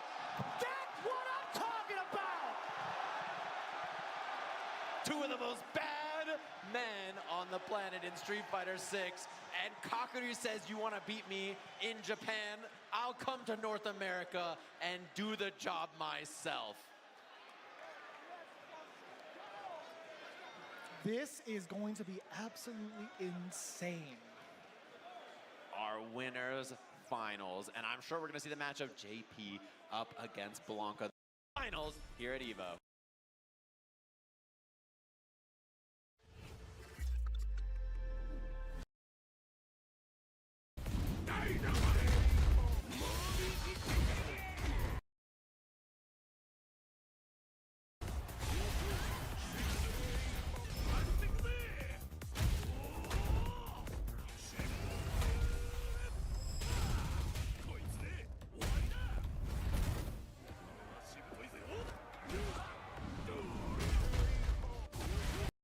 Yeah, fuck Zangief.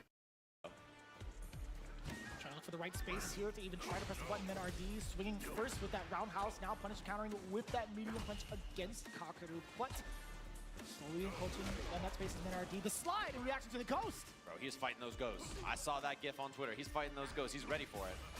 Oh, the up ball immediately as it should be. Overhead, whip on the overhead, whip on the parry. That is beautifully done from NRD, capitalizing on that exact mistake. Yeah, I don't care about the mini clips, Loki. Slow despite the lead. Oh, and again, so deceptive on the hitbox of that crouching medium punch. It's one of his better. Because it's easy to make. To get things started and get things rocking. And again, Blanca, it's so deceptive. Crouching heavy punches. I don't know. It's easy to have a read or clippable moment, you know. It's so difficult. Kakaru though, managing to walk. The more Departure, backing him up. cooler stuff is the longer string stuff, you know. Like the full match is more important, I think. So I think that he's making an adjustment that he needs to pull up first against Mena, and that's why he's looking preemptive. It's gonna be drive gauge strip here. Unless it's like a clutch moment, you know, like Daigo parry, you know. Like if it's a Daigo parry moment, you know, that's cool. Low HP clutch, that's cool. Besides that, if it's like a read reaction montage, like I don't really care. Taken away from Kakaru, actually reacting to the down ball to reset. Yeah, he taps parry and then sees that he's gonna whiff and goes for the drive rush forward. Shaking his booty on the main stage. No parry connection means Mena low on drive gauge. And the punish counter, continuing on with the spiked portal. Oh my god, that's $1 million combo if I've ever seen one. This Kakaru guy is really proficient. That hit confirm had no business killing from that much life. And that was like a 40-second perfect. Jesus. That's gotta be a world record somewhere. Beating it out. Mena being a little bit more active, and look at Kakaru trying to be fancy with the air approach.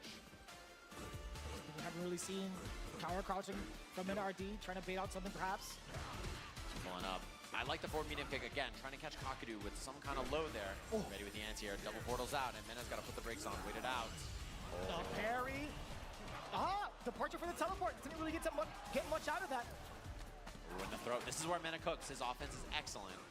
And he goes for the jump out. Air ball.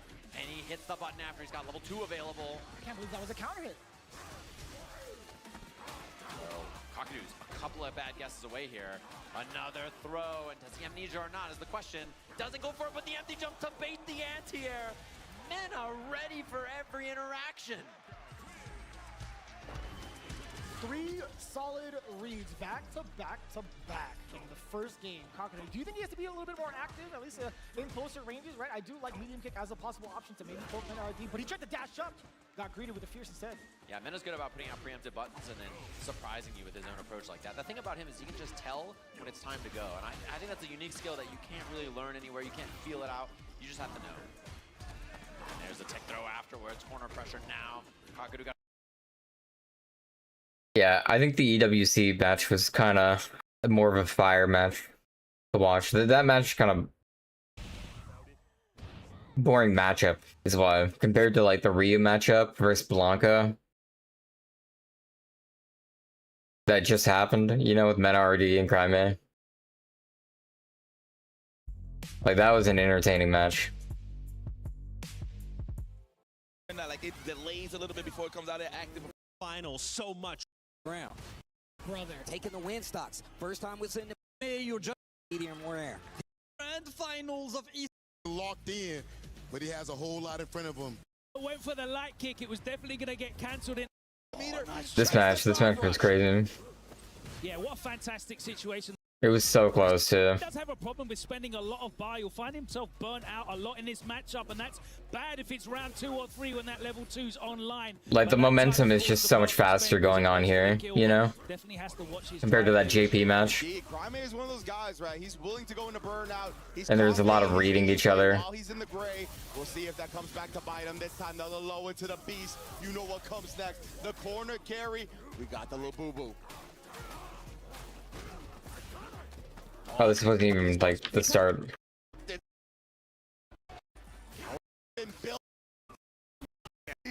This was one of the best matches. Like period. Between these two players. You're going to see Crime challenge. Sometimes you're going to see him go for the throw. It is a big mix, but it's not always in Ryu's favor, as it would be in other matches where you cannot steal the frames and that option select is guaranteed. Beautiful delay on that drive rush from Crime as well, not only to let Mena RD land, but then counter hit the button. You can see Mr. and Mrs. Xiaohai cheering on the Team Falcons member as well in the front row. Shout outs. Fireball again right there. Fireball, it's so important at that range. Yeah, especially right there, right? Where it's just an extended poke doesn't give Mena RD too much time to actually react with slide. Oh man. And then again, actually interrupting the rainbow ball and the OD this time to the extra speed, meeting in the middle here. Yo, they are so close, so even. So even. I'm looking at everything on the screen. Yeah. They got 3 dolls, they got a Denjin charge. The meter's at the bottom, and he beats him to the button just barely. And with that Denjin charge, it's gonna allow not the kill just yet. Oh, the block on the overhead. There's the level 2 activation. Of course it is. Oh, it does it, and he baits out the level 1 Mena RD. That was a deep breath from Mena though. Oh yeah, oh yeah. He knows how close that was to slipping through his fingers. And that would have been a costly mistake, right? Or not a mistake, but it would have been costly because he just spent the 2 bars. Nice punish on the down forward. Fierce there. Poorly spaced from Mena. Gets his ankles clipped and he's going to find himself pushed back to the corner. Looking for the perfect parry, but he was standing up and it was a low. LDP. Yes, indeed, he tried to blow him up right there. A little bit delay on the driver's cancel pressure to see if Mena was using throw. Nice OD reversal. Not going quietly. Let's get it again here. Lightning Beast has been built. What extension are we gonna get? Oh my goodness, what is this juggle? Howard crouch. Oh my! Mena daring him to do it and punishing him outright.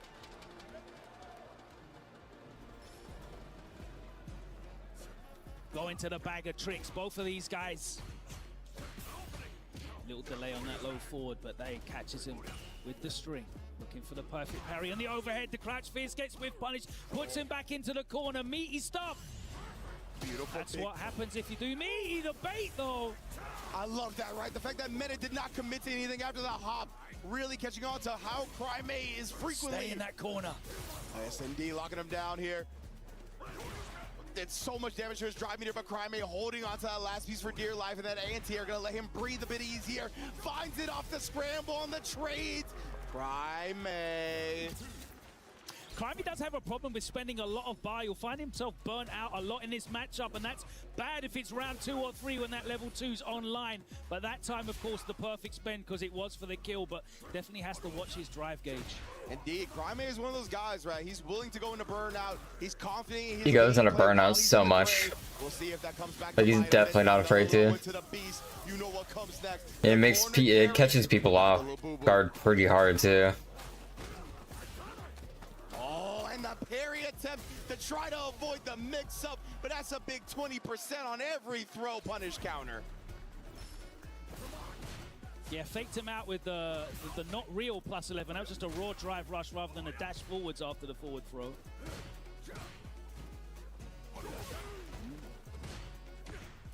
Oh man, poking back, and he caught Crime-A looking for the scramble parry again. And that's really, I was gonna say put him low on drive meter, but that perfect parry and this follow-up gets him back into the green. Oh yeah, you know what it is. Pound that chest, lightning beast, Crime-A. Tried to jump back rather than walk back. You had to know, right? This was gonna be one of the main things you had to deal with. He got the imperfect parry that time. He was looking for the down back one. Nice defense. Locking the mix. Like, this set though was peak Street Fighter. But Mena controlling that corner like a boss. One more guess. Oh man, baits it out and takes the lead. And I will never get over Blanca getting Oki off a jump back air to air. I will never get over that. That is quite strong, I must say. Yeah, right now that drive rush light kick bait off of the forward throw, that's paying off for Mena, and he's really getting Crime-A to twitch on that, isn't he? Yeah, 100% right. It's partly taking advantage of those young man reactions, right? Give Crime-A something visual to react to. Look at even right there, the whip immediately pressed the back medium kick after, right? He knows how quickly Crime-A is able to take advantage of these visual cues, and he's using it against them. Oh man, okay. Just a little bit of a poke there. Nice throw tech, but Crime-A back to the corner already. Oh man, looking for the parry again here, but beats him to the button. You see the counter hit. That crouch strong is potent. Oh, the blue stuff. This is the wrong neighborhood, bro. You got the red shorts on. Oh, here we go. And then again, a perfect. The pokes left and right, staying medium, crouch medium. They're all connected. And if you notice, Crime-A's basically put the fireballs away. They're just not coming out to control this neutral space. And that's allowing Mena to have this dance, right? He can use any of his buttons to stand medium. The crouch medium, of course, is so strong. Finds himself now, though. Plus frames, not respected. Oh, just eats the safe jump. Indeed. Thought he probably was going to fake it out, go something low. Showing the very edge of that forward fierce. Beautifully spaced by Mena. Takes advantage of the neutral jump. Goes to the other side here into the CA. That's gonna that was out. insane. It's a real scary scenario. Oh my God. Okay. Chip is an imminent factor now. Oh, wasn't buffering the super. It's gonna be scary for Mena. That's why he tried to move. He knew he could have got chipped out by the CA. Didn't want. Yeah, that was one of the round throws. Comes out on top and keeps the meter. Sadly, it was rough. Yeah, what a fantastic situation that turned out to be for me. Didn't have to spend the level 3 because Mena knew he had to do something. Yes, indeed. Without being a free kill, right? 100%. You already see the buffer right there with a donkey kick. Oh, the walk back makes the air ball whiff, and there's the 3 bars. He's also going to get back into the green. A fantastic situation for Crime-A, looking to level this up 2-2. He's going to be on the verge of doing so. The media again. We've seen Meta, right? He is definitely challenging on Wake Up a lot. We saw him eat the safe jump. Yep. Lots and lots of counter hits, right? Crime-A is staying meaty with the pressure. Nice space on the double knee. Establishing the throw early here. Again, Crime-A finds himself down on the drive, which kind of incentivizes him to bet on the parries. That's why you see him do it so much. There it is again. Checking the dash. Yeah, just a normal dash. Yeah. Love that from Mena, though, sneaking those in. It's a lost start in this game. Yeah, especially if you know he's looking for the visual cues, right? Yep. Oh, preemptive slide just catches the drive rush. Got him low right there, but nothing else doing. Been going good. Dangerous range to be throwing fireballs. Okay. Who's gonna be playing Tokon when Tokon comes out a bit too? Now, seeing how active Crime is. Mena burns himself out. He's got great advantage in terms of stage positioning. Most definitely. Oh.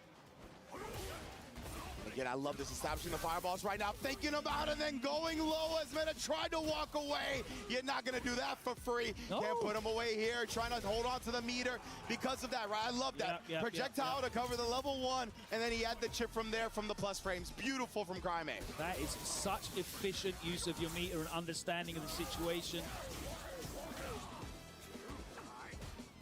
And now again, putting out the doll. Just using the threat of it right now. Tried to fake. Hey, you can't talk to the world champ like that, okay? Oh man, the meaty heavy kick. Other than it being a plus frame setup. Either that or he just tried to steal frames after it. Yeah, could have been. Could have definitely just been the usual frames and a steal. Oh, a turn. Yeah, it's some crop art. Back and forth. Oh boy, we're going to a round 3 to see who takes the lead in the set. 3 bars. Oh, doesn't get a whiff punish. Scared to try and whiff punish the forward medium kick there. You can get caught by that so often, right? Yeah, the screen didn't shake, so you know what? I think you're right. I think he did just take his turn back. Like, steal the turn in that last bit. Oh. Oh, my goodness. Immediately pressing back after the poke. Nice. Yep. You highlighted that earlier, right? The OSDP bait. Yeah, Crime knows that he can't just do that without thinking. There we go, level 2 activation. Don't leave your legs out. Oh no, a rare drop from Mena, but he's still plus. I don't know what it's from, low-key. Very uncharacteristic. I just know it's like Pennsylvania. Crime and burnout now. Bro will do it. I'm so surprised Crime didn't make the bet. Wow, the discipline and fight the CA. Holy moly. What a performance from Crime to hold on in that corner. And that made Mena shuffle around in his seat there. I'm looking at the camera in the top corner. No conversion for Stan Fierce, but it ends up being a reset. He eats it again. He got him. He's pressing every time. Yeah. Crime goes into the lead. Mena so active on defense. It's not paying off for him here. Yeah, in that instance, I think Mena knew he was going to get bullied to the corner. He had no meter to save himself from the DI, so it was inevitable. He had to bet on Crime messing up the pressure. He actually tried to drive rush out from that. Ended up paying for it. Already in the corner, no anti-air, but he does check waited, the hop. yep. Mena will take that though, escapes the corner. Trying to build a comeback here, he's got no bar. Oh. Yeah, Crime shaking his head right there. Execution error, that can't be what he wanted. The jump rising button from full screen like that. Oh, and you mentioned how Crime was going to be betting on throw a couple of times. Yeah. That's at least less of a risk than doing the OSDP. Yeah, I mean, we've seen him challenge with the crouch and light punch as well, so maybe Mena will start frame trapping him after these drive rushes on block. We'll see. The whip punish is there this time, but it's not going to be enough to kill it. Crime lets it rip. Mena, big sigh right there. Ooh, Crime talking to himself. Let's go. Yeah, he deserves to be feeling himself here. I love that both of these players don't play with headphones, by the way. Want to feel the electricity, the atmosphere of the arena. Oh, yeah, that's a setup. Yeah, that's indeed. You can't jump out. We got insurance. Knock him back down into it, but he actually did not connect. Respecting the light chain, it didn't come. Oh, great patience again from Crime. Overhead block this time. Air Blanca to escape. I wonder if we'll see the back roundhouse come out. Oh my God, so much drive. Where are you going? The crouch fierce, I was gonna say that dead. 3 bars in the bank. Unload that bad boy. Crime up 4-2. I want to see the count on counter hits here against Mena because he is getting pieced up on defense here. Big time, man. You see the different ways Crime is setting up as well. With the hash shogekis, these slight hesitations, going with the big crouch fierces. Not only is he opening Mena up with these buttons, these are fierce, crouch fierce. These are huge damage starters. I was going to say, if there's 2 characters in the game I don't want to get counter hit by, it's Sagat and Ryu. 100%. That's like walking in front of a train. Trade. Okay, and Crime trying to keep it up, right? He smells the blood in the water. He knows how close victory is up against the greatest Street Fighter 6 player to exist. But right about now, he's staring at the possibility of that Esports World Cup slipping out of his grasp. There's a back roundhouse. He doesn't want to get that air ball. Oh man, bro, it is an intense atmosphere here. As Mena knows he cannot drop another game. He needs 3 straight to bring this back. And he's looking extremely good right now, right? Crime of course. Beautiful game here from Crime, now that he's in control again. And now Mena has to think really hard about how to get in. There he looked for the frame trap. You see, he went for the crouch medium punch into the back medium kick. Crime just blocked it out. And Crime started throwing fireballs once he was out of slide range as well, right? Like, he is very conscious of when he's in it. He's not going to just give it to him. It has been such a cerebral fireball game from Crime.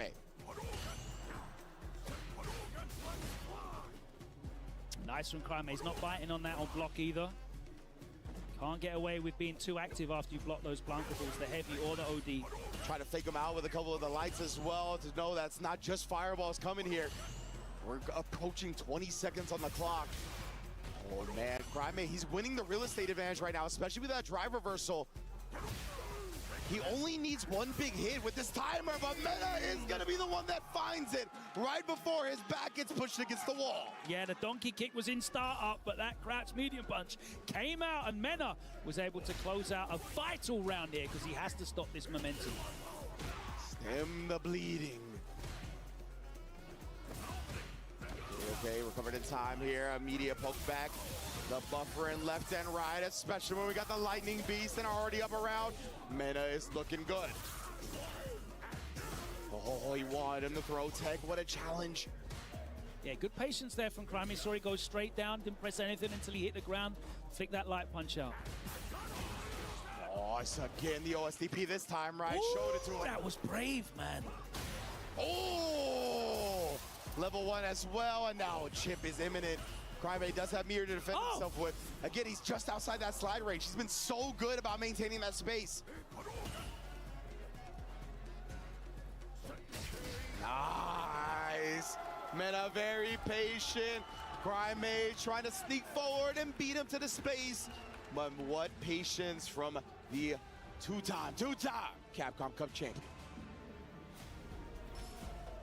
Brings us to 4-3. Oh! Big counter hit solar plexus. That's going to hurt. Probably Street Fighter a little bit. Across the screen. The overhead after the 2-piece. Oh man, not biting on that one either, but he does get the coward crouch. He got the sweep out. Oh, side switch all day, every day.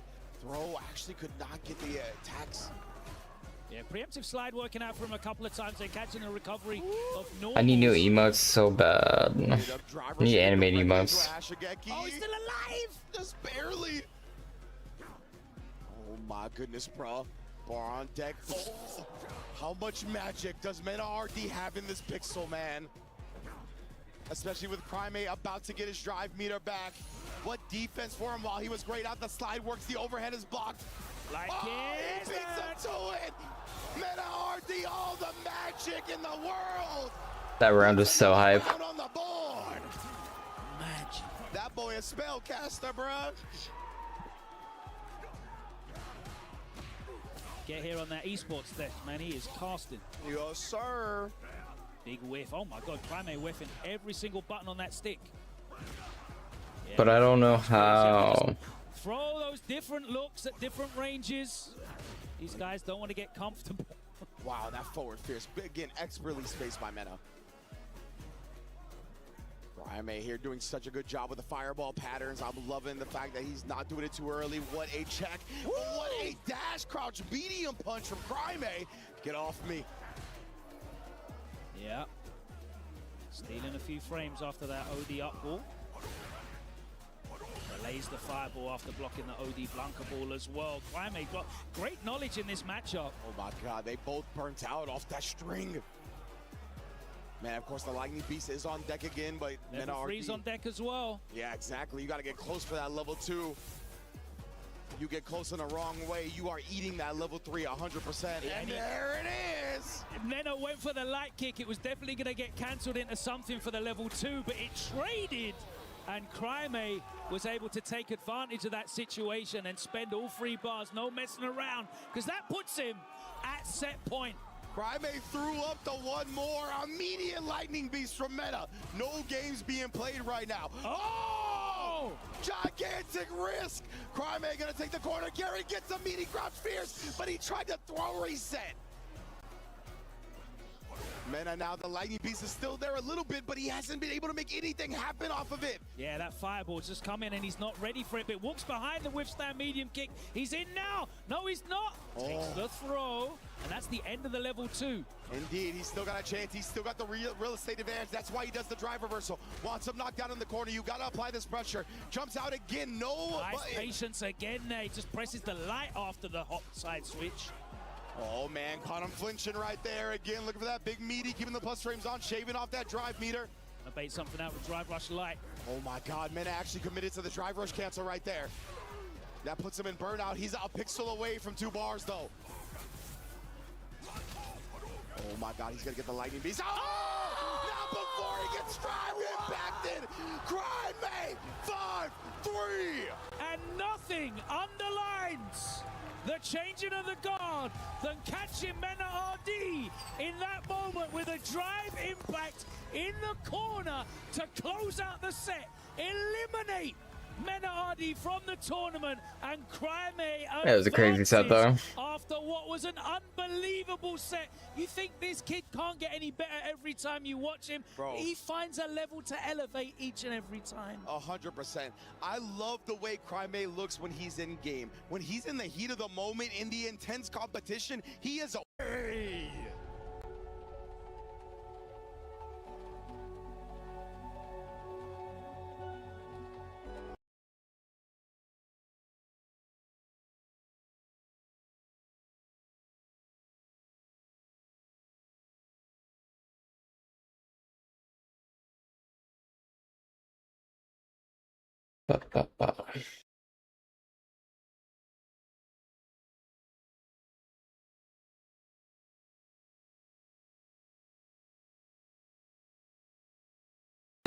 Why does this show have such good furry characters? More important things to do than eat. Patience.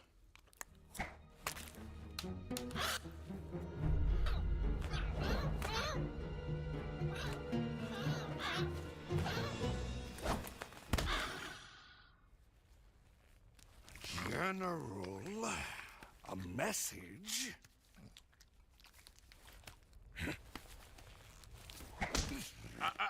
You, Lieutenant.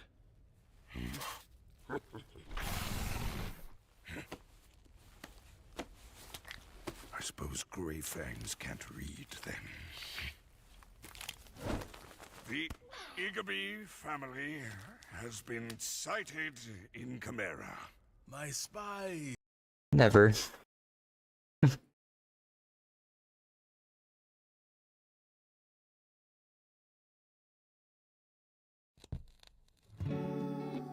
I think it's too much commitment.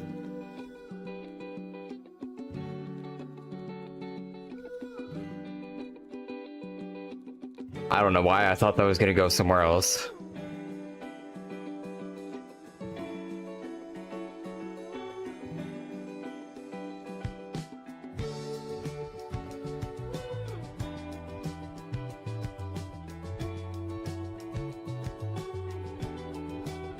I thought that was something else going somewhere else too. Oh my God.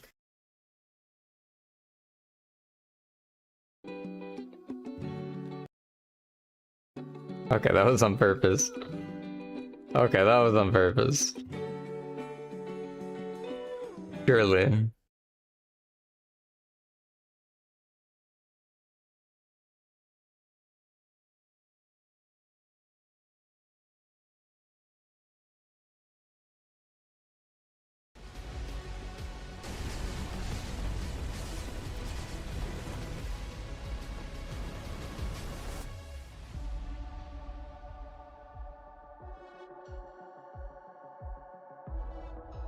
For real, for real.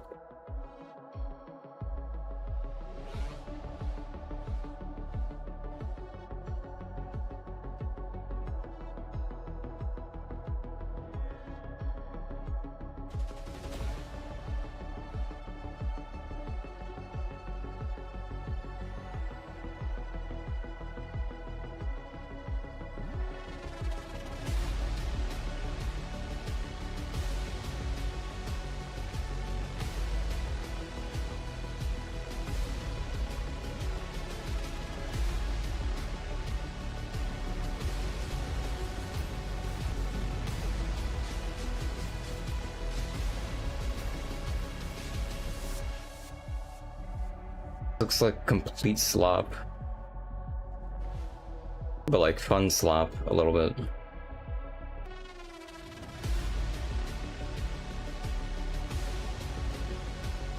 I can't tell what the hell's going on.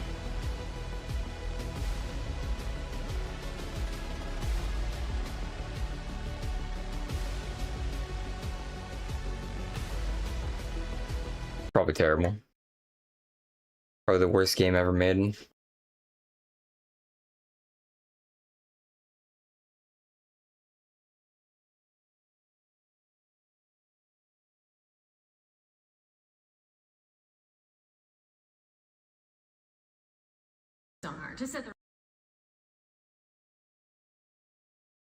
Yeah, I would like to be able to just play to a really high level though in fighting games.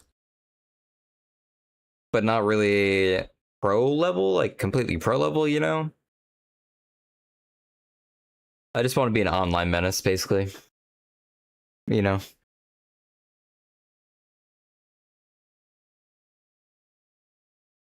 Going pro is a little bit... I don't know. It's like the frame data, you know? The frame data is what kind of like scares me there. In like certain matchups, you know, and then not knowing the frame data for certain matchups, and it becomes very like... It's not the same compared to like a hero shooter, you know?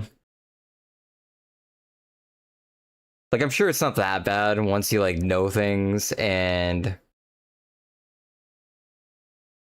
You know, you play so many matches, it's nothing you'll think about ever again, you know, because you'll just know it at a certain point. But...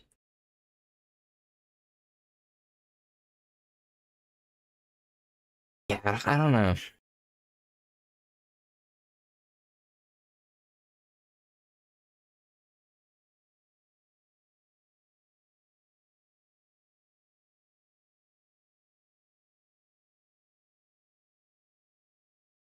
I would like to get myself to the point to be able to do local tournaments though, and you know,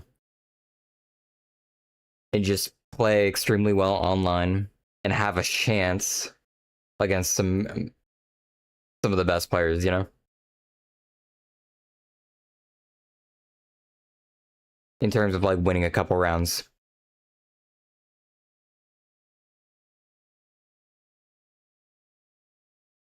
That's where I would want to get myself though.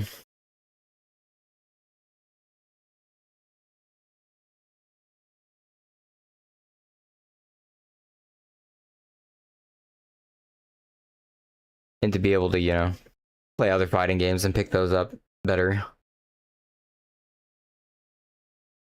That's another thing though, is like I don't like sticking to one game.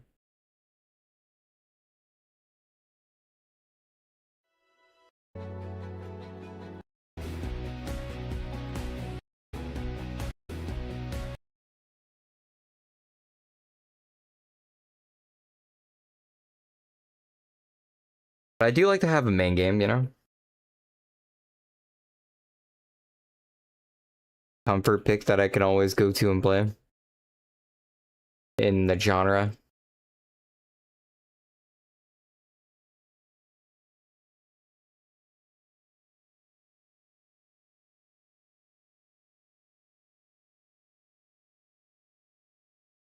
I'm gonna make a cup of coffee and play some Street Fighter, I guess.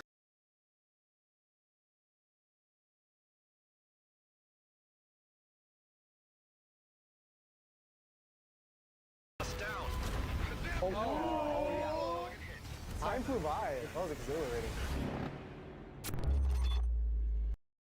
My experiences with Ace Combat, I've never played it. And then see if you can... Oh god. I cannot control Oh this. damn, This is Ace so Combat looks hard. nice. Yeah, missile, I know. Where is this thing? It's right there.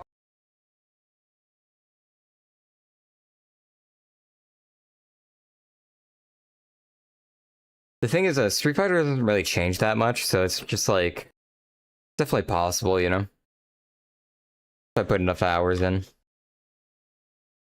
Like, the system mechanics don't change too much, like the combo routing type shit. At least not yet in Street Fighter 6. So.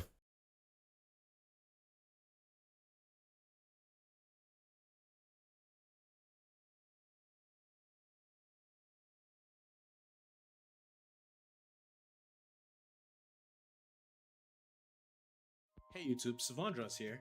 Today I was doom scrolling on Twitter this morning and I came across this brand new animation app that sounded really promising. A lot of professional animators were giving it a lot of high praise, and I heard that it has both raster and vector drawing. So I really want to see what it could do because the layout of the UI looked really interesting, and I'm always open to just trying out new applications. Now, I was taking a look at the different features of this application that are listed on the website, and I have to say it sounds really promising, and actually more promising than your general animation app. Yeah, I don't think it's gonna be that bad to get there, though. Like, in terms of, at least like in some other games, I think if I just keep at it, like, it's not that bad. Like, the combos have been getting a lot easier in that aspect, the buttons, you know.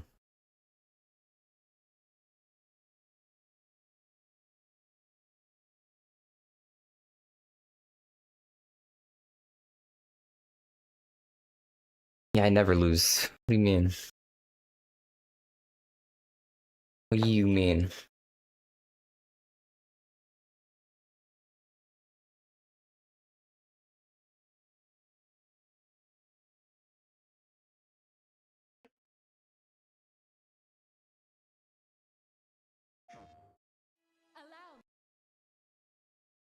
Four more days for Tokan.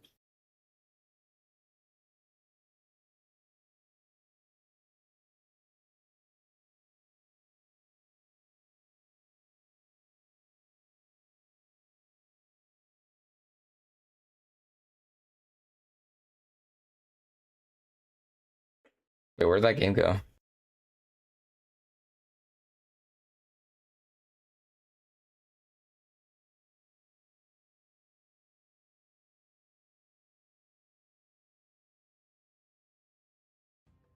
Looks like Aiko a little bit.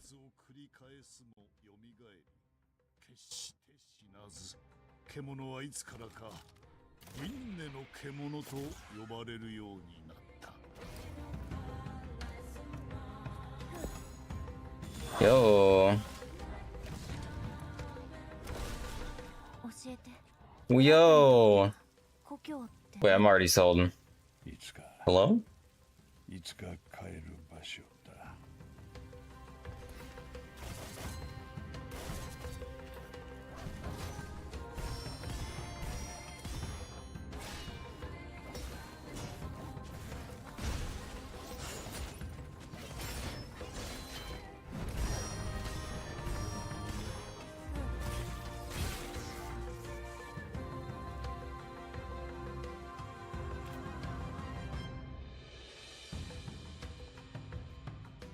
Little Shiba skin. It's not out yet? Oh my god, it comes out in one day. Oh my blob.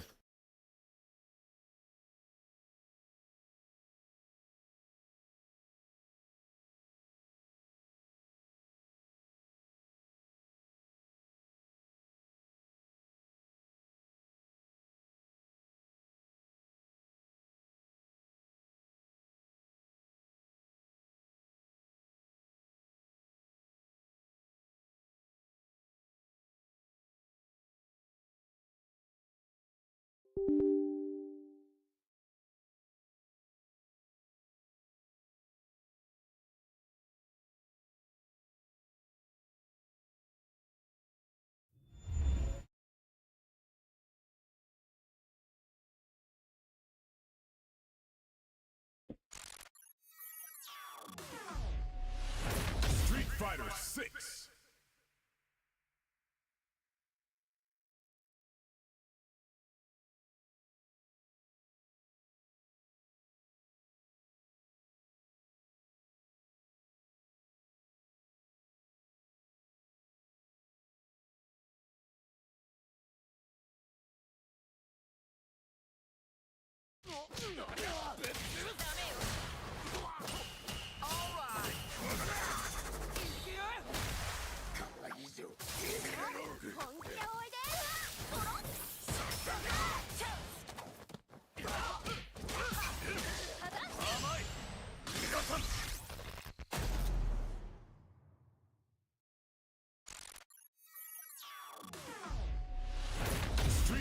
6.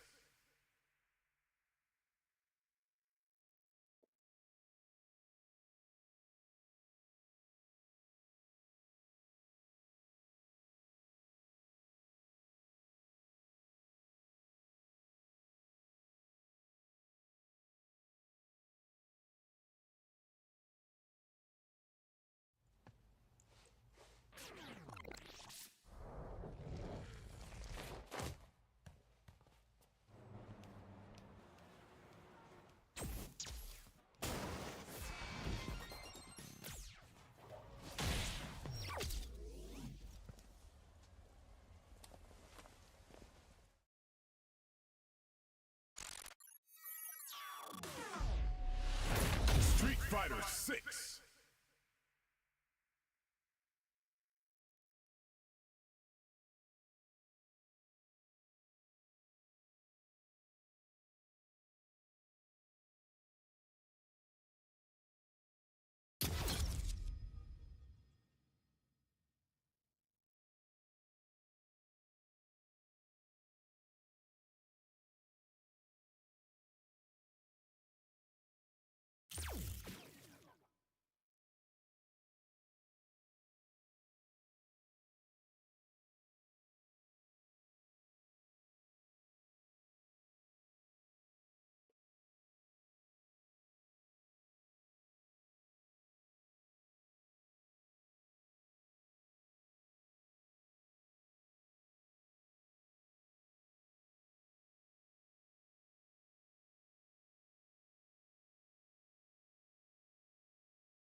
Practice versus special online. Online special versus practice. Arcane practice versus practice. Combo trials. Awesome.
Damn.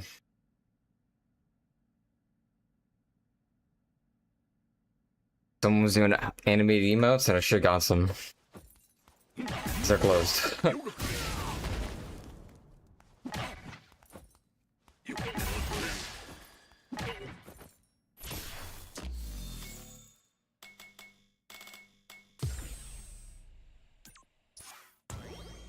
So GG.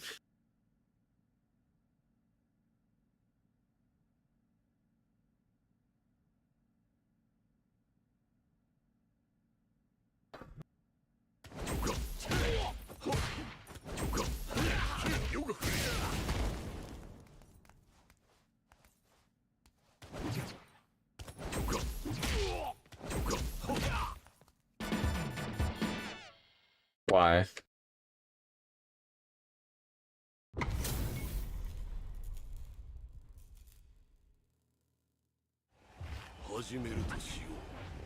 I hate these matchups.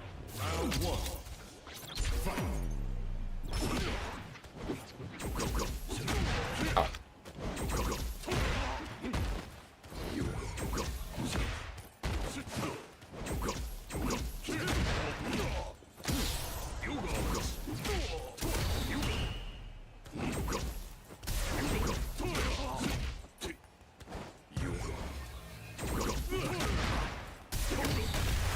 Oh my god, I threw out a fucking medium.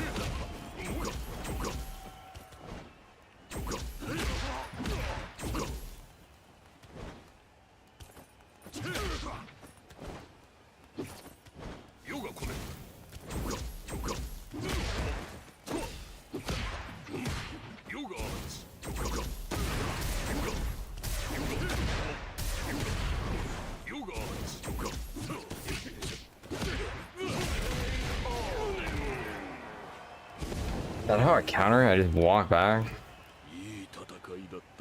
Round 2. Fight.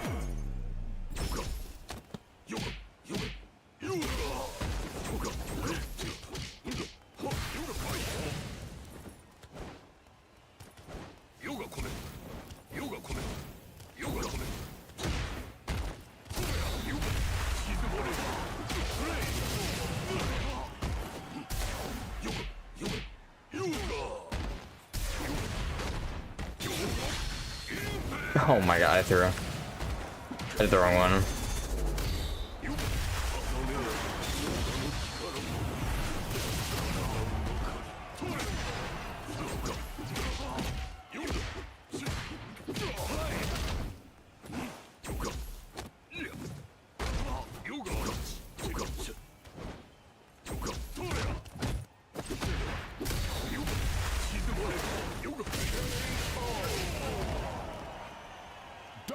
Wins.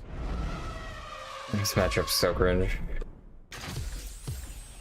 Round 1. Fight.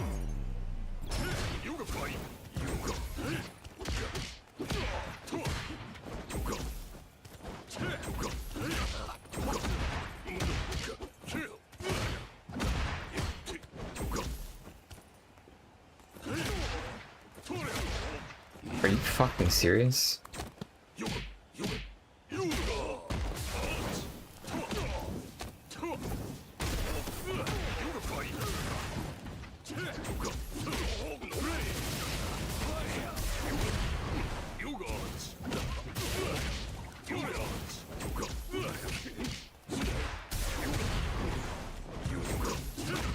Yeah, dude, how do I not hit him there?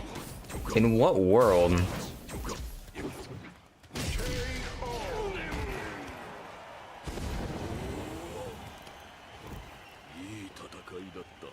Round 2. Fight.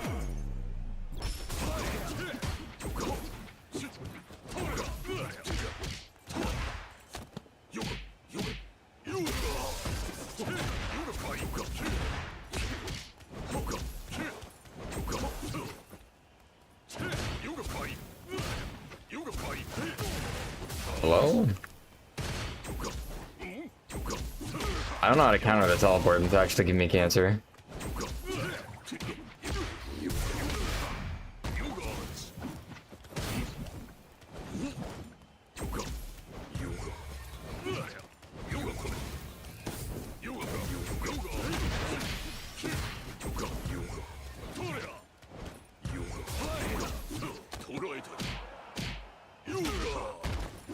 Oh my god.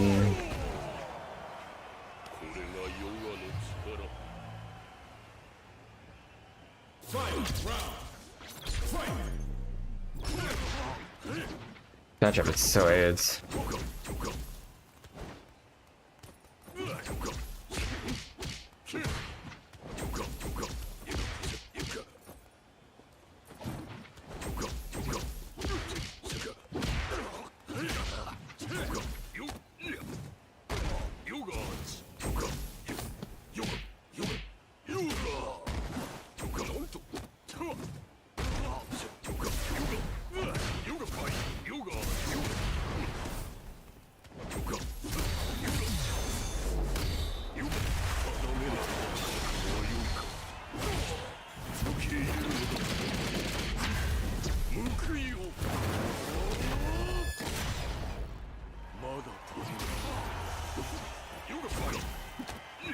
Bro, this matchup is so AIDS.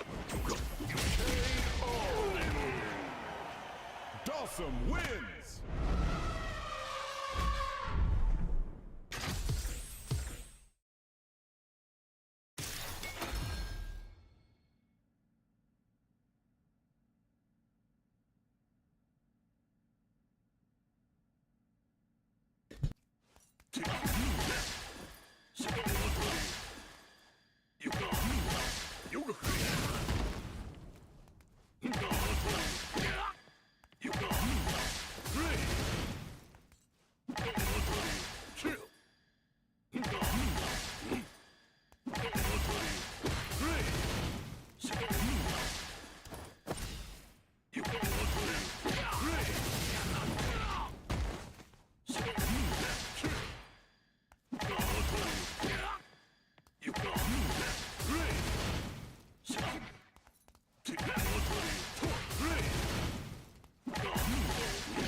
A new challenger.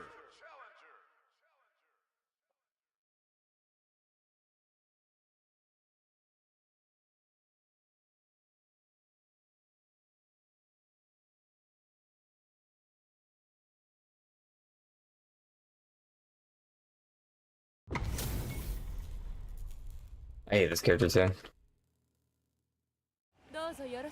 Round one. Fight.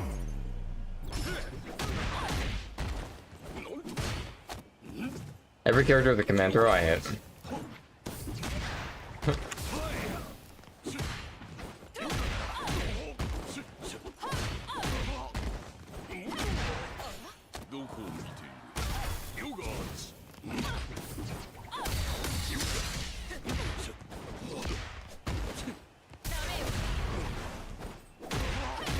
Bro, how does my back medium not hit that shit? That is crazy.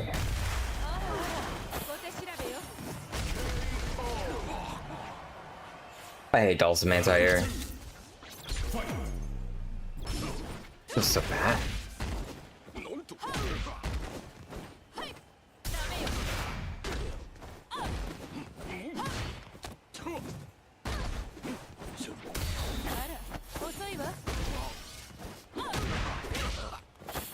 Oh my god.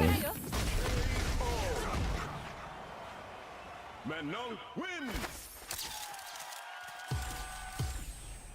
I hate this game.